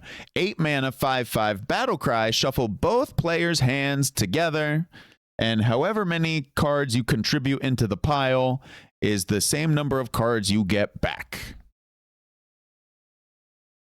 And that's how this one works. I don't love it. That's very expensive. Very expensive. This is just a classic. I've heard chatters talking about they want to steal opponents' good stuff from this. Actually, pretty much. What if you play this card and the card that gives you everything that went into your opponent's hand this turn? Then you steal everything out of their hand. They have no hand left. Yeah, but that's what, 12 mana? Yeah, you'd have to. It would be a meme deck. You have to play Ysera, and then you do it on 12 or 11 with the coin. That is an excellent point. That is a terrific point. That's the way to do it. That's the way to do it. You figured it out. RG, we have not looked at Beatrix. No. So Togwaggle, a great spot there, Bree, for a Togwaggle, and you steal their stuff. Excellent. Infernal. What's the next one? Infernal. Okay, so this is a 6 mana 6/6 Death Rattle. Deal 3 damage to all other characters. Also triggers in hand or deck. Wait, how would it trigger in your deck as a Death Rattle? Oh, wait. Does that mean it does 3 damage to all the minions in the deck? Wait, no, triggers in hand or deck. I don't know. What? The what? I don't know what that means. It says, what the heck is this? Straight to jail. Oh, yeah, it works when burned. I believe so. Yeah. Triggers if destroyed from the deck. Okay, thank you. So the Death Rattle would go off then. Oh, and if you destroy it from your hand. It was so if you discard it. Yeah. Like a discard. Renault, the Hearthstone is a bit inconsistent with if you burn it, will it go off or not? I believe this one does go off. Oh, true. But typically when you burn a card, it doesn't. Like Sludge back in the day. Sludge or Plagues, they do not go off if you burn them. But I think this is an exception. Yeah. So yeah, if you overdraw, then you deal the 3 damage and you get it back in your hand when there's space. I don't think exactly that, because Godfrey, the way it reads, is cards cannot be overdrawn. Oh, just kidding. But if you but the overdraw idea is still good though. If you overdraw this, it'll deal 3 to everyone. The only thing is, I don't know how useful that effect is, by the way. I'm like not that sold on that effect. There's going to be some kind of meme OTK deck with this, where you summoned a ton of them. I definitely know players are excited about this card. I've seen player excitement about this card, which is nice. I mean, it is all right. nice. Looks like the next one. It's basically like a Hellfire with a body, and they're not going to want to leave it on board because it's a 6/6. So it is that. It does slow down your opponent.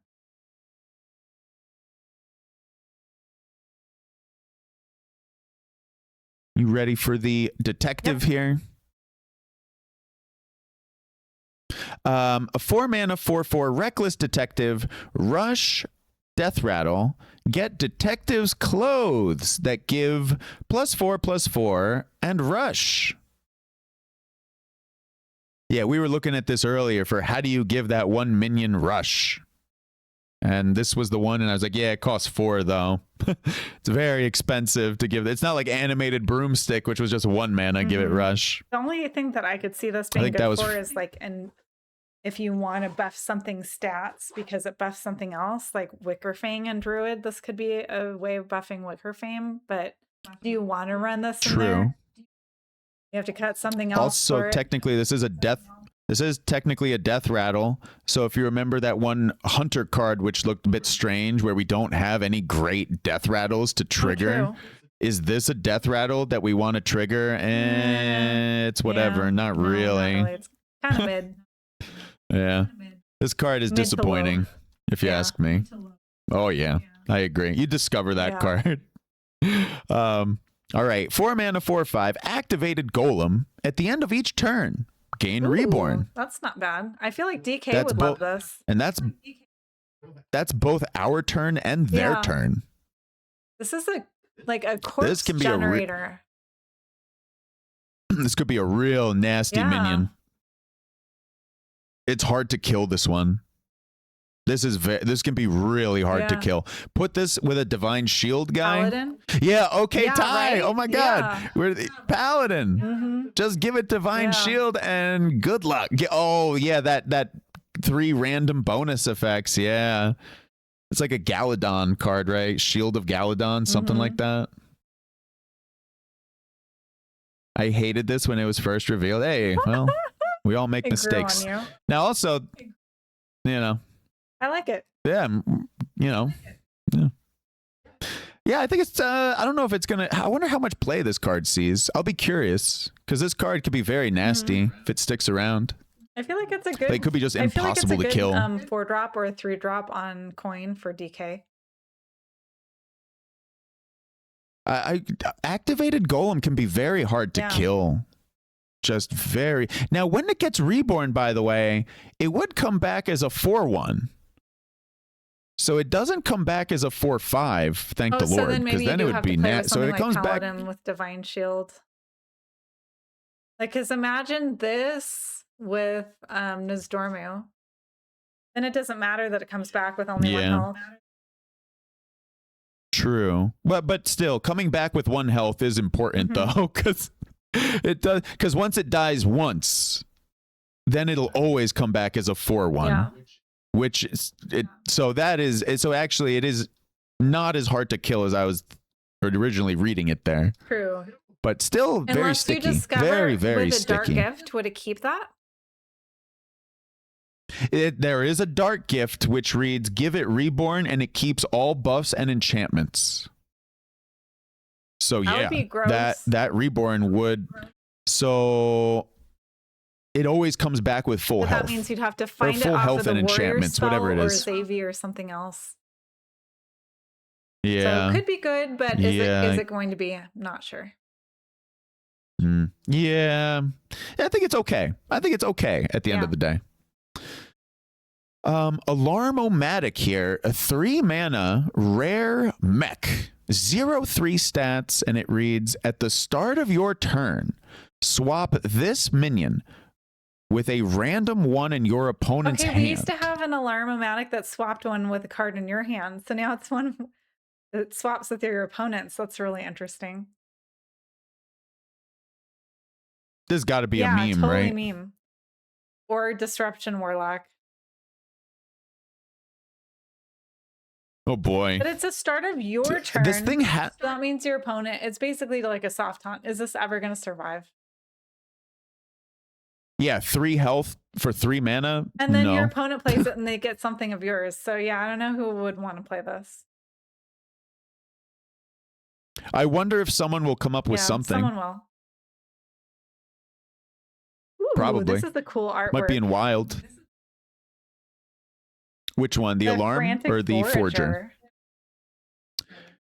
It is 2 mana, 2/2 Battle Cry. Get a random playable spell, but it will be temporary. I love this so much. The artwork is excellent. And a random playable. That's great. It's kind of like the 2 mana, 2/2 dragon that lets you choose a spell from a certain class that rotates, but this makes it playable. So like you play this as a rogue on 2 mana and you automatically get like a prep or a backstab. That's so good. Yeah. Yeah. I'm wondering who plays this. I'm wondering what deck this goes in. I don't have a good answer. Warlock for discard? Does that count if it's does that count if it's temporary as a discard? Temporary is the new word for discard at the end of the turn, yeah. Yeah, it's the same thing. It discards at the end of the turn, yeah. But you just don't play it and you'd gain +2/+2. Yeah. Yeah, I don't know. This seems like just a classic neutral card. You think getting 0 mana spells could be the best thing? I think so too. So probably like somewhere in an Aya deck for a rogue. I agree. Something like that, RG, yeah. Because if you start increasing the mana cost, who knows what the heck you're gonna get? Who knows what the heck you're gonna get, man? Yeah. So overall, I'd probably lean more no than yes on this card for power. It seems like a classic neutral card, like some filler. Seems like a filler card. Hey, Leet Speak. It's just called Leet, by the way. Damn. I tried. There you go. Okay, I'm learning. Thank you. Thank everybody. Pickpocket. 2 mana, 2/3 Battle Cry. If your deck has 25 or more cards, draw a card. Does work with a new Warrior Legendary? Yeah, we know where this one's going. Warrior all the way, man. And nowhere else, right? Unless in Wild Renethal decks, right? There you go. Or Priest. Yeah, it's true. Priest with the thief stuff. They go up to... Good point, RG. Thank you. Yeah, Azalina, is it? Azalina. She gives you all those cards. Yeah. Oh, the next card here brings back memories. Concealing Confection. A 1 mana 1/2 mech with Death Rattle. Get a random weapon.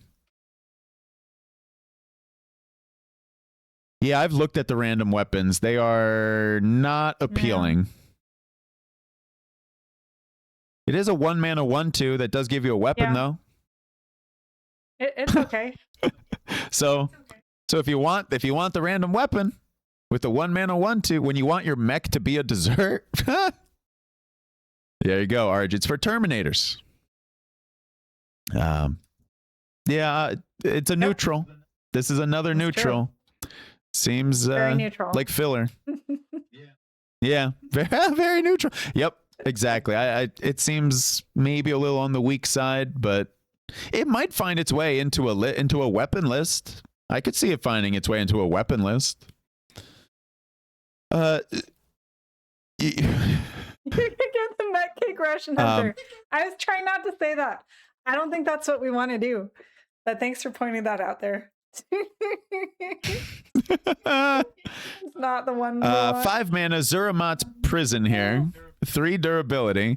Choose a card to discard to summon a 5/5 taunt and Death Rattle free Zuramat who plays 1 each turn. So we choose a card to discard and we summon a 5/5 taunt. And then when you free Zuramat, he reads, at the end of your turn, he's an 8 mana 8/8 down here. Play a card discarded by the prison. You could play this on Ultra Gigasaur. Yes, you can. That'd be good. But you do need to break the location, though. Location's got to get broken completely, right? And then Zuramat, at the end of your turn, will play a card discarded. We don't know which one he will play first. That's also true. This is a 5 mana, 15/15 and taunt, though, over the course of 3 turns, which I don't want to sleep on. Like this. And look at how cute these I voids don't are. hate it. Did you see the artwork for the Whisper of the Void? That needs to be a plushie. I am now. You I feel like like the I've said plushies. that more for this set's artwork than any other set. These are adorable. Discard to save 4 mana for Duke of Below. Yeah, this location seems okay. Seems all right, actually. Yeah. Oh, yeah. Basically. Could be good in control decks. If he plays it in order, it might be great in control. Yeah, I don't know if it. Yeah. I think it's going to be random, though. It says play a card. I don't know. So, yeah, it's to be seen. I wish I knew. I wish I knew. Yeah.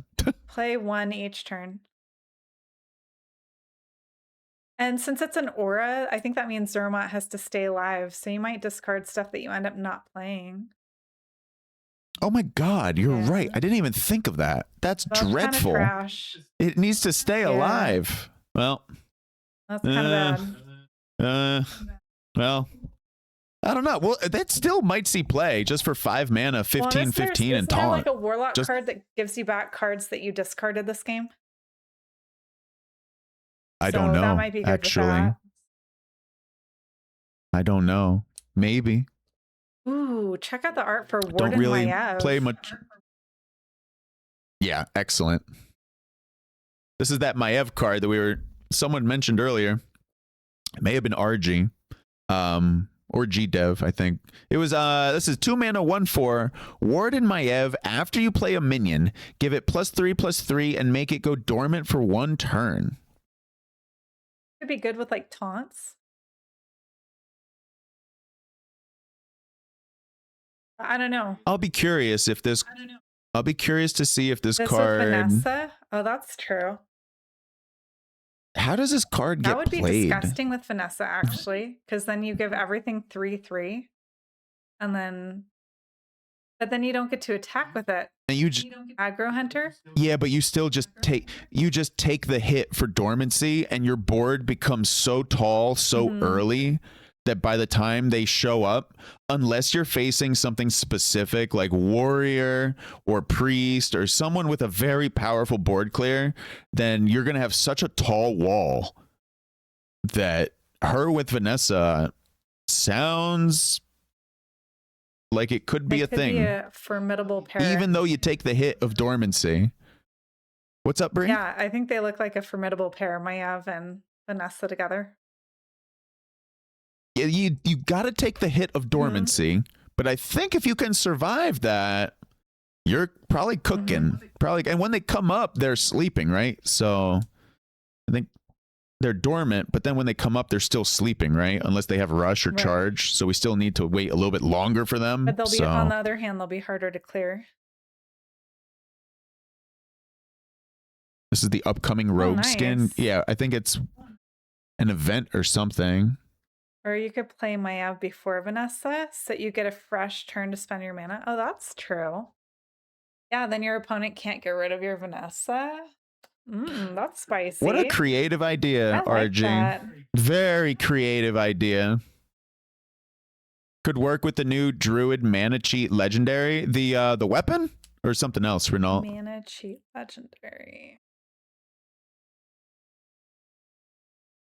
Yeah, we saw the weapon, but maybe something else got revealed. We started this card reveal early. And there's still technically some cards that have yet to be revealed. Did I go past it? What are you looking for? I'm looking for Druid. Since it's not alphabetical. It's got to be somewhere at the top because I saw you at the bottom of the page. With the new mana cheat legendary. Oh, that must have been... Oh, after your hero attacks, discover a Druid card, reduce its cost by your hero's attack. That one? No, Renault is talking about a card that got released that we have yet to look at. Okay, where were we on If your deck neutrals? has no cards... Black Market Auctioneer. Okay. Oh, there we go. Oh, neutral. Yeah, you remembered. Yeah. To the top. Alrighty. It says 9 mana, Black Market Auctioneer. A 9 mana 4/4 with Prepare. Whenever you cast a spell, draw a card. Reminds me of Miracle Rogue. And Rogue's absolutely. Gonna have so many coins from Aya. You prep that. The way to draw through your deck. And wasn't there a card that gains stats every time you play a card? Yeah, that's a Prepare combo with +1/+. It's a 2/2, a 4 mana 2/2. Prepare combo, gain +1/+1 for each card you played this turn. So maybe a little bit difficult. But it works with it though. If you prep them, you know, you got to prep them though. It's a lot of work you got to put in. And a lot of waiting to get all of the preps. Yeah, not sure about that. I wonder if this ever goes in Druid, just because Druid does ramp. That's true. Druid and RG. Oh my God, Druid and maybe Demon Hunter could use it. The rogue support. I hate I'll be curious. I'll be curious to see who ends up using it. Rogue is definitely got to be the front runner. I don't know. The 9 mana is dreadful. It's dreadful. So maybe. Now if this card does see play, get ready because this guy's gonna go off and they're gonna draw a ton of cards. That's gonna be your APM turn. And then you'll definitely hear a whole bunch of people complaining. So. But people always complain in Hearth. That's a constant. Just in life in general. So. That too. And we all like to complain sometimes. So, let's see. Defias Smuggler, a 3 mana 2/3 with Prepare, Battle Cry. Give a friendly minion +2 attack and rush. Yep. Depends what you're giving rush. Yeah. Give me a minion that's worth giving rush to, and this minion gets a lot better. If I don't have a minion that I want to give rush to, this card is pretty useless. So, yeah. And then we've all seen Vanessa. And there's Vanessa. But do we want to look at her for anyone who hasn't seen this yet?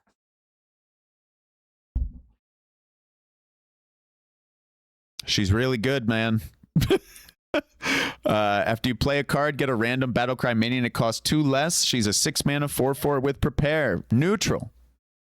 Rogue is playing her. Druid a little bit. And Demon Hunter apparently here and there. I also played in Death Knight. Pretty much it.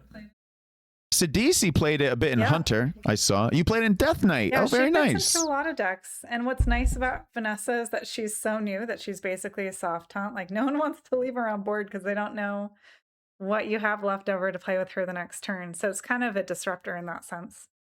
At least for now. Yeah. Yeah, she's incredible. If you look at her mulligan stats in Rogue, she is obnoxiously strong. So they are absolutely going to tweak her maybe sooner rather than later. She's incredibly strong, and I would say too strong right now. I like her exactly the way she is.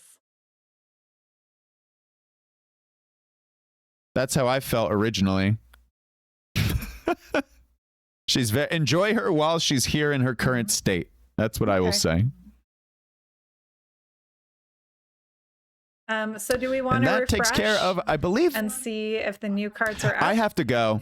I gotta get dinner. I gotta cook dinner. It's gonna take me a while, so I gotta go. But there are a whole bunch of new cards you can check out. Oh, there you go. The last of the cards have been revealed, chat. So I might just take a real quick look at them without reading all of them. But thank you so much, Rise, for hanging out and doing a card review together. It's been a lot of fun. My pleasure, and I will see you all later. Bree, we're going to raid you, so get ready. Here we come. Good. Have a good dinner. Peace, everybody. Much love. Have a good day or good night. See ya. So let's see where the new cards are. I don't think we saw this one for Demon Hunter. Stardust Scythe. 4 mana, 3/2. After your hero attacks, get a Void Soul, which is 1 mana shadow spell. Summon a random 1-cost demon. Improve your future Void Souls. Ooh, that's pretty good. Yeah, that's pretty juicy. I feel like a lot of the new cards that we're going to see that got revealed today will be pretty good because that's what usually they save for last. Vicious Void Scale, 3 mana, 3/4 Naga. This might be the first Naga that we saw today. Taunt, Death Rattle, get a Void Soul. So again, these increase, they improve for each Void Soul that you get. Thank you so much for the raid, Rise, and thanks for hanging out today for the card review. It's a lot of fun. Hi, thank you for the follow. I appreciate it. Hope you're having a good day. Welcome, welcome. And also, I think I already said thank you, Toki, for the raid. And then Xandar, thank you for the follow. Lugosi, thank you for the follow. And appreciate you all being here. Or are Void Souls legendary benefits well from Void Souls? Okay. They already look good even without the legendary, so. 2 mana shadow spell, Void Blast, deal 3 to a minion. If it dies, get a Void Soul. Looks good. 6 mana, you can prepare this 1/1 Traztath Soul Parasite. So prepare Rush after you summon a demon, gain its stats. Ooh, that's pretty juicy.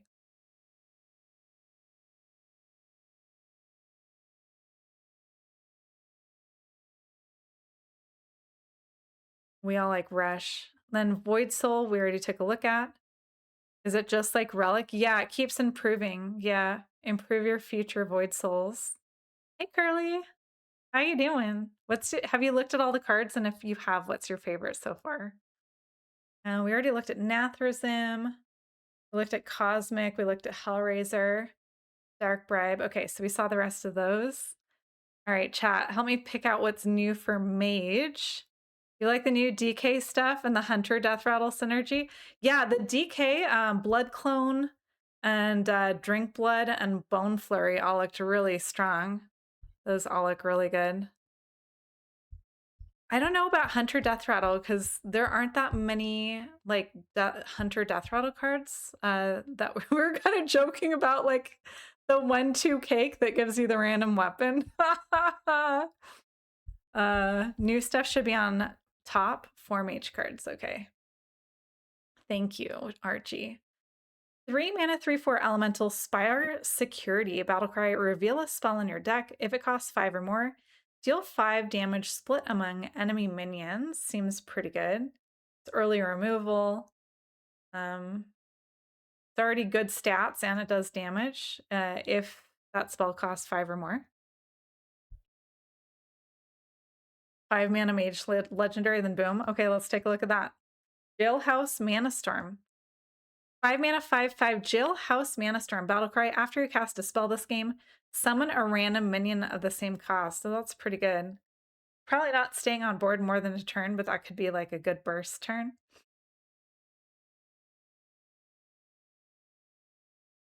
Wait, this game. Oh, this isn't an aura. After you cast a spell this game, summon a random minion of the same cost. That's pretty decent. Yeah, it's the rest of the game. That's way better than I first read that. Mage stuff looked too good. Warrior looks cracked. Yeah, Warrior looks... I feel like every class is wanting Hogger. That's definitely the best rule breaker. 5 mana, 4/5 Breakout Architect. Battlecry, discover a spell that costs 5 or more. It casts twice when played. That's pretty decent. Have to get it first, of course. Yeah, true. Yeah, you have to find it. 5 mana 3/3 Bootleg Alchemist. Battlecry, choose a card in your hand, transform it into a spell that costs 5 more, but keep the original cost. That's kind of spicy. So we already saw a way of getting like 3 arcane missiles. So you could transform one of those into a 6-drop that costs 1. I feel like there are a lot of good ways to use that. So those are the newly reviewed cards for Mage. Then for Rogue, some more Jade synergy. Wait, yeah, for Rogue. 3 mana spell, Jade Guardians. Get 2 random 8-cost minions. They cost 1 less for each card you played for 2 mana this game. Oh, that's a really interesting condition. But Rogue does have like quite a few 2 mana cards. 3 mana 2/2 Lotus Troublemaker. Deal 2 to a random enemy. Shoot 1 time while holding this. Play cards for 2 mana to shoot more. So they're really encouraging having a lot of 2-cost cards. 3 mana spell, Thief's Tools. Get 2 random 4-cost spells, reduce their cost by 2. So here's the way that you get, you play 2 of these, then you have 4 2-cost spells that start out as 4 drops, are now 2 drops, which helps make Lotus Troublemaker and Jade Guardians better. 2 mana spell, Nab. Deal 3 damage to a minion. If it dies, shuffle a copy of it into your deck that costs 2. So that's a really good way of getting another. This is a 2-cost card and gives you another 2-cost card. I think we saw the rest of these. Then for Warrior, the new cards are 3 mana 1/6 Rioter. After a friendly minion survives damage, give it 1 attack. That seems pretty decent. I feel like we used to have something similar to this for Warrior. And there are a lot of Warrior cards that can do damage to your own minions, like the deal 1 to all, gain 3 attack this turn. So you could buff your own minions like that. 1 mana 1/2 weapon, Ball and Chain, Death Rattle. Give your damaged minions +1/+2.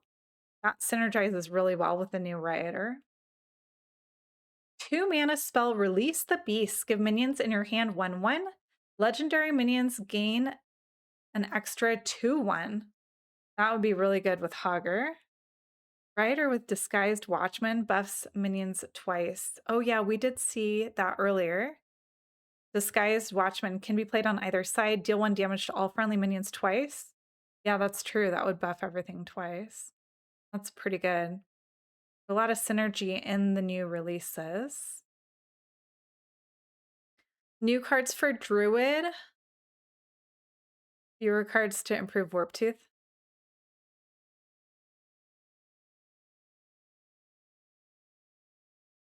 Or more cards to improve Warp Tooth, right? Because if 3 friendly characters took damage on one of your turns? Or are you saying that gives you less time to buff it? Because both are true.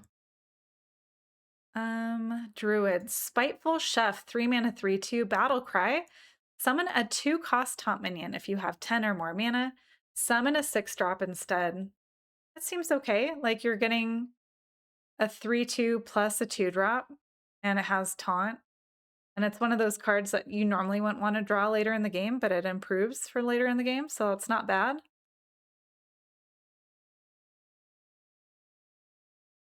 3 mana spell, Lethal Recipe. Draw 2 minions if you have 10 or more mana, give them 3/3, so that's definitely something you want to play later. 2 mana spell, Noxious Bribe. Discover, choose 1 card. It has both effects combined, but you have to give your opponent a plain copy. Oh, that's interesting. Give your opponent a plain copy. Read the Druid Legendary. 3 mana 3/3 Chef Nethrek. Start of game. If your deck only has cards that cost 3 or less, set your mana to 10 after 5 turns. Oh, that's interesting. That is interesting. Because they did print a lot of cheap cards. 3 or less, but that means you can't play the new Staff of Trickery, which also looks fun.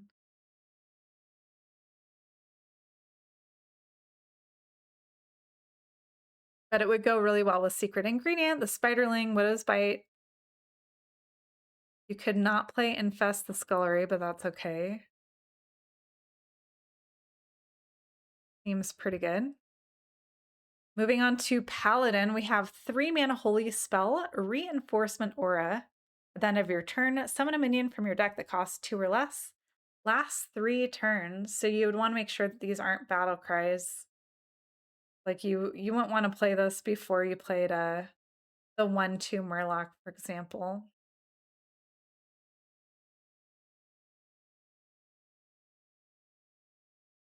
But it would work nice with the Scarlet Bruiser, which is a 2-drop.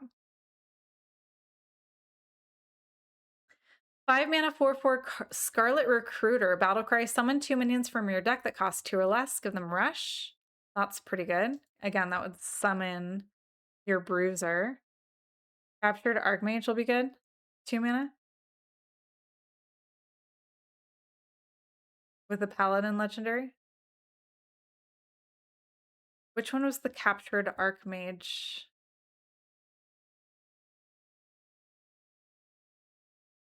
Two mana Holy Spell, Holy Bola. I thought it said Boba. I'm getting hungry, chat.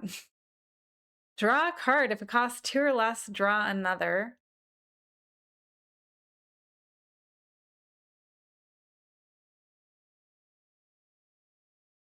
Five mana, 5/6 Commander Beatrix Legendary. Taunt while building your deck. Pick a 2-cost minion.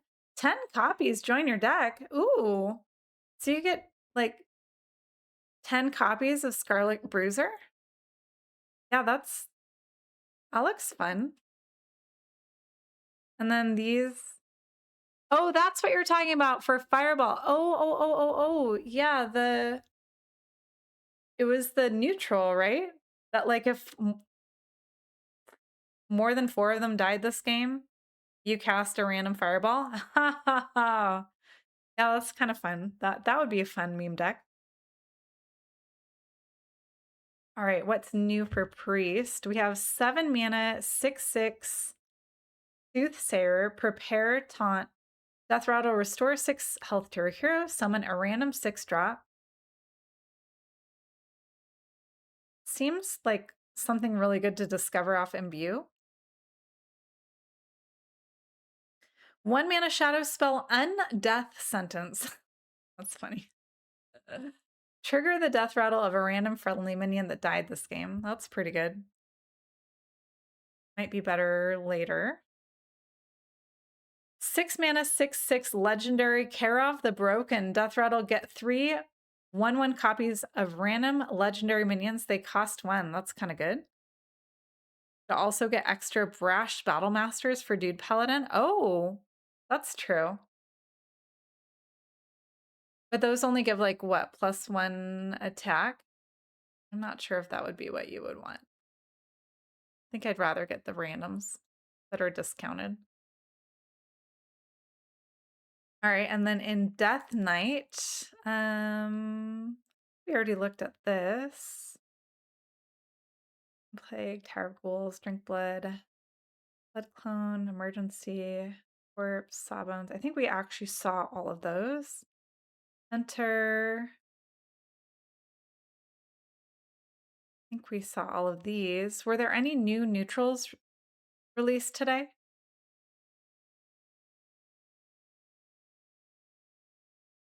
Bellbird, Hog Driver.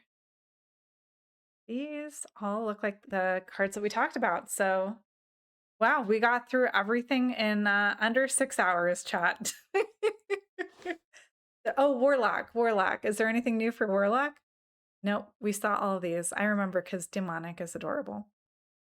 Shaman can be played on either side. X Marshmallow, yeah, we saw that. Yeah, that's all of it.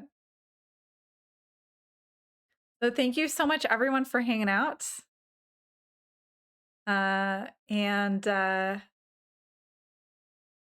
If you think of any decks that you'd like to see played during theory crafting, let me know. You can drop those in our Discord if you need an invitation to Discord. Here's your invitation. 6 hours for sorry emote. That looks like fun though. Like there are a lot of people who wanted sorry, and the fact that they put that into a meme card, it kind of makes me smile. I don't know about the rest of you, but I'm very excited about this new X pack coming out, and I can't wait to try out all the new cards on Thursday in theory crafting. So hopefully you are available to come see all that then. And yeah, any decks that you want to see played, drop in Discord. Try to get a couple deck ideas. Thank you so much. Yeah, I can't wait to try to play every class. That's what I've been doing the last couple theory crafts, is trying to play every single class and get a winning deck with each class. Thank you. Thanks for hanging out. If you enjoyed this video, please make sure you subscribe, like, share, comment, use your YouTube hype points, and join our communities on Twitch, Discord, and Instagram for more news, giveaways, and Hearthstone related content. Good luck, have fun.